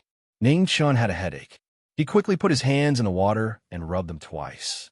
He soaped his hands and rubbed them carefully. Then he washed his hands in the water. Without taking a towel, Ningchen rubbed the water on his body. Then he put his hands in front of the little girl and said gently, "Look, didn't I wash it all off?" Lear was attracted by this magical scene and forgot to cry. She looked at Ningchen's hands and then looked at the dirty water in the basin. Her little brain could not understand what was going on. Seeing that the little girl was no longer crying, Ningchen quickly poured the water away and changed it to a basin of clean water. Lear, try it too. Lear put her hands into the water doubtfully. Then, like Ningchen, she soaped her hands and rubbed them. Then she washed them in the water. "Come, wipe the water on me." Ningchen looked around and found a towel. He smiled and said. Lear smiled through her tears. She pouted and really wiped her hands on Ningchen's clothes. Her dirty hands disappeared and turned into beautiful white hands. Lear stretched out her hands and stopped smiling. She pretended to be angry and said, "Give this to me." Ningchen's face showed a hint of pain. He hesitated for a while and bargained, "Leave half for me." Lear did not make a sound. Her face was still tense, and she did not take back her hands. 1/3, 1/4. In the end, Ningchen did not keep anything and gave it all to Lear. Looking at the back view of the little girl leaving happily, he could not help but smile. The painful expression disappeared. He made this soap for Lear. As for using it to make money, he did not even think about it. If he made some novel things and got noticed by others, and accidentally passed it to Zhangxuan's ears, then he was really tired of living. For the sake of his life, he had to continue to keep a low profile. Chapter 17.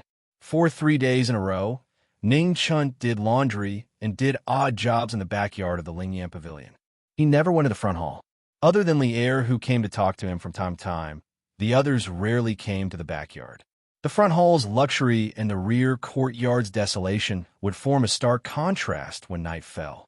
The moment the lanterns were lit, the Lingyan Pavilion would display its most flourishing aspect. The red light district was always a warm and tender place where men would linger and forget to return. At this time, the backyard was the quietest. Ningchen liked to look at the stars. He always felt that there was a star in the sky that was his home.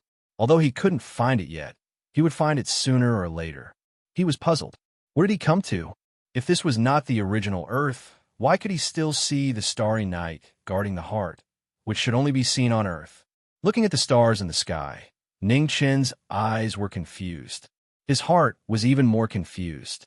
The starry sky, the crescent moon, how could he not see the most familiar blue memory? Tired of looking and counting, Ningchen shifted his gaze to the moon in the sky. He carefully looked at it. The moon in this world was indeed different from the one in his previous world. It had a faint red color. It looked like it was covered with a layer of blood fog. It was so illusory that it was somewhat unreal. It was said that this world was created by the gods, and the moon in the sky was created by the ancient creator god. The eternal night cult believed in the only god in the legend, and always believed that the god would come again one day. Ningchen didn't like this legend. If the gods really existed, then what was the belief that he firmly believed in his previous life? The gods were more valuable in legends. The human world didn't need gods. The cultivation method that Mu Qingxue gave him was not very smooth. There were too many parts that he couldn't understand. He practiced the parts that he could understand for a few days, but he didn't feel any effect. However, he believed that with accumulation, the effect would show. Sure enough, on the 4th day, he could feel a slight flow of air flowing along his meridians. Every time it circulated, the flow of air would slightly increase. Ningchen was overjoyed. He was indeed a peerless genius that appeared once in 100 years. However, he didn't know that Jin Yuan needed moves to be effective. It was recorded on the golden paper. Unfortunately, he couldn't understand it. Mu Qingshua's original intention was to strengthen his body. Thus, even though he knew that other than the first few lines, he would not be able to understand the rest, he did not intend to teach him. Ning Chen didn't mind. It wasn't that he was open-minded, but that he didn't know about this at all. Anyway, he knew that his practice was effective, so he didn't care about anything else. Just like this, he worked during the day and cultivated at night. He had been tossing and turning for nearly half a month. Ning Chun enjoyed the peace and quiet, but he didn't know that something big had already happened outside. Lear still came over every day to bicker with him, as usual. Unfortunately, in the face of Ning Chen's poisonous tongue, she was undoubtedly defeated every time. Sometimes, she was so angry that she would fiercely bite him with her little canine teeth and then happily run back to the front hall. Ning Chen didn't know how many teeth marks there were on his arm, but every time, she didn't learn her lesson. With just a few words, the little girl was so angry that her teeth itched. The bickering between the two had become a common occurrence. Even if she was angry the day before, it couldn't stop Li Er's enthusiasm to run to the back hall. Once, she talked about the big news that was spreading outside. Ning Chan was stunned for a while, but finally he threw it to the back of his mind. He had already come out, so these things had nothing to do with him. Let Zhang Sun and the others have a headache. However, after 2 days, Ning Chun found out one thing that really gave him a headache. His only shoe was scrapped. When he ran away, he had brought a change of clothes, but forgot to bring shoes. This pair of shoes had lasted for so long, but finally they were sacrificed. This time, he had no choice but to go out. However, he had no money. The shopkeeper had given him back to Yuhani. He didn't have any money now. Not to mention shoes. He couldn't even afford to buy insoles. Since there was nothing to do in the morning, Ning Chun went to the front hall. He looked left and right, looking for Yuhani's figure. "Hey, what are you doing?" Lear saw Ning Chun come early in the morning and fiercely asked him. "I want a salary," Ning Chun said confidently. He had worked for so many days, so he could not be paid a single penny. Lear looked at Ning Chun as if she had discovered a new continent. She said in disbelief, "You actually have the nerve to ask for a salary." Hee. Ning Chun smiled guiltily. He knew that he was in the wrong, but he couldn't just not ask for a salary. He had simply sewed the shoes, but it wouldn't last for more than a few days. "Sister E is not here. You should wait for her to come back." Lear was defeated by Ning Chen's thick skin. She didn't expect that other than his mouth, his skin was also so shocking. "Then Lear, lend me some money first. It's urgent." Ning Chen struggled for a moment, but finally he asked embarrassedly. It was shameful that he had fallen to the point of borrowing money from a little girl. "What?" Lear was startled at first, then looked at the former suspiciously, as if guarding against a swindler. Looking at Li Er's eyes, Ning Chun felt that his dignity was insulted. He said angrily, "What kind of eyes are you looking at me with? I'm just borrowing money to buy a pair of shoes. Do I look like the kind of person who doesn't return the money?" Li Er lowered her head and looked at Ning Chen's shoes.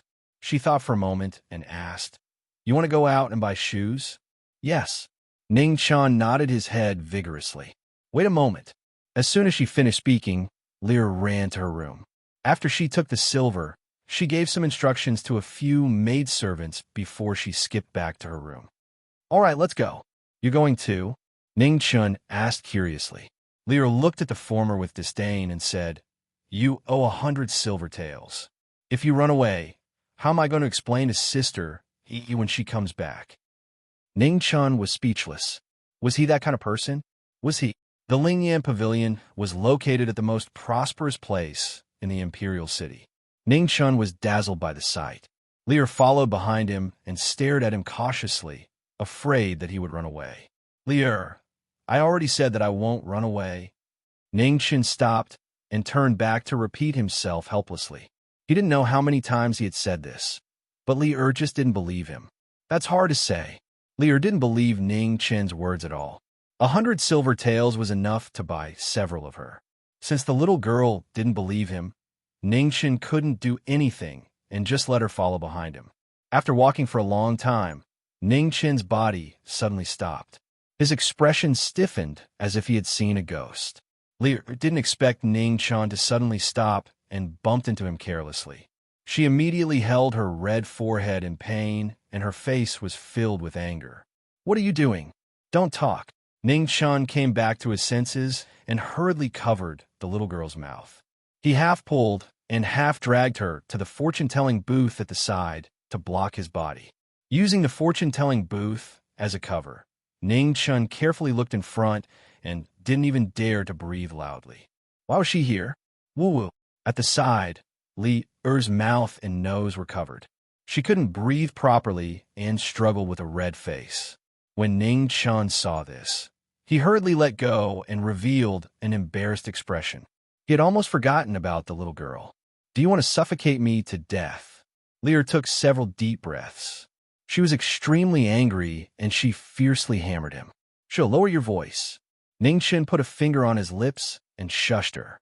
He guiltily looked at the beautiful figure in front of him and prayed in his heart that he wouldn't be discovered. "What's wrong?" Li was attracted by Ning Chun's gaze and looked over, but she didn't find anything strange. "An enemy is chasing after me." Ning Chun casually made up a lie.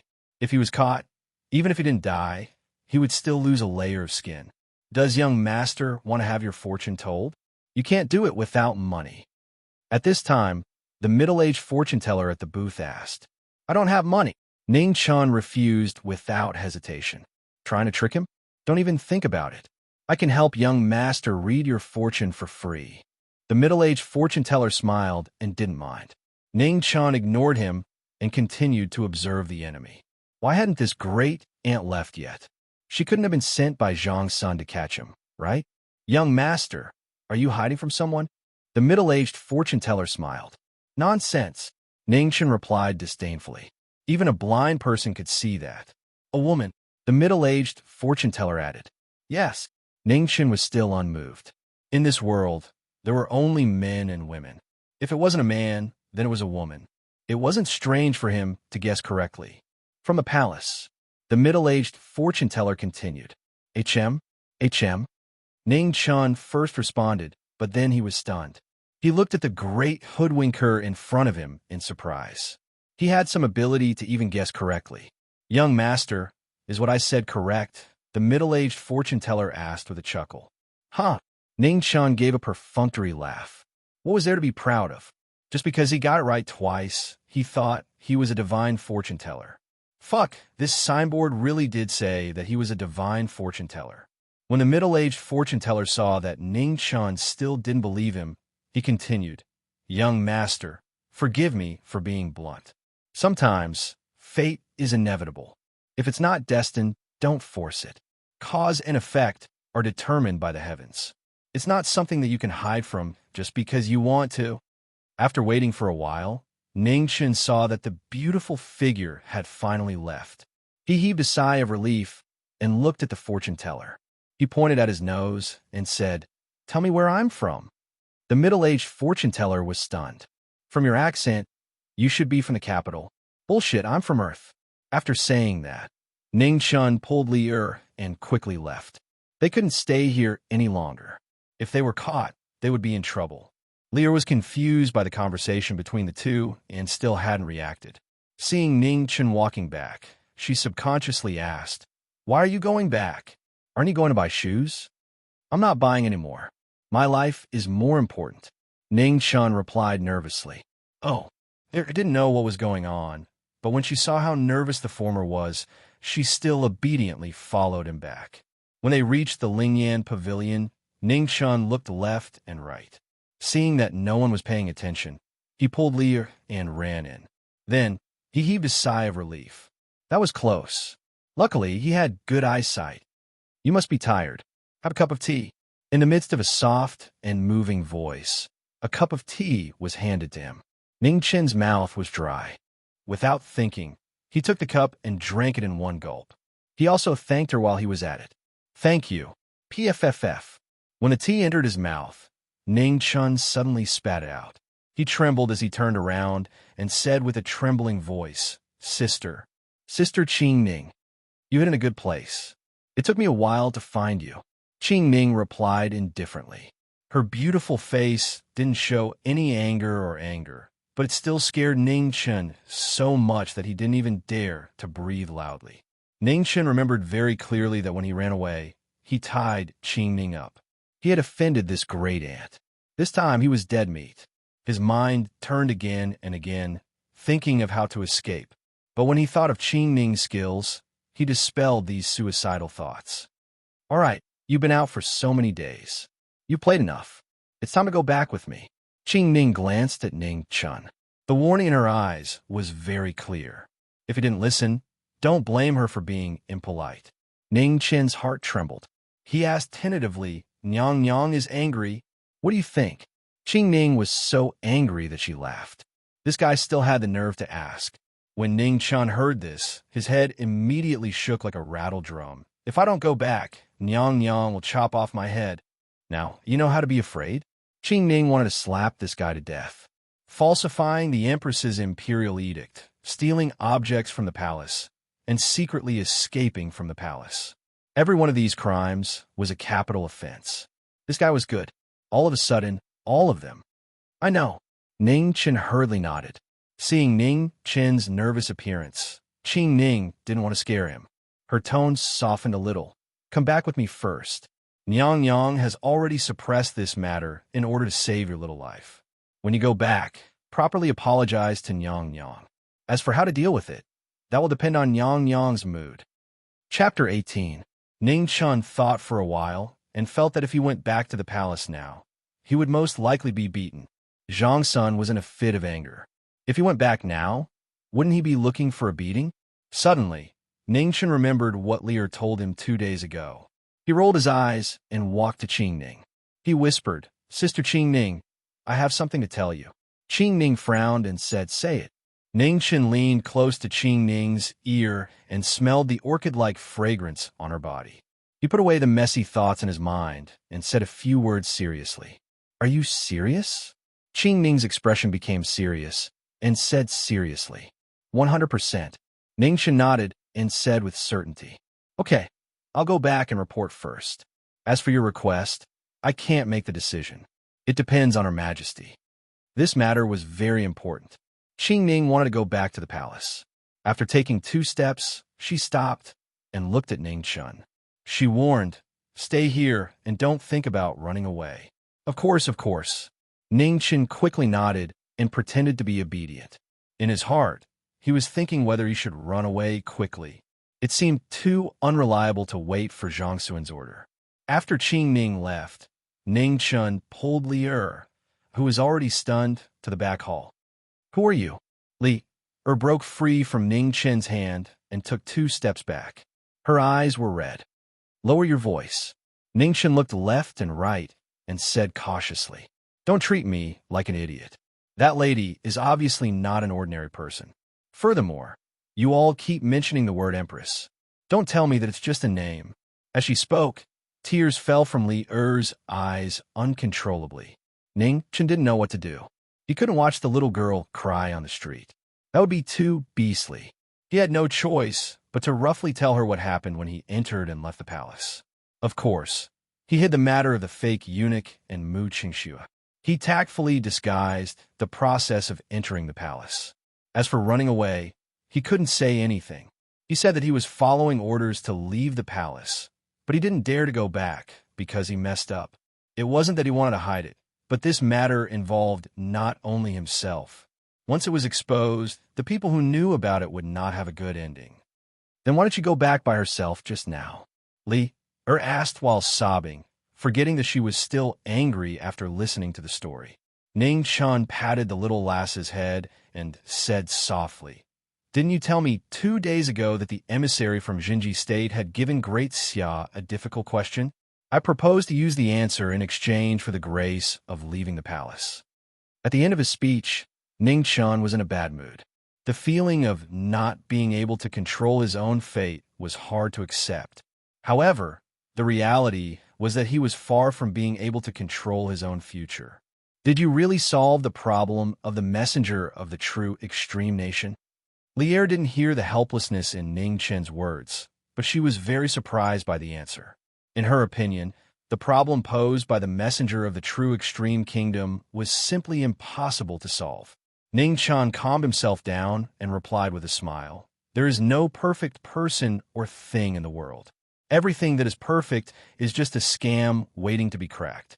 The problem of the emissary of the Jinji kingdom seems to be unsolvable, but in fact, it is full of loopholes. Everyone can do it. Even I can't do it.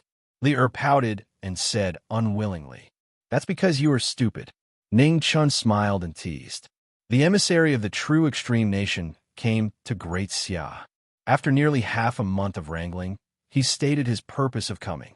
This trip was to ask for a princess of Great Xia for the emperor of the true extreme nation. Originally, this wasn't a big deal. There were many women of suitable age in the royal family. Normally, as long as the Xia emperor bestowed the title of princess, it would be enough. However, the emissary of the true extreme nation requested that the bride must be a princess of the Xia emperor. This was no small matter. Prince Xia had many daughters, but there was only one princess who was truly to be married. That was the 9th princess, Xia Xinyu. Back then, the imperial noble concubine had unfortunately passed away after giving birth to the 9th princess. The eldest grandson couldn't bear it and raised the two of them personally, always treating them as his own. Xia Xinyu had just turned 16 this year. She had inherited the looks of the imperial noble concubine and was born slim and graceful. She could be said to be the brightest pearl of Great Xia. The request of the emissary of the true extreme nation made the Xia emperor furious. However, he also felt somewhat helpless. Now, Great Xia was facing many external threats. The Gumeng court in the north could send troops at any time. The Eternal Night cult in the west was always waiting for an opportunity to encroach on the Central Plains. Although Great Xia was strong, it couldn't afford to send troops on 3 fronts. What made the Xia emperor even more unbearable was that while the emissary of the true extreme nation was asking for a marriage, he also requested that the Xia emperor cede Bairen, which is at the border between the two nations, as a dowry for the princess. Everyone knew that Bairen was the most important source of iron ore for Great Xia. 40% of the iron ore used in the weapons and armor of the Great Xia soldiers came from there. Once Bairen was ceded, it would mean that Great Xia was cutting off its own lifeline. The Xia emperor naturally wouldn't agree and flatly refused. Of course, the emissary of the true extreme nation wasn't stupid enough to think that the Xia emperor would agree to such a rude request. His goal wasn't that. After a round of bargaining, both sides took a step back. The emissary of the true extreme nation proposed a wager of 20,000 warhorses. He raised 3 difficult questions about courage, wisdom, and luck. If Great Xia lost, they didn't need to cede Bairuyuan. However, they had to give up the right to use Bairuyuan for 3 years. The emissary of the true extreme nation used the method of taking a step back in order to advance. He took advantage of Great Xia's unwillingness to go to war and purposely spread the news of the wager to put pressure on Great Xia. As long as it was appropriate, Great Xia would have no choice but to compromise. As expected, the Xia emperor agreed. At the same time, he added a condition. If the true extreme nation lost the wager, the Xia emperor would have to choose the princess to marry. The emissary of the true extreme nation didn't have any objections. Their goal was Bairuyuan. As for marrying the princess, it was just an excuse. The Xia emperor also had his own considerations. 90% of the reason why Great Xia was so afraid of the Northern Ming court was because of their iron cavalry. Although Great Xia was strong, they had a fatal weakness. Great Xia didn't have horses. It wasn't that they didn't have ordinary horses, but rather that they didn't have war horses. The Northern Ming court lived as nomads, and their people were valiant. They were good at riding and shooting. Their unique Fergana horse was a rare breed, and the production rate of war horses was very high. In this aspect, Great Xia was much worse. Their warhorse production rate was less than 10%. 20,000 warhorses was almost half of the true extreme nation stockpile. It would be a great relief to Great Xia's shortage of warhorses. However, what the Xia emperor didn't expect was that Great Xia would be defeated in just the first round of the competition of courage. It wasn't that Great Xia lacked loyal and brave people, but that the problem posed by the emissary of the true extreme nation wasn't something that could be solved by ordinary people. Boiling oil to remove the needle, and the person to remove the needle had to be decided by the other party. This wasn't a problem of courage, because no one could use a crippled hand to pick up an embroidery needle that was as thin as a hair. The officials of Great Xia had tried countless times, but it was simply impossible.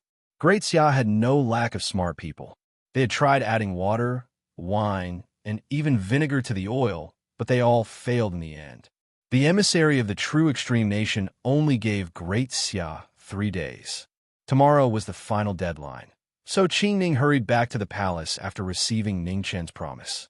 In Weiyang Palace, Zhang Sun hadn't slept for 2 days and 2 nights because of the emissary of the true extreme nation.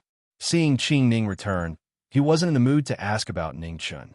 Qingning had left the palace 5 days ago, and this was the first time she saw Zhang Sun. When she saw his haggard appearance, she couldn't bear to see him like this. Knowing what Zhang Sun was worried about, she went forward and tactfully told him what Ning Chen had said.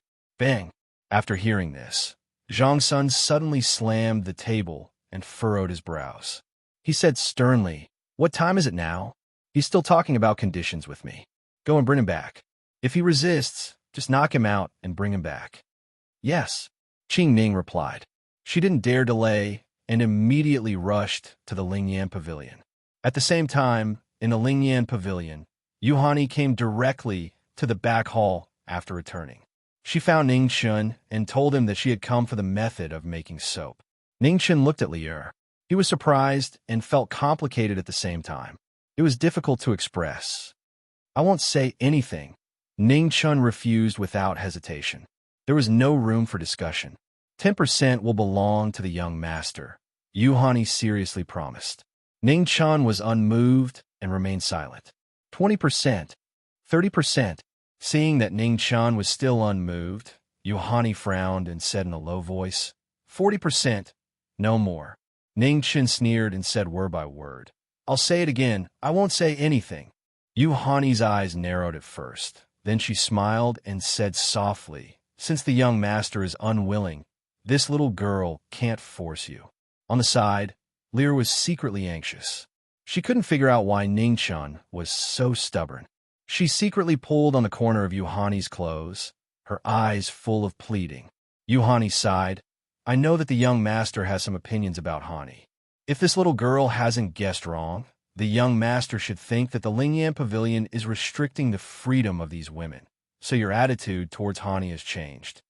But does the young master know how many brothels there are in the imperial city and how many women are slaves? In comparison, in a Lingyan Pavilion, they can at least choose whether they want to sell their bodies or not." At this point, Yuhani glanced at Li Er, and her beautiful face flashed with tender affection. She continued, "Someone like Li Er, who was sold to a brothel since she was young and had no one to rely on. Where could she go after leaving the Lingyan Pavilion?" Li Er's eyes were red as she walked in front of Ning Chen and pulled on the latter's arm. She timidly apologized. "I'm sorry, I just wanted you and Sister E to reconcile. So I gave the soap to Sister E. Li Er, be good, I'm not angry." Ning Chen raised his hand and rubbed the little girl's hair, then looked up at Yuhani and said, "I can give you the method to make soap, and it's not the kind you learn from Li Er, but the real way to make soap. But I have a request." Hearing this, Yuhani and Li Er were both shocked, especially Yuhani. She was much more knowledgeable than Li Er, so she naturally knew the value of the soap. Now that she heard it, Ning Chen seemed to be holding back. "Don't be surprised. I just use that soap to make Li Er happy. It's okay to make it for fun, but if you make it in large quantities, there will be many problems that can't be solved." Then, Ning Chen explained a real way to make soap, including how to use stones to burn quicklime, then to make slaked lime, then to refine caustic soda, and finally to make soap with caustic soda and lard. After a while, Yuhani and Li were in a daze, as if they didn't understand. Seeing this situation, Ning Chen asked for a pen and paper and wrote down the process in detail. He added the necessary diagrams and then handed it to Yuhani.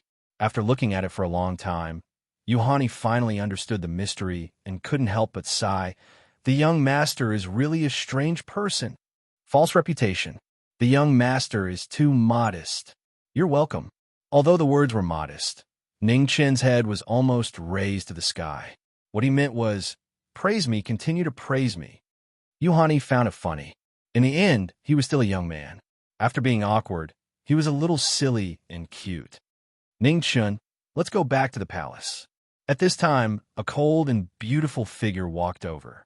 In just a few steps, she was in front of Ning Chen, grabbed his shoulder, and left. Chapter 19.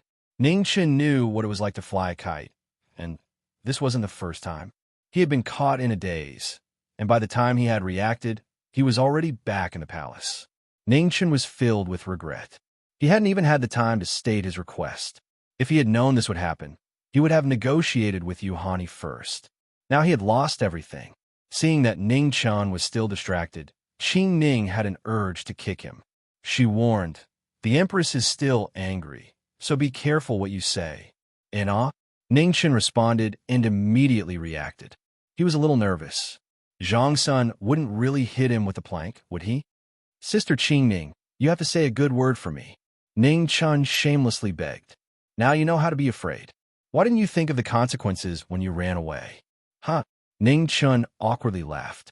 How could he have known he would be caught so easily? Sister Qing Ning, how did you find me? Ning Chen curiously asked. Qing Ning didn't hide anything and honestly said, today on the street, I already saw you before you hid from me. The only reason I didn't immediately catch you was because I wanted to see where you had been hiding these past few days. Ning Chen regretted it so much that he wanted to slap himself. He had delivered himself to her doorstep. Why'd he bought shoes? Couldn't he just endure for a few days? Let's go. The Empress is still waiting. Qing Ning was still worried, and she quickly walked forward. Although Ning Chen was unwilling, he could only follow. This time he couldn't avoid it. No matter how Zhang Sun punished him, he could only grit his teeth and endure. Weiyang Palace was as calm as usual. Zhang Sun sat in the main seat, her beautiful face carrying a bit of exhaustion. Compared to the past few days, she looked much more haggard. She had not slept for 2 days straight, and that was slowly destroying her remaining radiance. Beside Zhang Sun stood a beautiful figure. She was around 16 or 17 years old, and she wore a light purple dress. Her skin was whiter than snow, and her eyebrows were picturesque. Her eyes were like limpid autumn waters. Ning Chen followed Qing Ning in. When he saw the girl beside Zhang Sun, he was also stunned. It was no wonder people said that the 9th princess was a beauty that could cause the downfall of a nation. She was more beautiful than a flower. Femme fatale, Ning Chen secretly muttered. He was thinking too far ahead and accidentally got distracted again.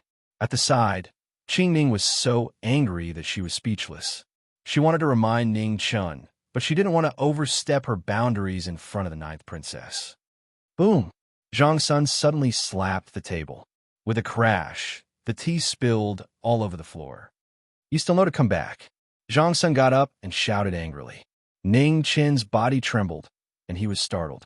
Only then did he come back to his senses, and he raised his head to look at Zhang Sun. However, when he met Zhang Sun's angry gaze, he immediately lowered his head in guilt. I know I was wrong. Ning Chen was incomparably sincere as he guiltily admitted his mistake. Beside her eldest grandson, Xia Xinyu was also shocked. This was the first time in her life that she had seen her mother so angry. Out of curiosity, she couldn't help but glance at Ning Chen. Seeing the guilt on Ning Chen's face, Zhang Sun suppressed his anger and said, Tell me, what did you do wrong? Ning Chen thought for a moment, then said in a low voice, I shouldn't have tied up Qing Ning Jie, and I shouldn't have taken an artifact from the palace without permission. Even more so, I shouldn't have faked Her Highness's decree and sneaked out of the palace. After saying this, Ning Chen carefully thought about it again, afraid that he would forget something and make Zhang Sun angry again. I shouldn't have haggled with Her Highness and refused to return to the palace. After saying this, Ning Chen looked towards Qing Ning. Afraid that he would miss out on something he didn't know about, he quietly mouthed, Anything else? Qing Ning turned her face away and pretended not to see. Good, very good. If you didn't say it, this consort really wouldn't have known that you've made so many mistakes. Hearing Ning Chan admit to his crimes, Zhang Sun was so angry that her chest heaved up and down. Her expression was as unsightly as it could be. Even Xia Xinyu was dumbstruck by Ning Chen's list of crimes. With so many crimes, any one of them was enough for him to die at least once. With so many crimes piled up, even if he didn't die of 1,000 cuts, it wouldn't be too bad. Tell me, how should this consort punish you? Zhang Sun said in a low voice. Ning Chen was put in a difficult position. He definitely couldn't tell the truth. He didn't want to be cut into pieces. He looked towards Qing Ning for help. Big sister, plead for leniency. Qing Ning's heart softened. She glared at Ning Chen, but still took a step forward and said softly, Her Highness, Ning Chen also knows that he was wrong. Right now, the matter of the envoy of true extreme nation is more important. How about we give him a chance to redeem himself? Zhang Sun pretended to hesitate as she thought about it. Soon after, she nodded slightly. She originally didn't have any intention of chopping off Ning Chen's head. It was just that this guy was too good at causing trouble. If she didn't give him a beating, she really wouldn't be able to vent her anger. She never would have thought that this brat actually dared to sneak out of the palace on his own when she didn't agree to his request to leave the palace. In the end, he actually succeeded. Zhang Sun looked towards Ning Chen. Her tone softened slightly as she said, Since even Qing Ning is pleading for leniency for you, this consort will temporarily let you off this time. However, while the death penalty can be forgiven, you can't escape punishment. Since you want to leave the palace so badly, this consort will punish you by confining you for half a year. For half a year, you're not allowed to take half a step out of Weiyang Palace. Half a year? Ning Chan smacked his lips gloomily. However, he didn't dare to have any objection. He still wanted to express his gratitude and said, Thank you, Your Highness, for your grace. The punishment was loud but light. The ninth princess was already so surprised that she didn't know how to express her feelings. Compared to the mistake made by this little eunuch, confining him for half a year was really not a punishment. After dealing with this matter, Zhang Sun collected her emotions and turned her attention back to the matter of the envoy of the Jinji nation. This is the ninth princess. You haven't met her yet, Zhang Sun introduced seriously. Ninth princess, nice to meet you. Ning Chen bowed and saluted. Xia Xinyu saw such a salute and greeting for the first time. Suddenly, she didn't know how to respond. On the main seat, the anger that Zhang Sun had just suppressed almost rose again. Qing Ning, teach him proper etiquette during his confinement period. What nonsense is he talking about? Yes, Qing Ning answered softly and said helplessly. Zhang Sun stretched out her hand slightly and then looked at Ning Chen. She said seriously, Ning Chen, you said before that you can solve the problem of the envoy of the Jinji nation. Is it true? Hearing this, Xia Xinyu's delicate body trembled slightly. She looked at the little eunuch who had surprised her several times. It was really hard to believe that he could solve the problem that made everyone feel helpless. Absolutely. Ning Chen couldn't stand being stared at by Zhang Sun and the ninth princess, so he answered honestly. What do you need? Zhang Sun had a glimmer of hope in her heart. She knew that although this little guy had a lot of problems, he was really smart. At the critical moment, he could always impress people. A pot of oil, vinegar, and a kettle that has been used before, Ning Chen said seriously. Qing Ning, send someone to get it. Zhang Sun ordered immediately. Yes. Qing Ning took the order and then left quickly. Taking advantage of the leisure time, Zhang Sun expressed her doubts and reminded him. The method of adding vinegar to oil has been tried, and it has been confirmed that it is not feasible. It is indeed not feasible, Ning Chen nodded and said. Later generations said that taking things out of oil was because vinegar was added to the oil. When the vinegar boiled, the temperature of the oil was only 40 or 50 degrees. Every time Ning Chen heard such nonsense, he wanted to slap them. In these rumors, many people swore that vinegar would boil at 60 degrees Celsius or even 30 degrees Celsius. This could no longer be described as nonsense. In fact, one could easily figure out that it was normal for the temperature to reach 40 degrees Celsius in the summer. However, who had ever seen the vinegar in the house boil on its own? In fact, most of the vinegar was only acetic acid and water. The boiling point of acetic acid was more than 110 degrees, and the boiling point of water was 100 degrees lower. The mixture of the two would boil at least 100 degrees. If someone put his hand in the vinegar at this time, even a piece of beef would be cooked, let alone a human's hand. Fortunately, he didn't believe in this nonsense legend. Otherwise, if he angered Zhang-sun again, he would really suffer. After waiting for a while, the little eunuchs and maids in the Weiyang palace set up the pot of oil in the yard. Qing Ning came in and invited them, and then dismissed all the maids and eunuchs. Zhang-sun and Xia Xinyu walked in the yard to see what method Ning Chen had. There was still a fire under the pot of oil. Ning Chen didn't waste any time. He took the kettle and scraped the dirt off. Then, he broke it into small pieces and threw it into the pot of oil. Finally, he poured the vinegar into the pot. Ning Chen took 2 steps back and stood to the side, waiting in boredom. "It's that simple?" Zhang-sun asked in surprise. "It's that simple." Ning Chen nodded honestly. It wasn't anything troublesome to begin with. As expected, not long after, bubbles began to appear in the pot. There were more and more of them, and they grew bigger and bigger. "Your Highness, why don't you try?" Ning Chen suggested. Zhang-sun walked forward, half believing and half doubting. She put her hand on top of the pot of oil. After feeling that it really wasn't hot, she put her hand in. The oil was just a bit hot. Only then did Zhang-sun truly believe him. Her emotions were extremely complicated. The problem that had troubled them for 2 days was actually solved so easily.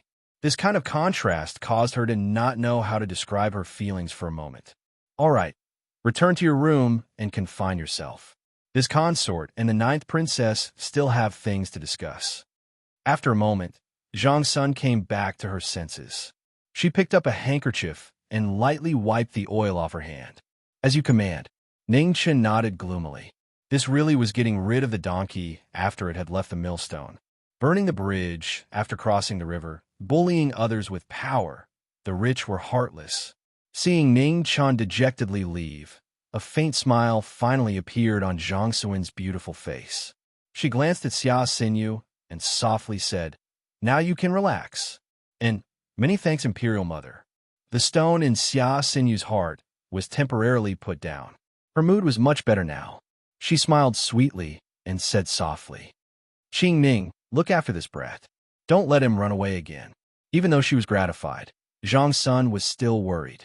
This little guy was too strange. She was very sure that as long as there was a chance, this brat would definitely secretly run away again. They were already lucky to be able to find him this time. If they let him run away again, with this brat's personality, he would definitely hide somewhere they wouldn't be able to find him again. "In," Qing Ning softly replied. After instructing Qing Ning, Zhang-sun looked at her daughter beside her and carefully instructed, "Xinyu, what happened today you must not tell anyone else, understand?" "Xinyu understands."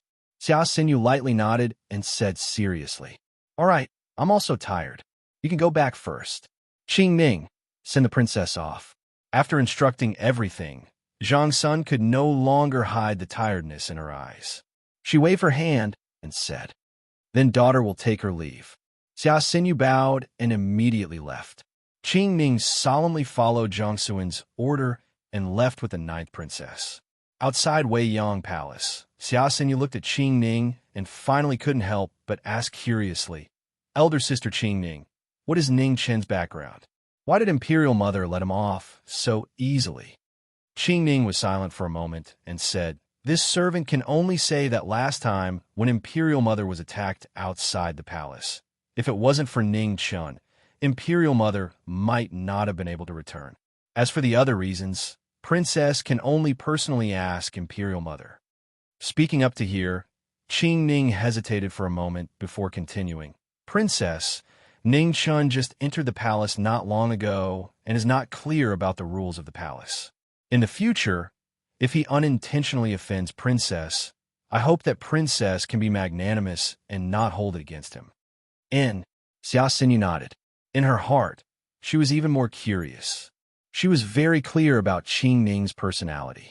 Although she was kind, she was actually very hard to get close to. Other than Imperial Mother, this was the first time she saw Qing Ning care so much about someone. It seemed that she needed to tell Imperial Brother about this person who had given her so many surprises. Chapter 20. The moon was bright and the stars were sparse. The night breeze was cool. In Weiyang Palace, Ning Chun was sitting on his bed, practicing the cultivation method on the golden paper. Where's my true qi? Feeling his meridians were empty, Ning Chun was puzzled.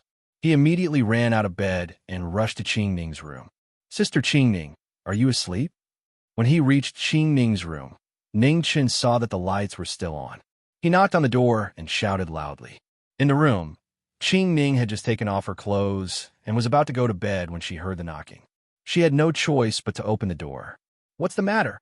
Qing Ning opened the door halfway and stood in front of the door, grumbling. Are you going to sleep? Seeing Qing Ning in white pajamas, Ning Chun was a little embarrassed. Should he go in? It was so cold outside. I'm a eunuch. Who am I afraid of? As it turned out, Ning Chun's skin was still very thick. He very consciously pushed open the doors of some rooms and walked in openly. Qing Ning was speechless. She didn't understand what Ning Chun's skin was made of. Sister Qing Ning, my true qi is gone. Do you know what happened? Ning Chun sat around the table and asked his question. He still had it yesterday. How could it be lost? Qing Ning's body trembled as she looked at Ning Chun in astonishment. She thought about it for a moment and roughly understood what was going on. This brat's mental cultivation method must have been taught to him by the woman from that night.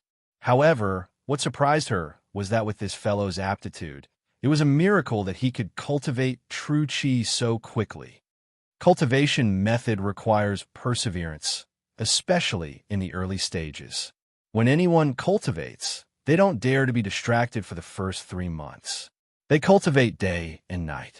The purpose is to stabilize the true qi in their body. Speaking of this, Qing Ning's tone changed. As for you, you didn't expect to achieve anything. Just cultivate as you wish. Ning Chun felt his heart break into pieces. This was a slap in the face. This was too much of a bully. I'm going back to sleep. Goodbye. Ning Chun was in a bad mood. He got up and was about to leave. I won't see you out. Qing Ning sat down at the table and said casually. Ning Chun's footsteps paused. After struggling internally, he sat back down dejectedly. He poured a cup of tea and handed it to Qing Ning. With eager eyes, he said, Sister Qing Ning, please tell me about cultivation. Qing Ning took the tea and took a sip. What do you want to hear? The levels of cultivation, for example, are they divided into gold core, nascent soul, tribulation transcendence, and so on? Also, are peerless experts able to destroy the heavens and earth with a wave of their hands? Also, are you able to live forever after reaching a certain level of cultivation? And Ning Chun's eyes were blurred as his imagination ran wild. In his previous life, he had envied the characters in these books. Now that he had finally heard that mental cultivation methods existed and that true qi was not a lie, could his great dream come true? Sister Qing Ning, why aren't you saying anything? After talking for a long time, Ning Chun noticed that Qing Ning was sitting there without saying a word. Are you still asleep? Qing Ning glanced at Ning Chun and asked indifferently. Ning Chun knew that he was being looked down upon again. Qing Ning placed the teacup on the table and said helplessly, I really don't know where you heard all this nonsense. I've never heard of any of the things you said, and I'm afraid no one else has either. Ning Chun was depressed. He asked, then how do you differentiate between experts? Hodian and Xiantian, Qing Ning replied. Then what realm are you in? Ning Chun's curiosity rose again. Mu Qingxue had said that Qing Ning was very strong, and even said that he was slightly stronger than Qing Ning. Of course, Ning Chun had always thought that she was bragging. Although he had never seen Mu Qingxue fight, he had seen Qing Ning fight. Even after suffering such a heavy injury, she was still extremely powerful. In comparison, Mu Qingxue's battle record was a bit worse. He went out twice and was saved by Ning Chun once. The other time, he fainted and was saved by Ning Chun again. Thinking of this, Ning Chun became even more enthusiastic. He stared straight at Qing Ning, waiting for an answer. Qing Ning felt uncomfortable being stared at, but she still answered honestly, "Peak Ho Tian." Not really. Ning Chun was greatly disappointed. He thought that Qing Ning would at least be a Xiantian expert.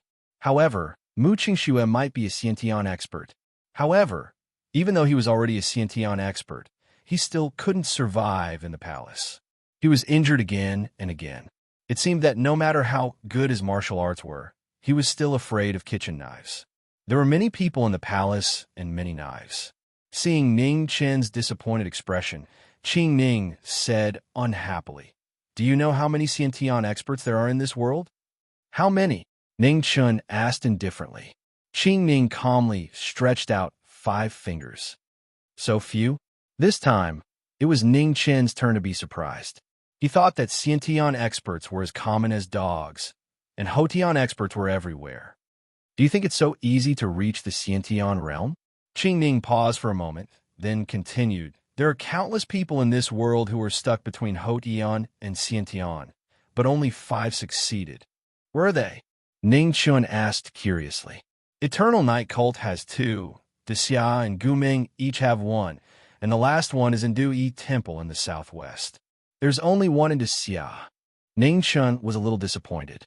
The Eternal Night Cult had 2 innate experts, and even the Dui Temple, which he didn't know where, had 1 as well. Yet, the Great Xia Dynasty was only allocated 1 innate expert. This was really upsetting. Qing Ning introduced the 5 Xiantian experts to Ning Chun one by one. These 5 supreme experts were the 2 hall masters of Eternal Night Cult, the abbot of Dui Temple, the dean of Xia's Tsang Academy, and the Golden Staff State Preceptor of Northern Ming Imperial Court. Ning Chun was extremely envious as he listened, and his eyes shone. What a resounding title. The supreme experts of the martial world. Just hearing it sounded so cool. According to Qing Ning's inference, Mu Chengshue's cultivation had yet to reach the Xiantian realm, but he shouldn't be far from it. You haven't been cultivating for long, so don't be lazy. If there's anything you don't understand, you can ask me anytime. Qing Ning softly exhorted. After weighing the pros and cons in her heart, she actually came to the same conclusion as Mu Qingxue. She would only guide Ning Chen's cultivation and not teach him any moves. Of course, Ning Chen didn't know what Qing Ning was thinking. He was happy that he had found a good teacher. His little face was smiling like a flower. "Thank you, Sister Qing Ning." After getting a satisfactory answer, Ning Chun went back with satisfaction. He made up his mind to cultivate the cultivation method on the golden paper. Even if he couldn't become invincible, he could at least strengthen his body. Then, he had to find a chance to run away. It had to be said that Ning Chen's ambition wasn't big. Of course, the main reason was that the enemy was too strong. Just one Zhang Sun was enough to defeat him. He had no choice but to temporarily put down his great ambition and focus on finding a chance to run away. Grandpa Mao once said that all reactionaries were paper tigers. Unfortunately, Zhang Sun wasn't a paper tiger, but a female tiger. Seeing Ning Chun leave, a trace of worry appeared on Qing Ning's gentle face. In fact, it wasn't hard to deduce that the woman Ning Chun took away that night was the assassin who broke into the imperial palace twice. To say something disrespectful, she didn't care about the life or death of Emperor Xia. The only person she cared about was Zhang Sun. Perhaps she could barely count that brat. However, how long could this matter be hidden? Why would that woman teach Ning Chun a cultivation method? No one knew Ning Chen's situation better than her. In terms of aptitude, he was definitely one of the worst. It would be embarrassing to say that his aptitude was ordinary. However, it was this boy who had been pestering her to learn martial arts more than 10 days ago, who knew nothing about martial arts, who had actually managed to cultivate true qi without anyone's guidance. It was really too inconceivable. In this world, martial artists weren't cabbages that could be found easily. It was like reading books. There were countless people who had read books, but how many of them could truly be called scholars? Simply put, with Ning Chen's aptitude, even with the guidance of a good teacher, it would take him 3 to 5 months to cultivate true qi. If he fumbled around on his own, it would really depend on the will of the heavens. A bold guess flashed through Qing Ning's mind, but then she shook her head. It shouldn't be the heavenly book, because the heavenly book had been extinct for thousands of years. Moreover, each heavenly book required at least the Xiantian realm to cultivate. She couldn't figure it out, so Qing Ning could only temporarily suppress the doubts in her heart. She made up her mind to check Ning Chen's meridians when she had time. As long as it wasn't the kind of cultivation method that would harm the body, she would let him do as he pleased. Ning Chen didn't know what Qing Ning was thinking. Otherwise, he would have been scared out of his wits. A few days ago in Xi'an Pharmacy, he dared to let the shopkeeper check his pulse because the shopkeeper already knew that he was a young eunuch who had just entered the palace. It was normal that his pulse didn't change much since he hadn't been cleansed for a long time. However, Qing Ning was different. Her martial arts cultivation had reached the peak of the acquired realm, and her perception of the meridians in the body was far beyond that of ordinary people. With a little attention, she could easily determine that this eunuch wasn't certified by the palace. This night was destined to be an extraordinary night. However, no matter how extraordinary it was still over. After dawn, Qing Ning accompanied Zhang Sun to the Heavenly Mandate Palace. Today was the deadline given by the messenger of the true Extreme Kingdom. The officials of Great Xia had been waiting in the palace for a long time. The three chancellors sat quietly at the head of the officials. As usual, they were as calm as water, indifferent and detached, and did not participate in any court affairs. Compared to the calmness of the three chancellors, the officials looked a little too solemn. Some of the older officials had dark circles around their eyes, and their eyes were bloodshot. It was obvious that they didn't have enough sleep. The officials of Great Xia might not be virtuous or talented, but they were rarely disloyal. This huge empire, this invincible dynasty, was built with the blood of more than 20 generations of emperors, officials, generals, and soldiers. Every inch of land was stained with the blood of generations. No matter what, they would not allow any forces to invade them. The strength of Great Xia was not accidental. After all, not every generation of wise emperors and virtuous officials were born. However, it was this loyalty that made Great Xia invincible and proud for 1,000 years. Emperor Xia and Zhang San arrived. The messenger of the true Extreme Kingdom was summoned. The emperor and empress came together to show respect for the messenger. Great Xia was proud, but pride didn't mean arrogance. Great Xia never lacked the necessary etiquette. The messenger of the true Extreme Kingdom came to the palace with 4 companions. They were dressed strangely and gorgeously. Their heads were held high, and their nostrils were about to reach the sky. There was a lot of space in the palace. The officials stood on both sides. Zhang Sun sat below Emperor Xia, and Qing Ning stood behind him. They looked at the messenger of the true Extreme Kingdom as if he were an idiot. Emperor Xia, have you solved my problem? The messenger of the true Extreme Kingdom asked, full of confidence. Messenger, you will know later. Come, prepare the banquet, Emperor Xia said indifferently. At the same time, Qing Ning frowned slightly.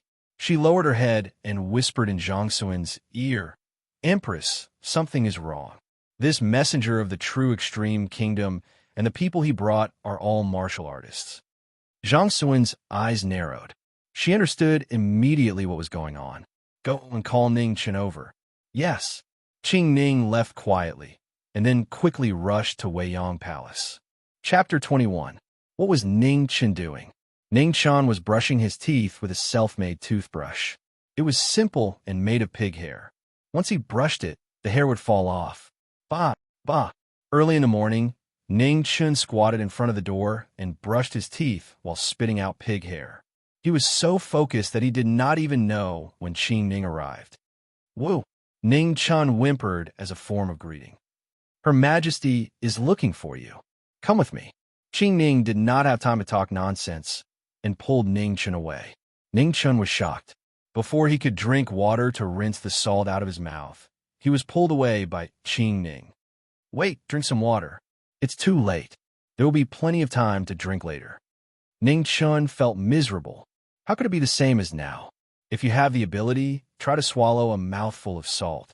With Qing Ning pulling him, the distance from Weiyang Palace to Heavenly Mandate Palace was not close. In the time it took to drink a cup of tea, they arrived. On the way, Qing Ning quickly explained the situation in the palace. As Ning Chun listened, he despised the actions of the emissary of Jinji Nation. It was strange that the emissary could be so shameless. In fact, the most difficult part of the problem of taking the needles out of a pot of oil was the person who would take the needles out. Previously, the emissary of Jinji Nation suggested that the other party should decide who to take the needles out, which was a reasonable request. However, the emperor and officials of Great Xia underestimated the emissary's shamelessness. Now, in the palace, there were only 5 representatives from Jinji Nation, and all of them were martial artists. How would Great Xia choose? Zhang Sun also realized this point, which was why he called Ning Chen over. If a martial artist had vital energy to protect his body, it would not be a problem for him to put his hand into a pot of oil for a short period of time. This way, Great Xia would be at a disadvantage in terms of candidates. Ning Chun followed Qing Ning behind Zhang Sun and quickly whispered a few words into his ear, explaining a few things. Will it work? Zhang Sun asked worriedly. Her Majesty will know when you see it.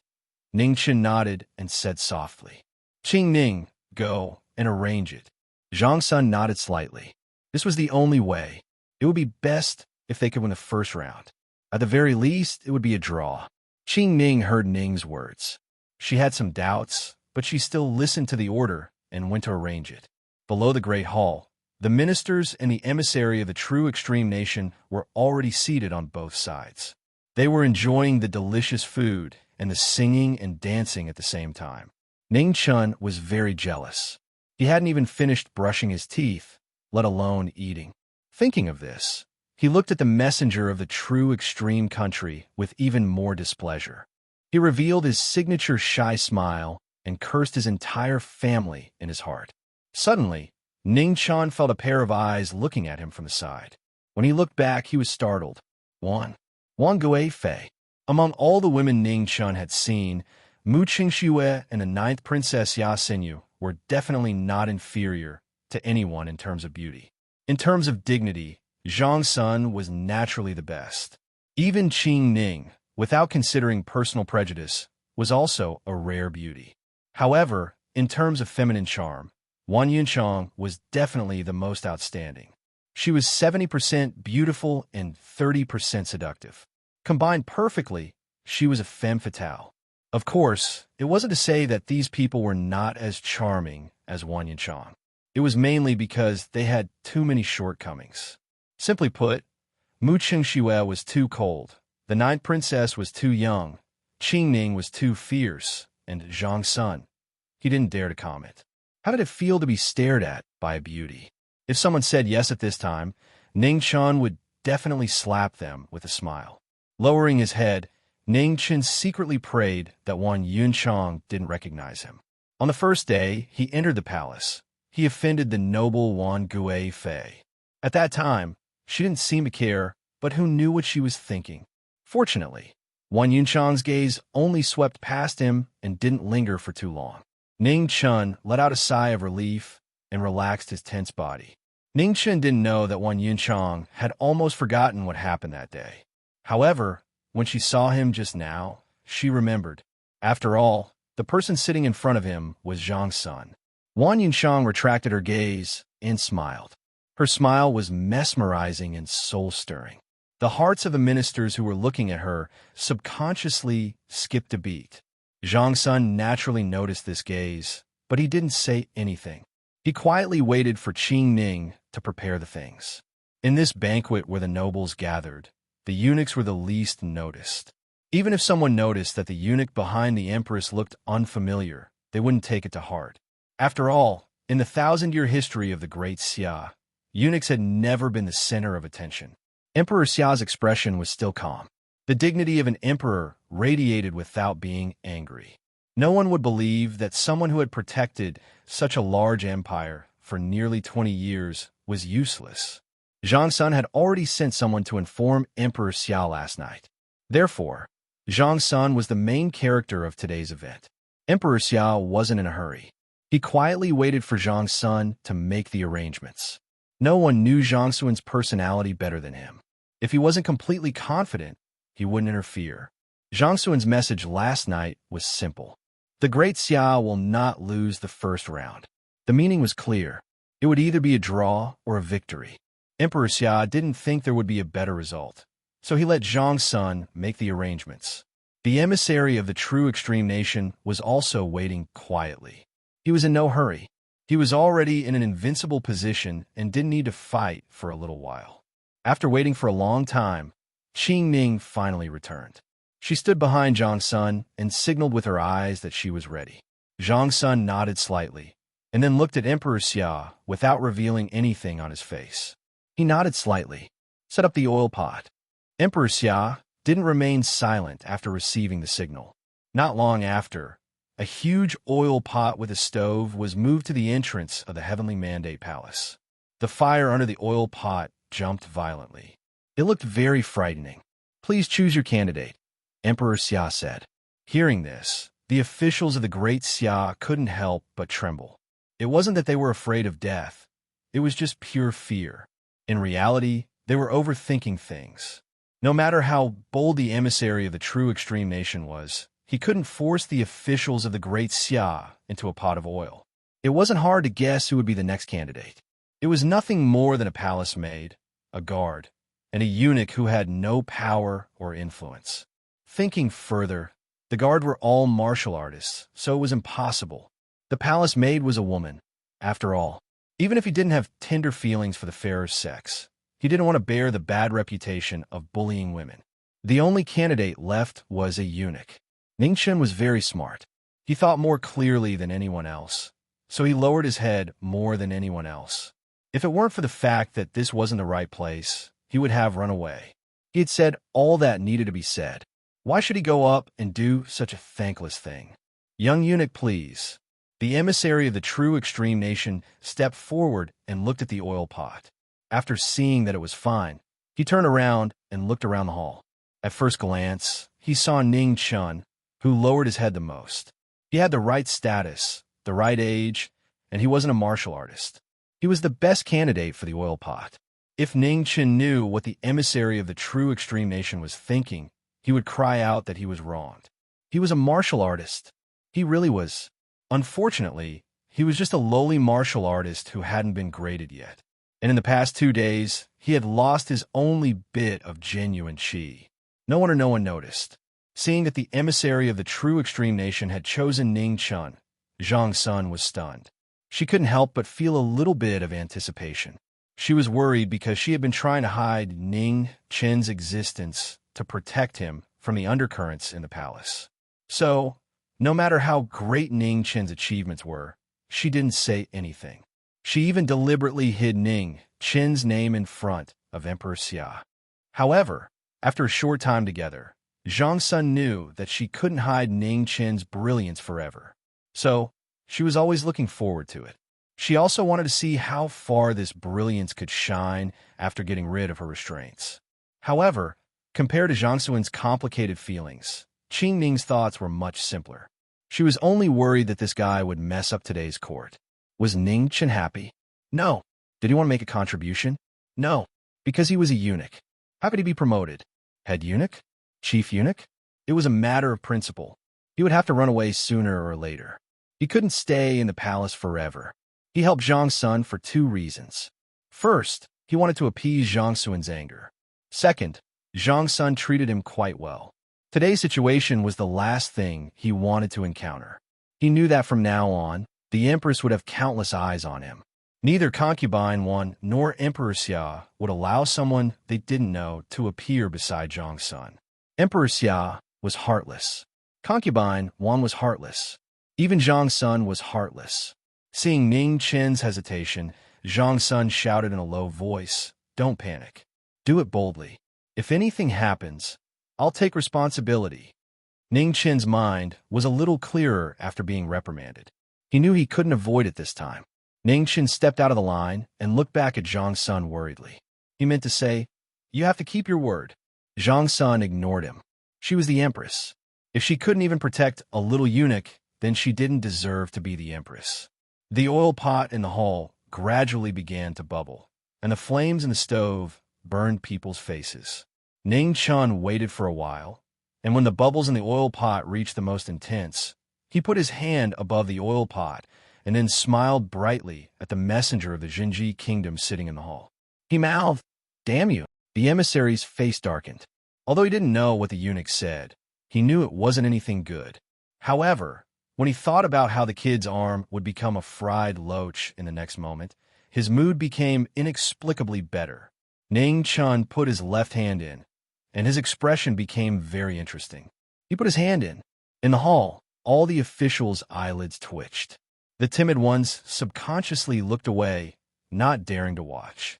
With a hiss, Ning Chin's eyes turned red and his entire body trembled. His arms, in particular, were shaking violently, causing the oil in the wok to continuously splash out and fall into the stove, causing the flames to rise with a bang. Seeing this, the emissary of the Jinji state smiled even brighter. It was as if it wasn't a little eunuch's arm in the oil, but the entire Xia dynasty waiting to be slaughtered. However, in the next moment, the emissary's smile froze. In front of the oil pot, the pair of trembling hands, which were mostly covered by the oil-stained sleeves, clearly took out a needle as thin as a hair. Ding! There might have been a sound, but there might not have been a sound. The needle fell to the ground. The little eunuch, whose face was full of pain, squatted on the ground, holding his arm and grinding his teeth. In the hall, Zhang Sun shouted, "Summon the imperial physician." Zhang Sun woke everyone up. Good job. Some official forgot the etiquette in front of the hall.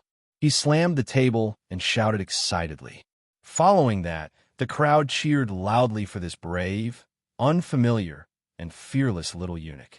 The Xia Emperor's tense face flashed with a touch of satisfaction. It was very light and disappeared in an instant. The imperial physician came quickly. A guard came forward to help Ning chin up. Then, the imperial physician took the hero away.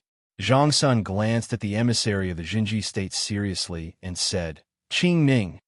Yes, Qing Ning understood. She walked to the front of the hall and put the needle back into the oil pot. After this simple action, Qing Ning turned to look at the 5 emissaries in the hall. She said calmly, "I heard that the Jinji state worships martial arts, but I don't know how true this is." As soon as she finished speaking, Qing Ning took a step forward and said coldly, "May I ask who is coming?" Chapter 22. Her casual words shocked everyone in the hall. The officials glanced at Qing Ning and then looked at the Empress. Everyone knew that this woman was the Empress's most trusted person. What did it mean for her to challenge the Empress at this moment? It was obvious that the Empress was angry. At this moment, even Emperor Xia's pupil shrank. No one knew what he was thinking. However, Emperor Xia did not say anything, which meant that he accepted Qing Ning's challenge. While the officials were guessing Emperor Xia's intentions, they were also wondering why the Empress was so angry. Was it because the envoy of Jinji's state chose someone beside her? Among the 3 dukes, the Grand Advisor opened his eyes a little and then closed them again, as if he heard nothing. Wan Yunshang's charming face flashed with a charming smile. She knew that their Empress would not be angry over such a boring reason. Her intuition told her that it had something to do with that little eunuch. It had to be said that a woman's 6th sense was sometimes a scary thing. Wan Yunshang's baseless guess was infinitely close to the truth. The envoy of Jinji's state had an interesting expression. He did not know why Emperor Xia did not stop this ridiculous and meaningless challenge. He struggled and was caught in the dilemma of accepting or rejecting. In the end, the envoy of Jinji's state agreed. Without any surprises, he had to accept. "Goal 1, you go," the envoy of Jinji's state ordered. A man in his 30s walked out. He was wearing a loose red and black robe. His face was pale, and he looked different from ordinary people. Qing Ning could tell at a glance that this man named Gold One was at the 8th level of martial arts. He was the strongest of the 5. There were only 9 levels of martial arts in the world. Qing Ning stood at the top of the 9 levels. She was the strongest of the strong. There were only 5 people in the world. Qing Ning was one of the strongest of the 5. However, Qing Ning was injured. Although she had recuperated for more than 10 days, her injuries were serious. It was impossible for her to recover so quickly. Injuries had a serious impact on any strong person. Sometimes, it was not impossible for someone like Ning Chun, who had not been graded, to kill a ninth-level master by accident and luck. Qing Ning had never been one to underestimate her opponent, so she took her opponent seriously. In the Heavenly Mandate Palace, the battle began instantly. Qing Ning stepped forward at a speed that was not considered fast. Her slender hand reached straight for Jin Yi's chest. It was a simple move, but it brought out a hissing sound that cut through the air. Gold One's expression changed slightly. He retreated 3 steps in a row and 2 steps to the side. However, that white jade-like hand followed him like a shadow, making it difficult for him to avoid it. Qing Ning didn't give in at all. Her fierce and overbearing offensive wanted to destroy all of Gold One's fighting spirit. Gold One's expression changed again. He could tell that the woman in front of him was at a higher level than him. However, when she attacked, there was a sense of disharmony. Gold One understood what this feeling of disharmony was. It was an injury that harmed his foundation. Everyone who practiced martial arts knew that an injured body would not be able to fight, not to mention a serious injury to the foundation. Therefore, even though it was clear that he couldn't dodge, Gold One still tried his best to dodge. After retreating 3 steps, he raised his Zhenqi to the peak and punched out with his right fist to meet that slender and terrifying hand. He was ready to take advantage of the force to retreat again. As long as he delayed, his chances of winning would be greater. Unexpectedly, at the moment when the two came into contact, Qing Ning's fierce offensive changed instantly. Her slender hand turned and avoided the full-force punch in front of her. The moment she turned sideways, she pressed her palm on Gold One's right shoulder. Boom! The palm fell, and Gold One's right shoulder immediately burst with a waterfall of blood. However, Qing Ning, whose pace was not fast, flashed and reached the extreme speed. Her afterimage flashed, and a slender hand fell again. It was still the shoulder, but this time it was the left shoulder. Qing Ning's slender hand shook, and Zhenqi burst out. Gold One's body flew out in an instant. The moment he landed, he vomited a mouthful of blood, and his face was whiter than snow. Qing Ning laughed coldly. She was injured, but no matter how injured she was still a 9th-level warrior. Even if she was not at the peak, she would not be defeated by a mere 8th-level warrior. There were geniuses in the world who could challenge those of higher levels, but it was obvious that Gold One was far from being qualified. Gold One was defeated without any suspense. It was not because he underestimated his opponent, nor was it because he was arrogant. It was because of the gap in his reaction to the battle, and even more so, the gap in absolute strength. The face of the envoy of the true extreme state was very ugly. He did not expect that such a young palace maid of the Xia Empress would have the strength of a 9th-level warrior. He also did not expect that Gold One would be defeated so quickly. There was a gap between an 8th-level warrior and a 9th-level warrior, but it was not to the extent that one side would win by an overwhelming margin. The atmosphere in the hall was very strange. Ning Chun had sneaked back at some point and stood behind Zhang Sun with a painful expression. His right arm was covered with white ointment, and a red cloth wrapped around his arm and hung around his neck. He looked very much like a disabled person. The officials of the Xia Empire looked at Ning Chun with satisfaction in their eyes. This little eunuch was not bad. Ning Chun felt uncomfortable being stared at. He came back to watch the show, not to be stared at. However, for the sake of the exciting scene in a while, he endured it. "Thank you for letting me win," Qing Ning said coldly with cupped fists. Gold One got up, and his expression changed again and again. In the end, he endured the pain in his shoulders and cupped his fists in return. Seeing this, a smile flashed across Ning Chen's face. It was as bright as a flower blooming. Zhang Sun could not bear to see Ning Chun so proud. She said, "Ning Chun, you have done well for the Xia Empire. This empress will give you a favor. The envoy of the true extreme state will be chosen by you." Ning Chen's smile immediately froze. However, he did not dare to go against Zhang Sun's decree in public. He said with a face that deserved a beating, "Thank you, Empress, for your grace." Zhang Sun made a sound of acknowledgement, but her expression did not change. Ning Chun glanced at the emissary of the Jinji kingdom, and then at the three people behind the emissary. Finally, he shifted his gaze to the injured gold one. With a slightly bitter expression, he said, "Since this general's arms are fine and he can still salute, then let this general do it." Hearing this, the eyes of the envoy of the true extreme state turned cold. He looked at Gold One and asked, "How is it? I will not fail the mission." Gold One endured the pain and said in a low voice, "Good." The envoy of the true extreme state nodded in satisfaction. He coldly glanced at the eunuch behind Zhang's son. His eyes were cold. At the entrance of the main hall, a cool breeze blew past, but it couldn't blow away the billowing heat wave. Gold One approached and looked at the bottomless oil pot. Circulating his true chi, he concentrated all his strength on his right arm, and then suddenly reached in. Intense pain came from his damaged tendons and veins. The true chi in Gold One's arm vibrated violently. Boiling oil kept seeping through, burning his skin and intensifying the intense pain. At this moment, not only the envoy of the true extreme state, but even the officials of the Great Xia Empire became nervous. Zhang Sun glanced at Ning Chun. He could not understand what this kid was thinking. As time went on, Gold One's body began to tremble. His expression became more and more unsightly. However, he still did not pick up the needle. To be more precise, it was not that he did not pick it up, but that he could not find it. Seeing this, Ning Chun was laughing so hard that he could not close his mouth. It would be strange if he could find it. "You son of a bitch." Zhang Sun did not understand. The Emperor of Xia did not understand. The envoy of the true extreme state was even more confused. They watched as time passed, but Gold One still did not take out the needle. The heat poison attacked his body. Gold One could not bear the heart-wrenching pain. He took a step back and pulled his arm out. Imperial physician Zhang Sun spoke. It was too timely.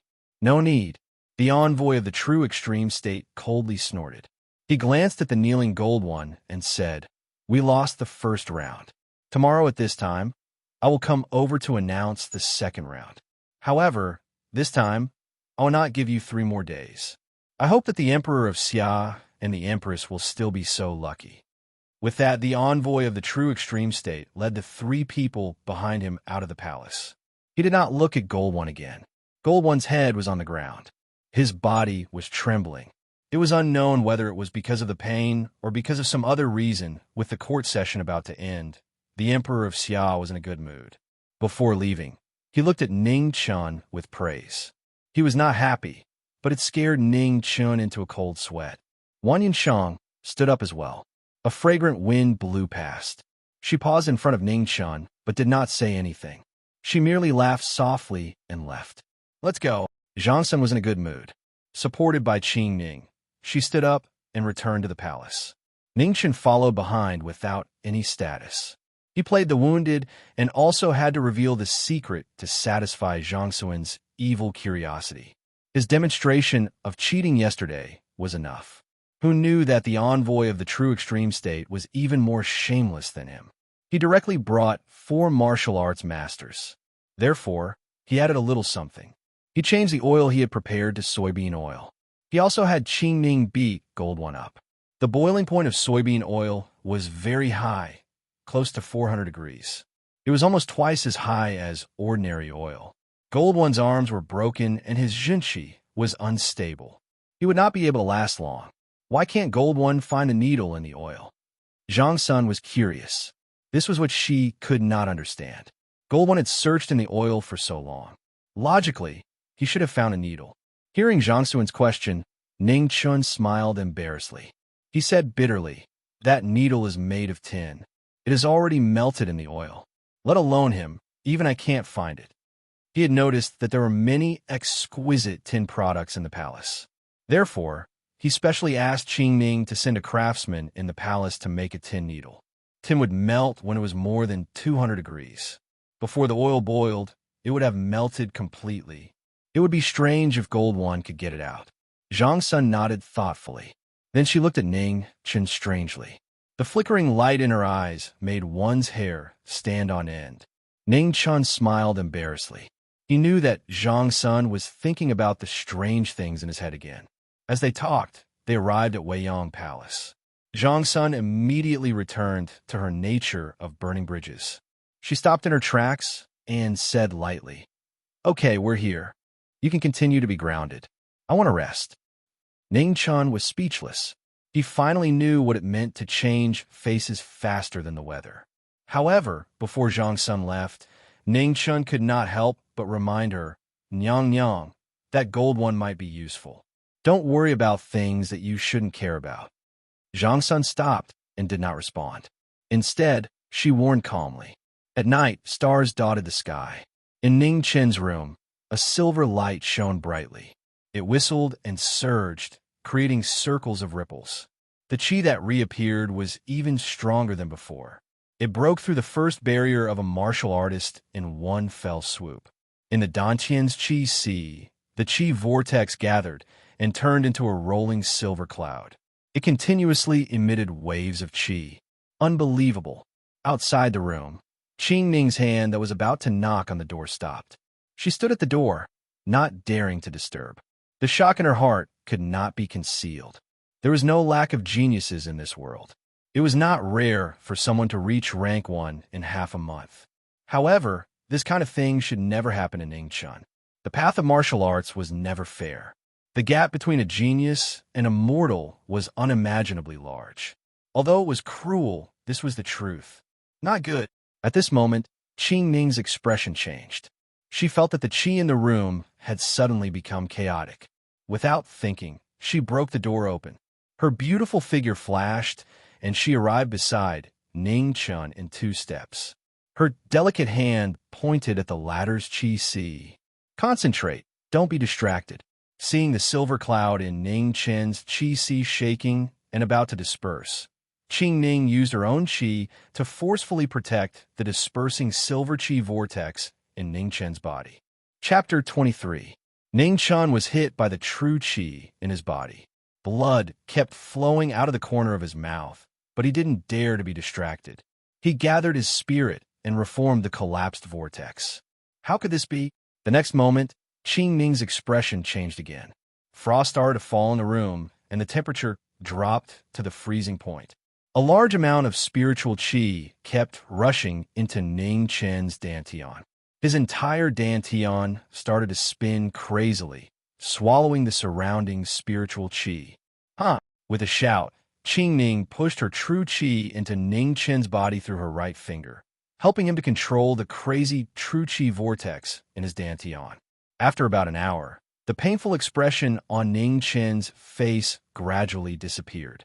His dantian returned to normal, and a silver vortex kept spinning slowly and peacefully. Qing Ning let out a sigh of relief and withdrew her right hand.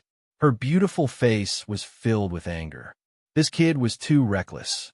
Luckily, she came in time, or else he wouldn't even know how he died. Ningchen opened his eyes and saw Qing Ning's angry face. His heart couldn't help but skip a beat. He was scared and touched at the same time. "Give me your hand and let me check your injuries." Qing Ning saw the blood on the corner of Ning Chen's mouth and was worried about his injuries. She held back her anger and said in a low voice, I'm fine." Ning Chen didn't want to. He laughed foolishly and tried to think of a countermeasure. He couldn't let Qing Ning check his pulse. Otherwise, he couldn't hide the fact that he was a fake eunuch. He wasn't worried that Qing Ning would do anything to him, but he was afraid that Zhang Sun would kill him in anger. After all, Qing Ning had already concealed the matter of Mu Qingxue for him. He could roughly see that as long as it was not related to Zhang Sun, Qing Ning could tolerate anything and would not take it to heart. Even if Mu Qingxue was the murderer of Emperor Xia, she could still pretend that she did not know. However, if Zhang Sun was involved, she wouldn't be so easy to talk to. If a fake eunuch appeared by the Emperor's side, it would be a big joke. He was sure that once Zhang Sun gave the order, Qing Ning would chop him into pieces. Therefore, he could only laugh foolishly while dodging. If Qing Ning wanted to use force, he would have to resist. Injuries were nothing. Compared to his life, he would endure it even if it was 10 times worse. Seeing Ning Chen's strange behavior, a trace of suspicion arose in Qing Ning's heart. She frowned and said coldly, "Are you hiding something from me?" How could I? How could I have the guts to do that?" As Ning Chen spoke, his body kept moving towards the corner of the bed. He couldn't help but worry in his heart. This great aunt wouldn't really use force, right? He couldn't beat her. Fortunately, what Ning Chan was worried about did not happen. Qing Ning only stared at him for a while, then turned around and left. Then rest well. I'll come and see you tomorrow. Good night, Sister Qing Ning. Ning Chan heaved a sigh of relief in his heart and hurriedly waved goodbye. However, his whole body was still hiding in the corner of the bed and refused to move. As soon as Qing Ning left, Ning Chan could no longer suppress the bruises in his body. With a puff, he vomited blood all over the floor. Qing Ning's footsteps stopped outside the door, and she waited silently for a long time before she left silently. The bright moon was moving west, and dawn was breaking. Ning Chan was still sitting on the bed, running the heart sutras over and over again. He was so focused that he forgot the time. When he woke up, the east rising sun was already dazzling. Ning Chen's heart sank. Thinking of today's literary battle, he felt even more anxious. He pushed the door open and was about to rush to the heavenly mandate palace. However, before he could leave Weiyang Palace, he was stopped by the little eunuch guarding the door. The Empress has ordered that you can't step out of the palace. The little eunuch guarding the door was very polite, but also very firm. Ning Chan was anxious, but no matter how hard he tried to persuade him, he couldn't get away. For a moment, there was nothing he could do. With Zhang Suin's cautious personality, if he encountered a problem, he would definitely send someone to summon him. The reason why he hadn't come at this time was either that he had solved the problem of the envoy of the Jinji nation, or that Qing Ning had told him about his injuries. It wasn't certain that he could solve the problem of the envoy of the Jinji nation, and Zhang Sun wouldn't think so. However, Zhang Sun was cautious and would definitely not let go of any possibility. Moreover, in Zhang Suin's impression, whenever he encountered a strange problem, he would think of Ning Chen first. Ning Chen had never hated a person so much in his life, and today he finally met one. The little eunuch in front of him was impervious to both force and persuasion. No matter what he said, he wouldn't let him go. Why were there so many weirdos in Zhang Suin's palace? Ning Chan was furious, and for the first time, he had the impulse to beat someone up. Of course, he put into action. The Empress! Ning Chan was shocked. The moment the little eunuch subconsciously turned around, a fist as big as a casserole hit him on the back. Then, there was no then. Little guy, you are too inexperienced to fight with me. Ning Chan arrogantly stepped over the little eunuch's body and immediately ran for the heavenly mandate palace. As he ran, he despised himself. Usually, when Zhang Sun came looking for him, he would hide faster than anyone else. Now that Zhang Sun didn't come looking for him, he had to worry about this and that again. Behind the heavenly mandate palace, Ning Chan ran over, panting. Looking at the imperial guards, he was troubled again. How was he going to get in? Little eunuch Ning Chan. At this moment, the imperial guard closest to him recognized Ning Chan and greeted him. Ning Chen's eyes flashed with confusion. He didn't know anyone in the palace. Little eunuch, don't you remember? I am Ling Xiao, the one who sent you out of the palace that day. The imperial guard reminded him. Ning Chen looked carefully and finally recognized him. He had almost forgotten that he had such an acquaintance. Back then, in order to get out of the palace, he had fooled this guy quite a bit. He didn't expect to meet him again today. So, it is General Ling. Your armor has changed. I almost didn't recognize you. Congratulations, General. Ning Chun saw that Ling Xiao's position had changed and hurriedly congratulated him. Ling Xiao was in a good mood. He smiled and said, "This is all thanks to you. Little eunuch, are you looking for the Empress? Do you need me to go and report?" Hearing this, Ning Chun nodded vigorously. He was worried that he couldn't get in. "Little eunuch, please wait a moment." Ling Xiao laughed heartily, then turned and walked into the palace. While waiting, Ning Chun was bored. He looked around and couldn't help but smack his lips. The decorations of the palace were too extravagant. Emperor Xia and Zhang Sun were too corrupt. "Little eunuch, the Empress asked you to go in." After a while, Ling Xiao came back and said in a low voice, "Little eunuch, be careful what you say. The Empress doesn't seem to be in a good mood." Ningchen nodded and gave him a look. Brother, you are a good friend. Ling Xiao understood and quietly returned a look. It's nothing. Ning Chun quietly entered from the back of the Heavenly Mandate Palace. He immediately found Zhang Suan's position. However, after seeing Zhang Suan's expression, his heart skipped a beat. How was it not good? It was obviously very bad. However, since he was already here, there was no reason to go back. He could only bite the bullet and sneak behind Zhang Sun. He carefully gave Qing Ming a look and asked what was going on. Qing Ming lightly shook her head, indicating that it was not good to ask. After getting the hint, Ning Chen quietly raised his head and looked at Emperor Xia, who was sitting on the dragon throne. He then looked at the officials and saw the annoying, arrogant, and smug face of the emissary of the true extreme nation. He roughly understood what was going on. Great Xia was at a disadvantage. They were about to lose and lose face. Which official can think of an answer? Emperor Xiao's face was dark as he asked once more. Ning Chun lowered his head and looked at the black and white words on Zhang Suan's table. While he was shocked, he couldn't help but feel a trace of other emotions. It seemed that the Confucian officials of Great Xia had a lot of skills. The content recorded on the white paper, whether it was poetry or music, chess, and cards, the Confucian officials of Great Xia had answered them one by one. The only thing that had not been answered were the 3 absolutes out of the 5 couplets. At first glance, it didn't seem difficult to answer. However, when one looked at them carefully, they temporarily had no clue. It wasn't that they couldn't answer, but that the person who came up with the questions had the advantage. Under the time limit, it was naturally difficult to add. On the white paper, there were only 3 questions left. The first question: every inch of land is a temple. Beside the temple is a poem. The poem says, tomorrow, send the monk back to the ancient temple. The second question: Qian 8 trigrams, Kuan 8 trigrams, 8 trigrams, 8 trigrams, 8 trigrams, heaven and earth are settled. The seemingly easiest question was actually the most difficult one. There were only 7 numbers: 1, 2, 3, 4, 5, 6, 7. Although the Confucian officials of the imperial court were very knowledgeable, they were only 8 or 9 levels high. However, couplets were originally unorthodox. It was popular among the people, scholars, poets, scholars, and beauties. However, the great Confucians rarely dabbled in couplets.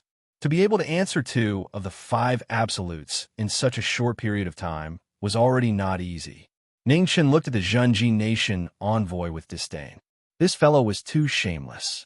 The questions that he had prepared for half his life were answered by the great Confucians of Great Xia in the time it took for a stick of incense to burn. Emperor Xia, it seems that your official can't answer. The Zhenji nation envoy laughed, not hiding his arrogance at all.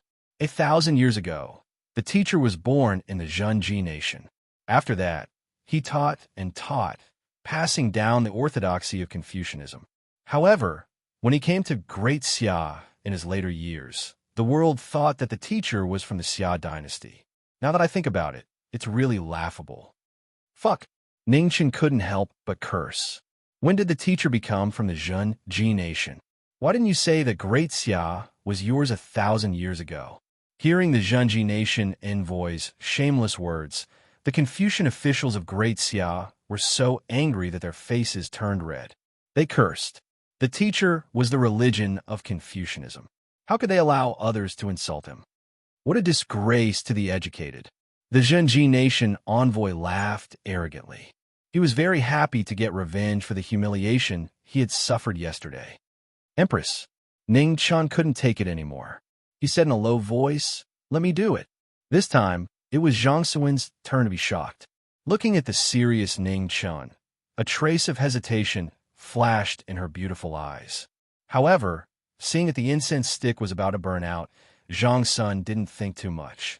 She stood up and looked at Emperor Xia, who was sitting on the dragon throne. "Your Majesty, I recommend someone." "Approved." Emperor Xia narrowed his eyes and said, "Ning Chun." Zhang Sun looked back at Ning Chun.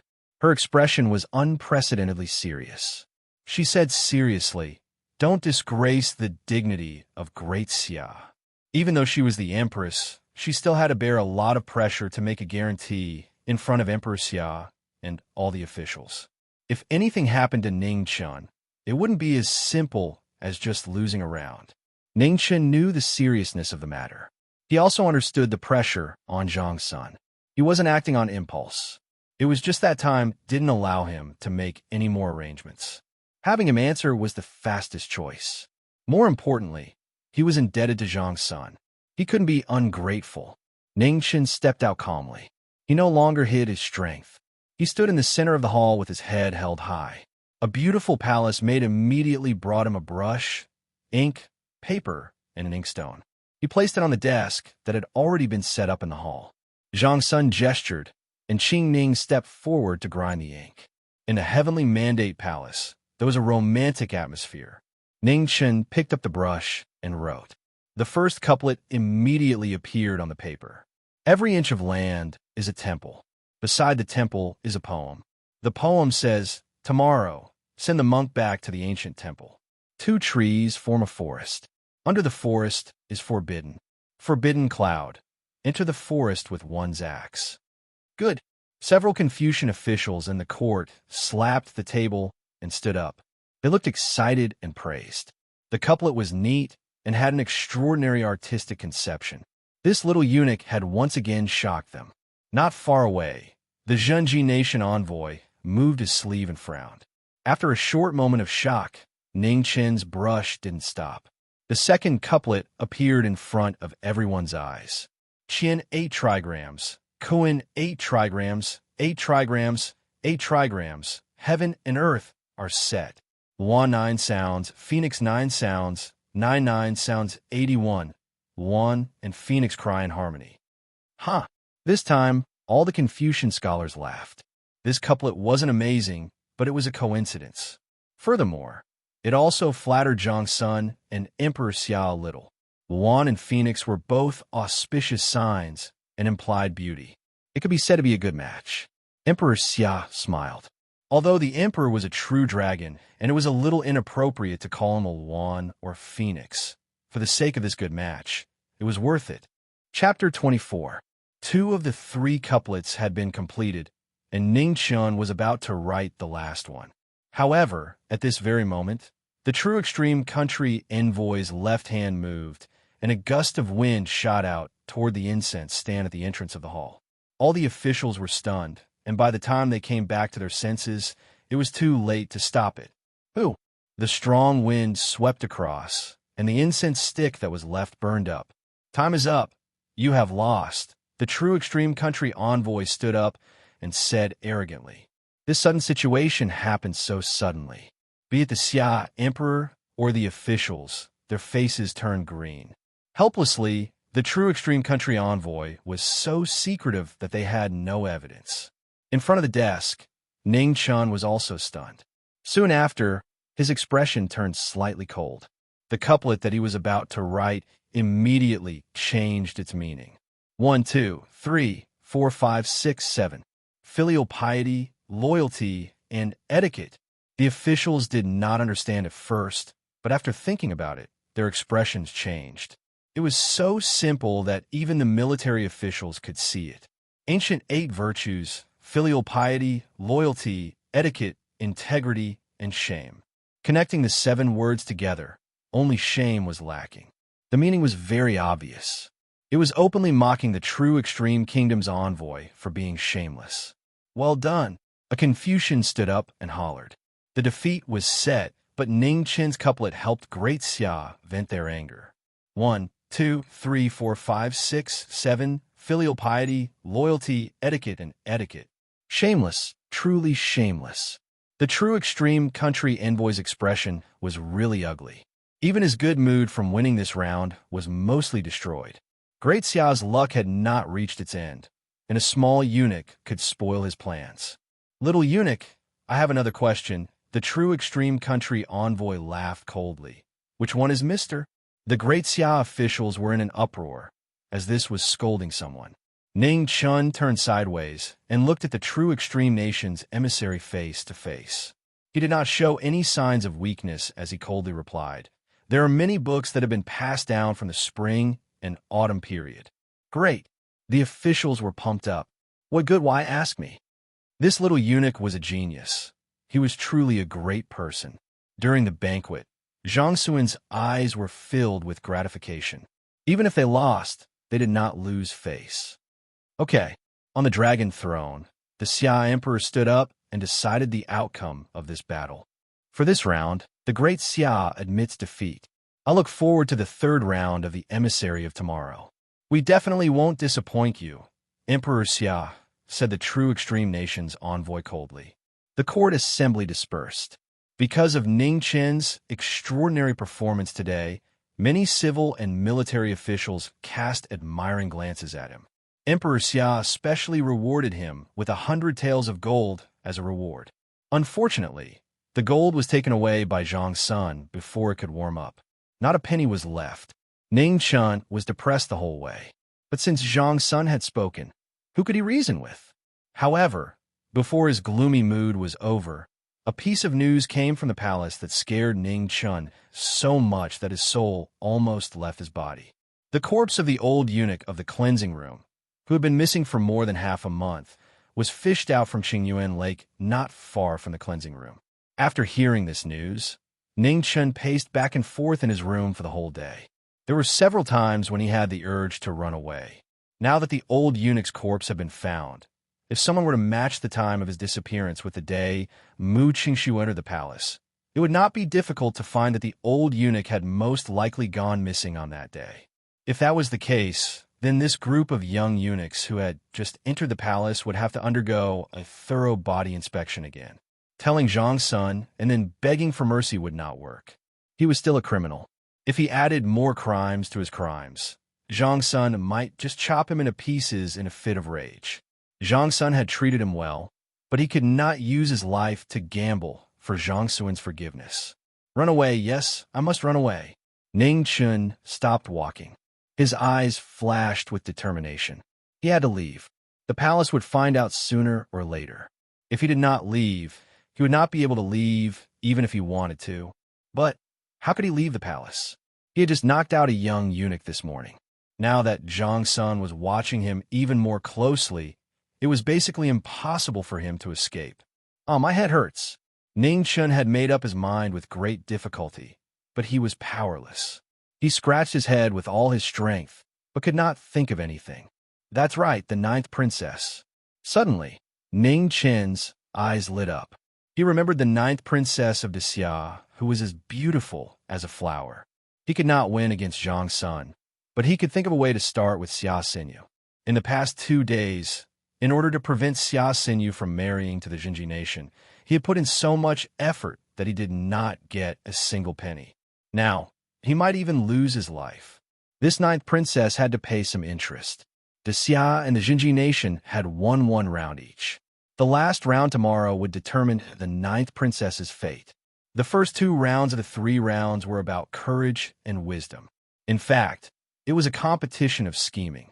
The Xia was ruled by Confucianism and was greatly influenced by Confucianism.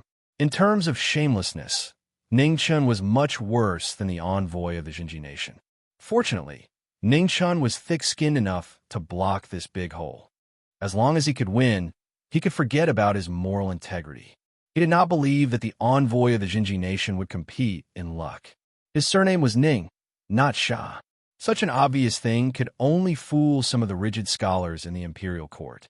If the Xia won, they would definitely send a woman from the imperial family to the Jinji nation. If he wanted to leave the palace, it would be the best time to sneak into the marriage team. His only chance was to make this a fact before Zhang Sun reacted. Of course, if the Xia lost, the marriage partner would be the ninth princess, and the situation would be much more troublesome. However, no matter what, the ninth princess was the best candidate for negotiation. The reason was very simple. No matter if the Xia lost or won, the ninth princess was the one who could influence Emperor Xia's decision the most. And Emperor Xia's imperial edict was the only key to getting him out of Weiyang Palace. Now, he needed to think about how to persuade Xia Xinyu to ask Emperor Xia for this imperial edict for him. Fortunately, the ninth princess would come to Weiyang Palace every morning and night to greet Zhang Sun. It was not difficult to meet her. Sure enough, when the sun was setting, Xia Xinyu came in spirals. She was wearing a dark green smoky gown, a green grass pleated skirt scattered with flowers and mist, and a thin veil draped over her body. Her shoulders were slender and her waist was slender. Her skin was like congealed fat, and her breath was like an orchid. Without a doubt, the ninth princess of Isia was the most beautiful woman in the world. She was loved by the heavens and earth. She was only 16 years old, but she had already shown a peerless beauty. Princess. Ning Shan was waiting on the road and accidentally bumped into her. Xia Xinyu recognized the person in front of her and deliberately stopped. Now, the whole imperial city knew that a little eunuch named Ning Chun was in the limelight in the imperial court. He repeatedly defeated the envoy of the Jinji nation. However, she knew that Ning Chun was still under house arrest. However, other than the people in Weiyang Palace, she was the only one who knew what was going on. Mother hasn't lifted your house arrest? Xia Xinyu asked curiously. Logically speaking, with such a great contribution, the matter of being grounded should have been pardoned long ago. Ha! Ning Chen smiled awkwardly and did not answer. Not to mention lifting the house arrest, even the 100 taels of gold that Emperor Xia rewarded him was confiscated by Zhang's son. Xia Xinyu's mind was clear. Naturally, she could see the meaning behind Ning Chen's smile. She could not help but wonder what her mother was thinking. Wait, Xia Xinyu suddenly looked at Ning Chen strangely. She almost forgot that the latter was under house arrest. Logically speaking, he should not be here. Little eunuch, since you are waiting here, you must have something to say. Xia Xinyu's eyes narrowed as she said softly.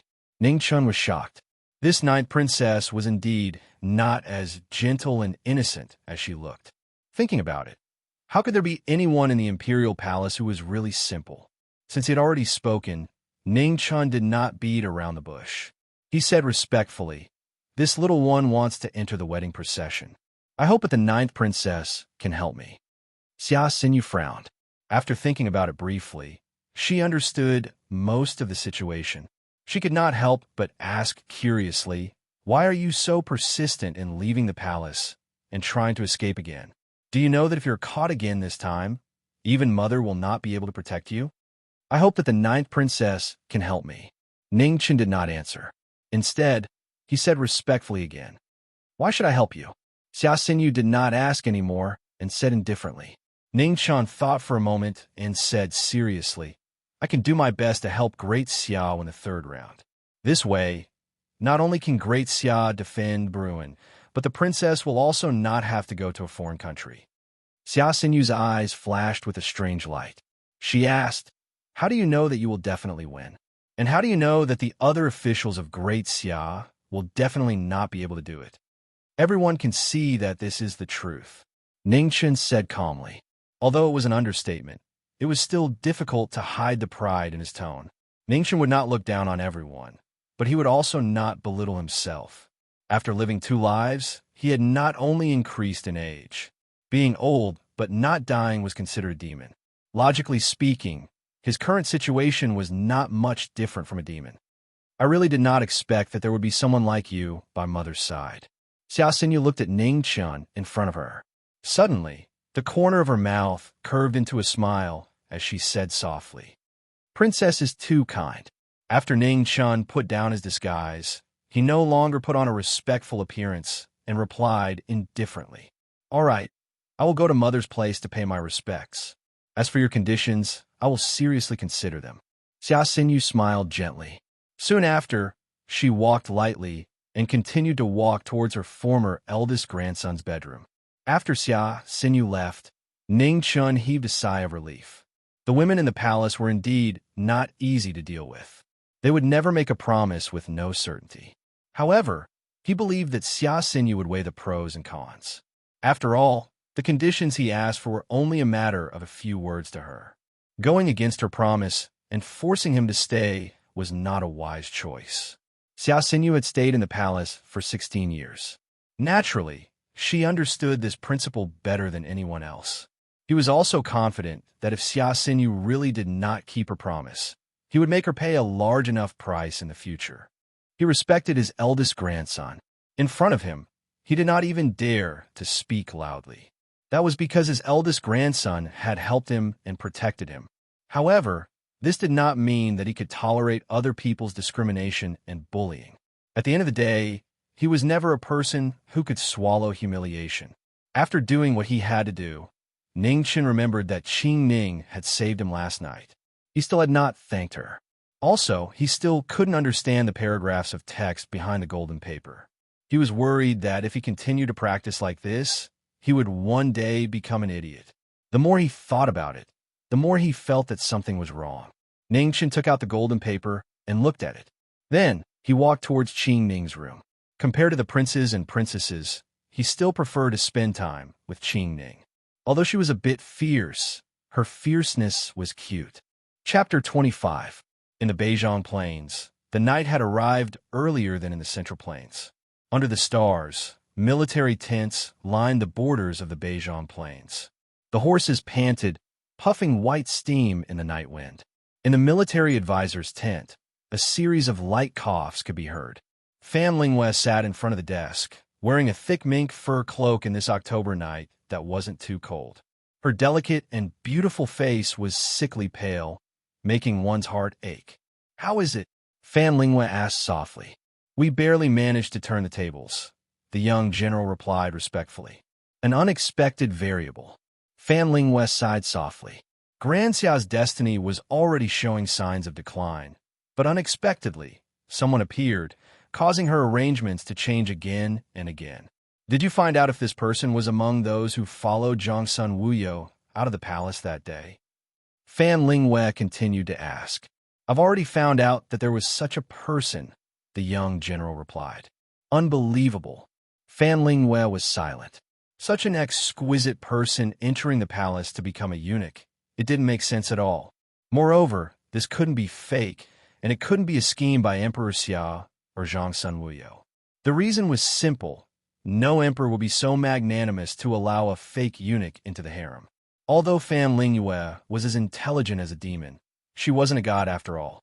Naturally, there were things that she couldn't guess. Moreover, Ningchen's background couldn't be any clearer, and there were no secrets. However, it was also because of this that Fan Linghua couldn't figure out the problem. On the table, there was a piece of green cloth spread out. On it was clearly written all the information about Ning Chen's identity that the Northern Ming spies had found. Ordinary background, ordinary experience, parents died early, no relatives, studied for a few years, but didn't have any outstanding performance. Half a month ago, he was forced to sign up to become a eunuch in the palace due to living conditions. Fan Linghua closed her eyes and thought for a moment, then said to the general beside her, "Force him out of the palace." "Yes." The general bowed and replied. Ning Chun didn't know that he had already been targeted by the scariest military advisor in the world. Otherwise, he would definitely reconsider the issue of leaving the palace. At this moment, Ningchen was standing in front of Qing Ning's room. He knocked on the door, but no one answered. He knocked again, but still no one answered. This shouldn't have happened, Ningchen muttered. As long as Zhongsun Shijing was in Weiyang Palace, she didn't need Qing Ning to stay by her side. Therefore, Qing Ning would stay in her room most of the time. After waiting for a long time and not receiving a response, Ning Chun returned to his residence in low spirits. Since he had come at the wrong time, he might as well make do with the practice first. He wouldn't die anyway, so he could just treat it as strengthening his body. Ning Chun had just left when Qing Ning suddenly opened her eyes in the room. Soon after, she vomited a mouthful of fresh blood, causing her old injuries to flare up once again. "I was too impatient."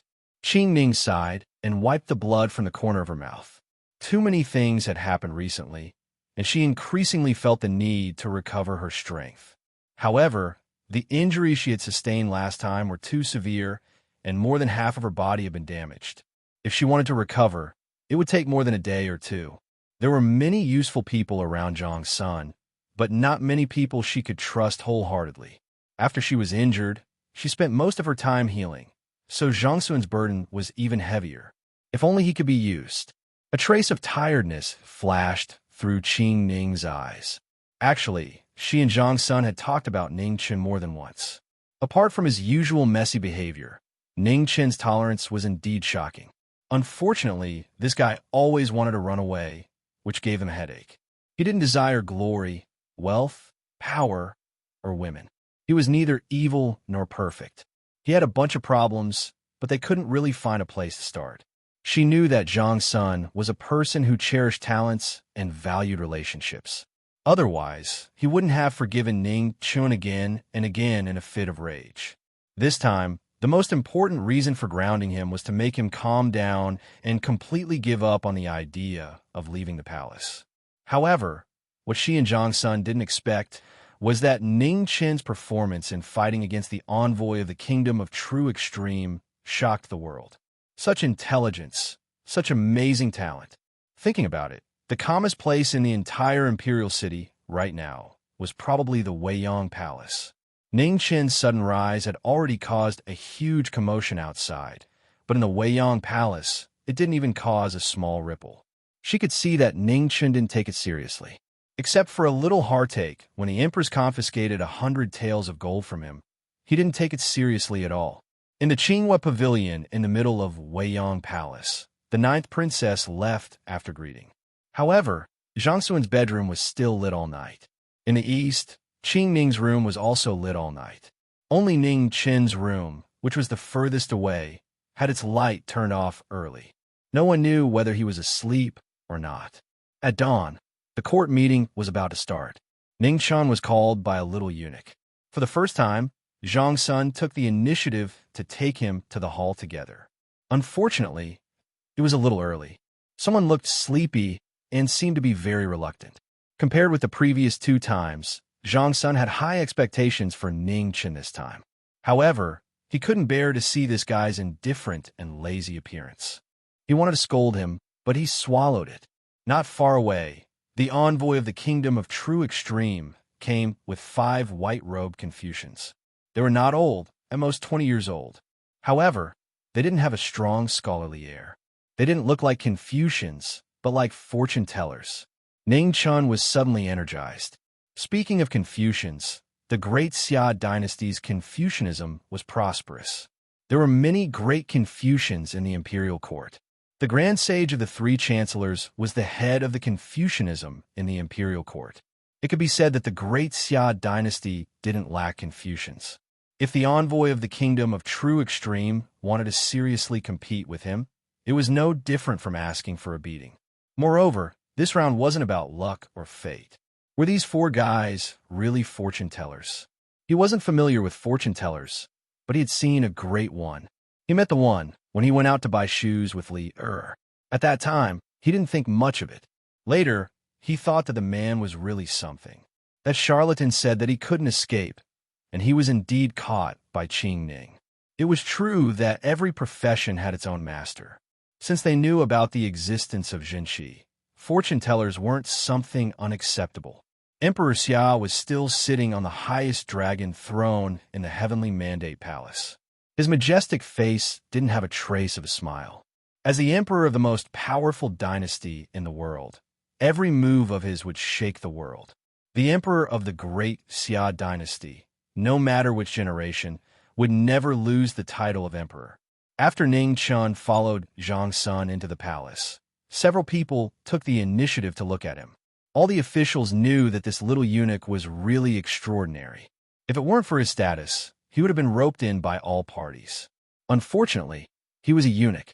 Because the eunuchs of the previous dynasty once rebelled, the current dynasty severely suppressed the eunuchs. It was almost impossible for a eunuch to be in power. Therefore, Emperor Xia only rewarded Ning Chun with 100 taels of gold for his great service. At the current dynasty, Ning Chun didn't care about this. He really cared about the 100 taels of gold. The court meeting was as boring as ever, especially with the annoying face of the envoy of the Kingdom of True Extreme. However, the third question was indeed beyond everyone's expectations. A maze. There was a maze in the palace of the great Xia dynasty. It was built by the craftsmen of the previous dynasty. Why such a maze was built in the palace was unknown. However, everyone knew that the structure of the maze was extremely complicated. After entering, it was basically impossible to come out without 3 to 5 days. The third question of the envoy of the Kingdom of True Extreme was very simple. The Great Xia dynasty and the Kingdom of True Extreme would each send one person in. Whoever came out first would win. Logically speaking, the Great Xia dynasty had the advantage. After all, it was a maze in the palace of the Great Xia dynasty. They were more or less familiar with the terrain. It was much better than the Kingdom of True Extreme. However, even a fool would know that things were not so simple. Moreover, there was no fool present. The problem was the 5 white-robed Confucians that the envoy of the Kingdom of True Extreme had brought. They looked like charlatans. No one would believe that there was nothing wrong with them. It really is a test of luck. A Confucian official in the palace sighed. This maze, if one was lucky, could be out in 3 to 5 days. If one was unlucky, it was normal to starve to death inside. The remaining matter was very simple. They just had to choose someone to enter. However, this person had to be very careful. All the officials subconsciously looked at Ning Chun. They were not really expecting anything. It was just that this little eunuch had already given them too many surprises. If he did it again, they would not be surprised. Seeing everyone look at him, Ning Chun smiled shyly and lowered his head, not saying a word. If there was someone who could pass this test, then there was no need to look for him. After all, his agreement with the 9th princess was that he would win. As for who would go and fight the monsters, it was not that important. Looking at the performance of his officials, the Xia emperor unconsciously frowned. He said indifferently, "Is there anyone who wants to recommend themselves?" In the palace, a great Confucian official wanted to step forward, but was stopped by another Confucian official. He lightly shook his head. This was not the time to be righteous. No matter what, they could not lose this round. Otherwise, the Great Xia dynasty would suffer great losses. At the front, one of the 3 dukes, Duke Xiu, who was dressed in luxurious robes, swept his gaze over the 5 people behind the True Extreme Kingdom's emissary. He softly laughed and transmitted, "Grand Sage, these 5 people are not simple. The 5 bodies as one heart technique is just a minor Tao that should not be used in public." The Grand Sage's expression did not change as he calmly replied, "The Great Xia dynasty will lose this round." Duke Jingwu honestly interjected. After a simple conversation, the 3 dukes did not fall silent again. They calmly watched the situation develop. They would not interfere in this matter. Do you have any ideas? The inaction of the officials caused Zhang Sun to feel dissatisfied. He helplessly glanced at Ning Chun and asked, "That will depend on whether or not the Empress and His Majesty are willing." Ning Chun smiled somewhat embarrassedly. His method was a bit violent and shameless, but it was useful. "What do you mean?" Zhang Sun curiously asked. Ning Chun leaned forward and whispered a few words. Immediately, Zhang Sun's expression changed again and again. It was so gloomy that it could almost rain. "Are you confident?" Zhang Sun clenched his teeth and asked. "More or less." Ning Chen's modesty was back. Zhang Sun's eyes narrowed. A dangerous light inadvertently flashed through them. 100%. Ning Chen's heart tightened, and he immediately changed his tone. "Approved. Go and prepare. I will speak with His Majesty about the rest," Zhang Sun calmly said. "Yes," Ning Chen replied, and immediately left the palace. After leaving the palace, Ning Chun moved to the side of a general dressed in dark green armor and said a few words. Immediately after, the 2 of them looked at each other and smiled cunningly. Together, they rushed toward the Imperial Academy of Medicine. Chapter 26. In the Imperial Academy of Medicine, Ling Xiao was looking for something in the mountain of medicinal stones while complaining. "Ning Chun, can you do it or not?" "Of course I can. Why would I look for you if I can't?" In another pile of medicinal stones, Ning Chun poked his head out and replied, "Cough, cough, I'm choking to death." Ling Xiao violently coughed a few times. The choking smell made him want to die. "Don't look for me next time. It's too painful. I might as well find someone to fight." Vulgar. Ning Chen did not even raise his head. He raised a finger behind the small mountain and said disdainfully, "General Ling, when will you enter the Xiantian realm?" Cough, cough. Ling Xiao coughed again. This time, it was not because of the smell of the medicinal stones, but because of Ning Chen's words. "My ass, do you think Xiantian is a cabbage that can be easily entered? From what I know, other than the dean of Tiansong Academy, no one else has entered the Xiantian realm. Then what realm are you at? Ning Chun pulled out a saltpeter and casually asked. 8th grade natal realm. Ling Xiao proudly replied. I despise you. Ning Chun raised a finger again. Only 8th grade. He was not even enough for Qing Ning to beat. What do you know? Ling Xiao disdained to argue with him. In Xia, 8th grade experts could already be the general of an army. He was in the imperial palace, where experts gathered, so he did not reveal himself. I'm already at 1st grade. I just trained 2 days ago. Ling Xiao was speechless. He really could not refute this. The heavens took pity on him. Back then, he had suffered a lot to enter the martial path. Who would have thought that this guy who did not know anything would be able to enter the martial path? That's because you're lucky. Ling Xiao was not convinced, but he could not help but retort. Luck is also a skill. Look, isn't this round of the envoy from Flatbread Country just a competition of luck? Ning Chun straightened his body and massaged his aching waist. That's true. Why do you call them Flatbread Country? Ling Xiao asked curiously. You can't even tell. Didn't you notice that their people all have big flat faces? Ning Chun replied matter-of-factly. Brother, you're really a talent. Ling Xiao gave him a thumbs up. I'm just famous. Ning Chun modestly replied. That's right. I also wanted to ask you why you're looking for these things. Ling Xiao covered his nose. You will know in a while. General Ling, I have a favor to ask of you. Speak. Don't let anyone else know about what we're looking for today, even if it's the eldest grandson. No. Even if the Empress asks, just say that you don't know and push the responsibility to me. Ning Chun raised his head and said seriously. Ask what? Ling Xiao asked with a strange expression. You know about pestilence, but you don't? I know. If this thing were to spread, the consequences would be even more terrifying than the plague. People are greedy. Sometimes they will stop at nothing to achieve their goals, sighed Ning Chun. Ling Xiao was shocked. After struggling for a while, he nodded. He roughly understood the meaning behind Ning Chun's words. If that was the case, then this thing really couldn't be spread out. Many thanks. Ning Chun thanked him. He believed in Ling Xiao's character. However, even if they took a step back, even if Zhang Sun and Emperor Xiao were to find out what they were looking for today, finding the correct formula would not be so simple. For this reason, he had purposely taken a lot of things. Most of the medicines he had asked Ling Xiao to find were useless. His goal was to confuse the spies in the palace. There was nothing definite in this world. In order to guard against the possibility of something happening, he had no choice but to measure the heart of a gentleman with the yardstick of a villain. Of course, the only and most important reason was that he didn't want to die, and this formula was a life-saving talisman. As long as it wasn't leaked, his head would be saved. The two of them worked for half a day, almost turning the entire Imperial Hospital upside down.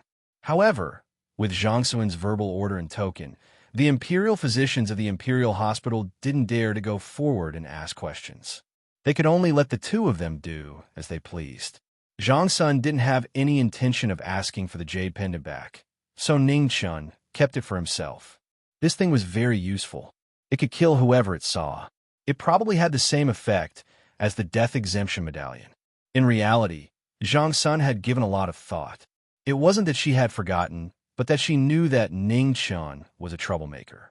If there came a day when she couldn't save him in time, this jade pendant could temporarily save his life. Cough, cough. It's about time. Let's go. Ning Chun found the last thing and casually rummaged through the pile a few more times before standing up. Okay. Ling Xiao couldn't stand it any longer. Hearing Ning Chun's voice, he didn't say anything else, grabbed the things and left. Where are we going? After taking 2 steps, Ling Xiao suddenly stopped. Seeing Ning Chun's contemptuous gaze, he scratched his head and asked. The workshop, Ning Chun said contemptuously. So far, Ling Xiao said reluctantly. You can choose not to go. I'm not forcing you. Ning Chun said indifferently. If you have the ability, then don't go. Haha, I'm just saying. Ling Xiao smiled bitterly. How could he dare not go? Ning Chun was easy to deal with, but the key was that this guy had someone above him. Time was tight. The two of them didn't dare to delay and hurried to the workshop. In the Heavenly Mandate Palace, When a palace maid came up to pour wine, Zhang's son accidentally knocked over the wine cup and reprimanded the maid. She dipped her finger in the wine and secretly wrote the word drag on the back of the wine pot. Due to the angle, the kingdom of True Extreme couldn't see anything. However, Emperor Xia, sitting high on the dragon throne, saw everything clearly. Emissary, how about we raise the stakes by 50%? I can use 4.5 years of Bairuyuan's rights to use the kingdom of True Extreme's 30,000 warhorses. Emperor Xia said calmly, shocking all the officials present. At this moment, even the three dukes had a look of surprise in their eyes. Under such unfavorable conditions, increasing the stakes was deliberately letting the kingdom of True Extreme take advantage of them. Hearing Emperor Xia's words, the kingdom of True Extreme's emissary frowned slightly. He thought about it, but he couldn't figure out what Emperor Xia was thinking.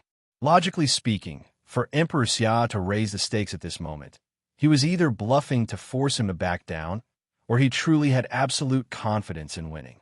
The kingdom of True Extreme had less than 40,000 warhorses in reserve. This was after years of accumulation through various channels. Taking out 20,000 to bet was already the limit.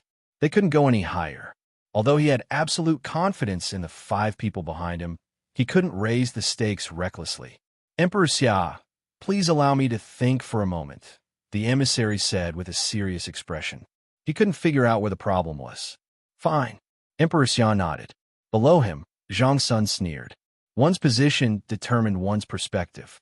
The kingdom of True Extreme was a tiny place. No matter how smart the emissary was, he couldn't walk out of this limit. The kingdom of True Extreme was vast. They could afford to gamble, but they could also afford to lose. While the emissary was thinking, the officials of the kingdom of True Extreme were also trying to figure out Emperor Xia's intentions.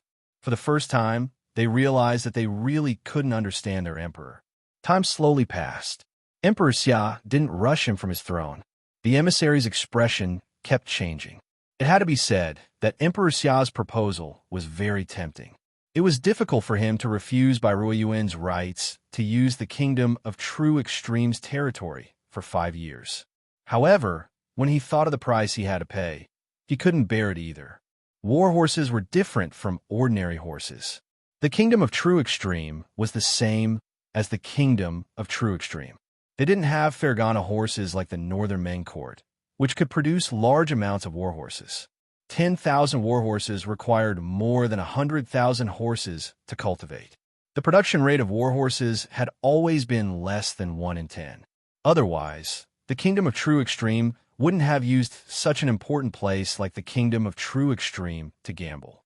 After waiting for a long time, the emissary finally sighed. He admitted that he still couldn't convince himself to gamble.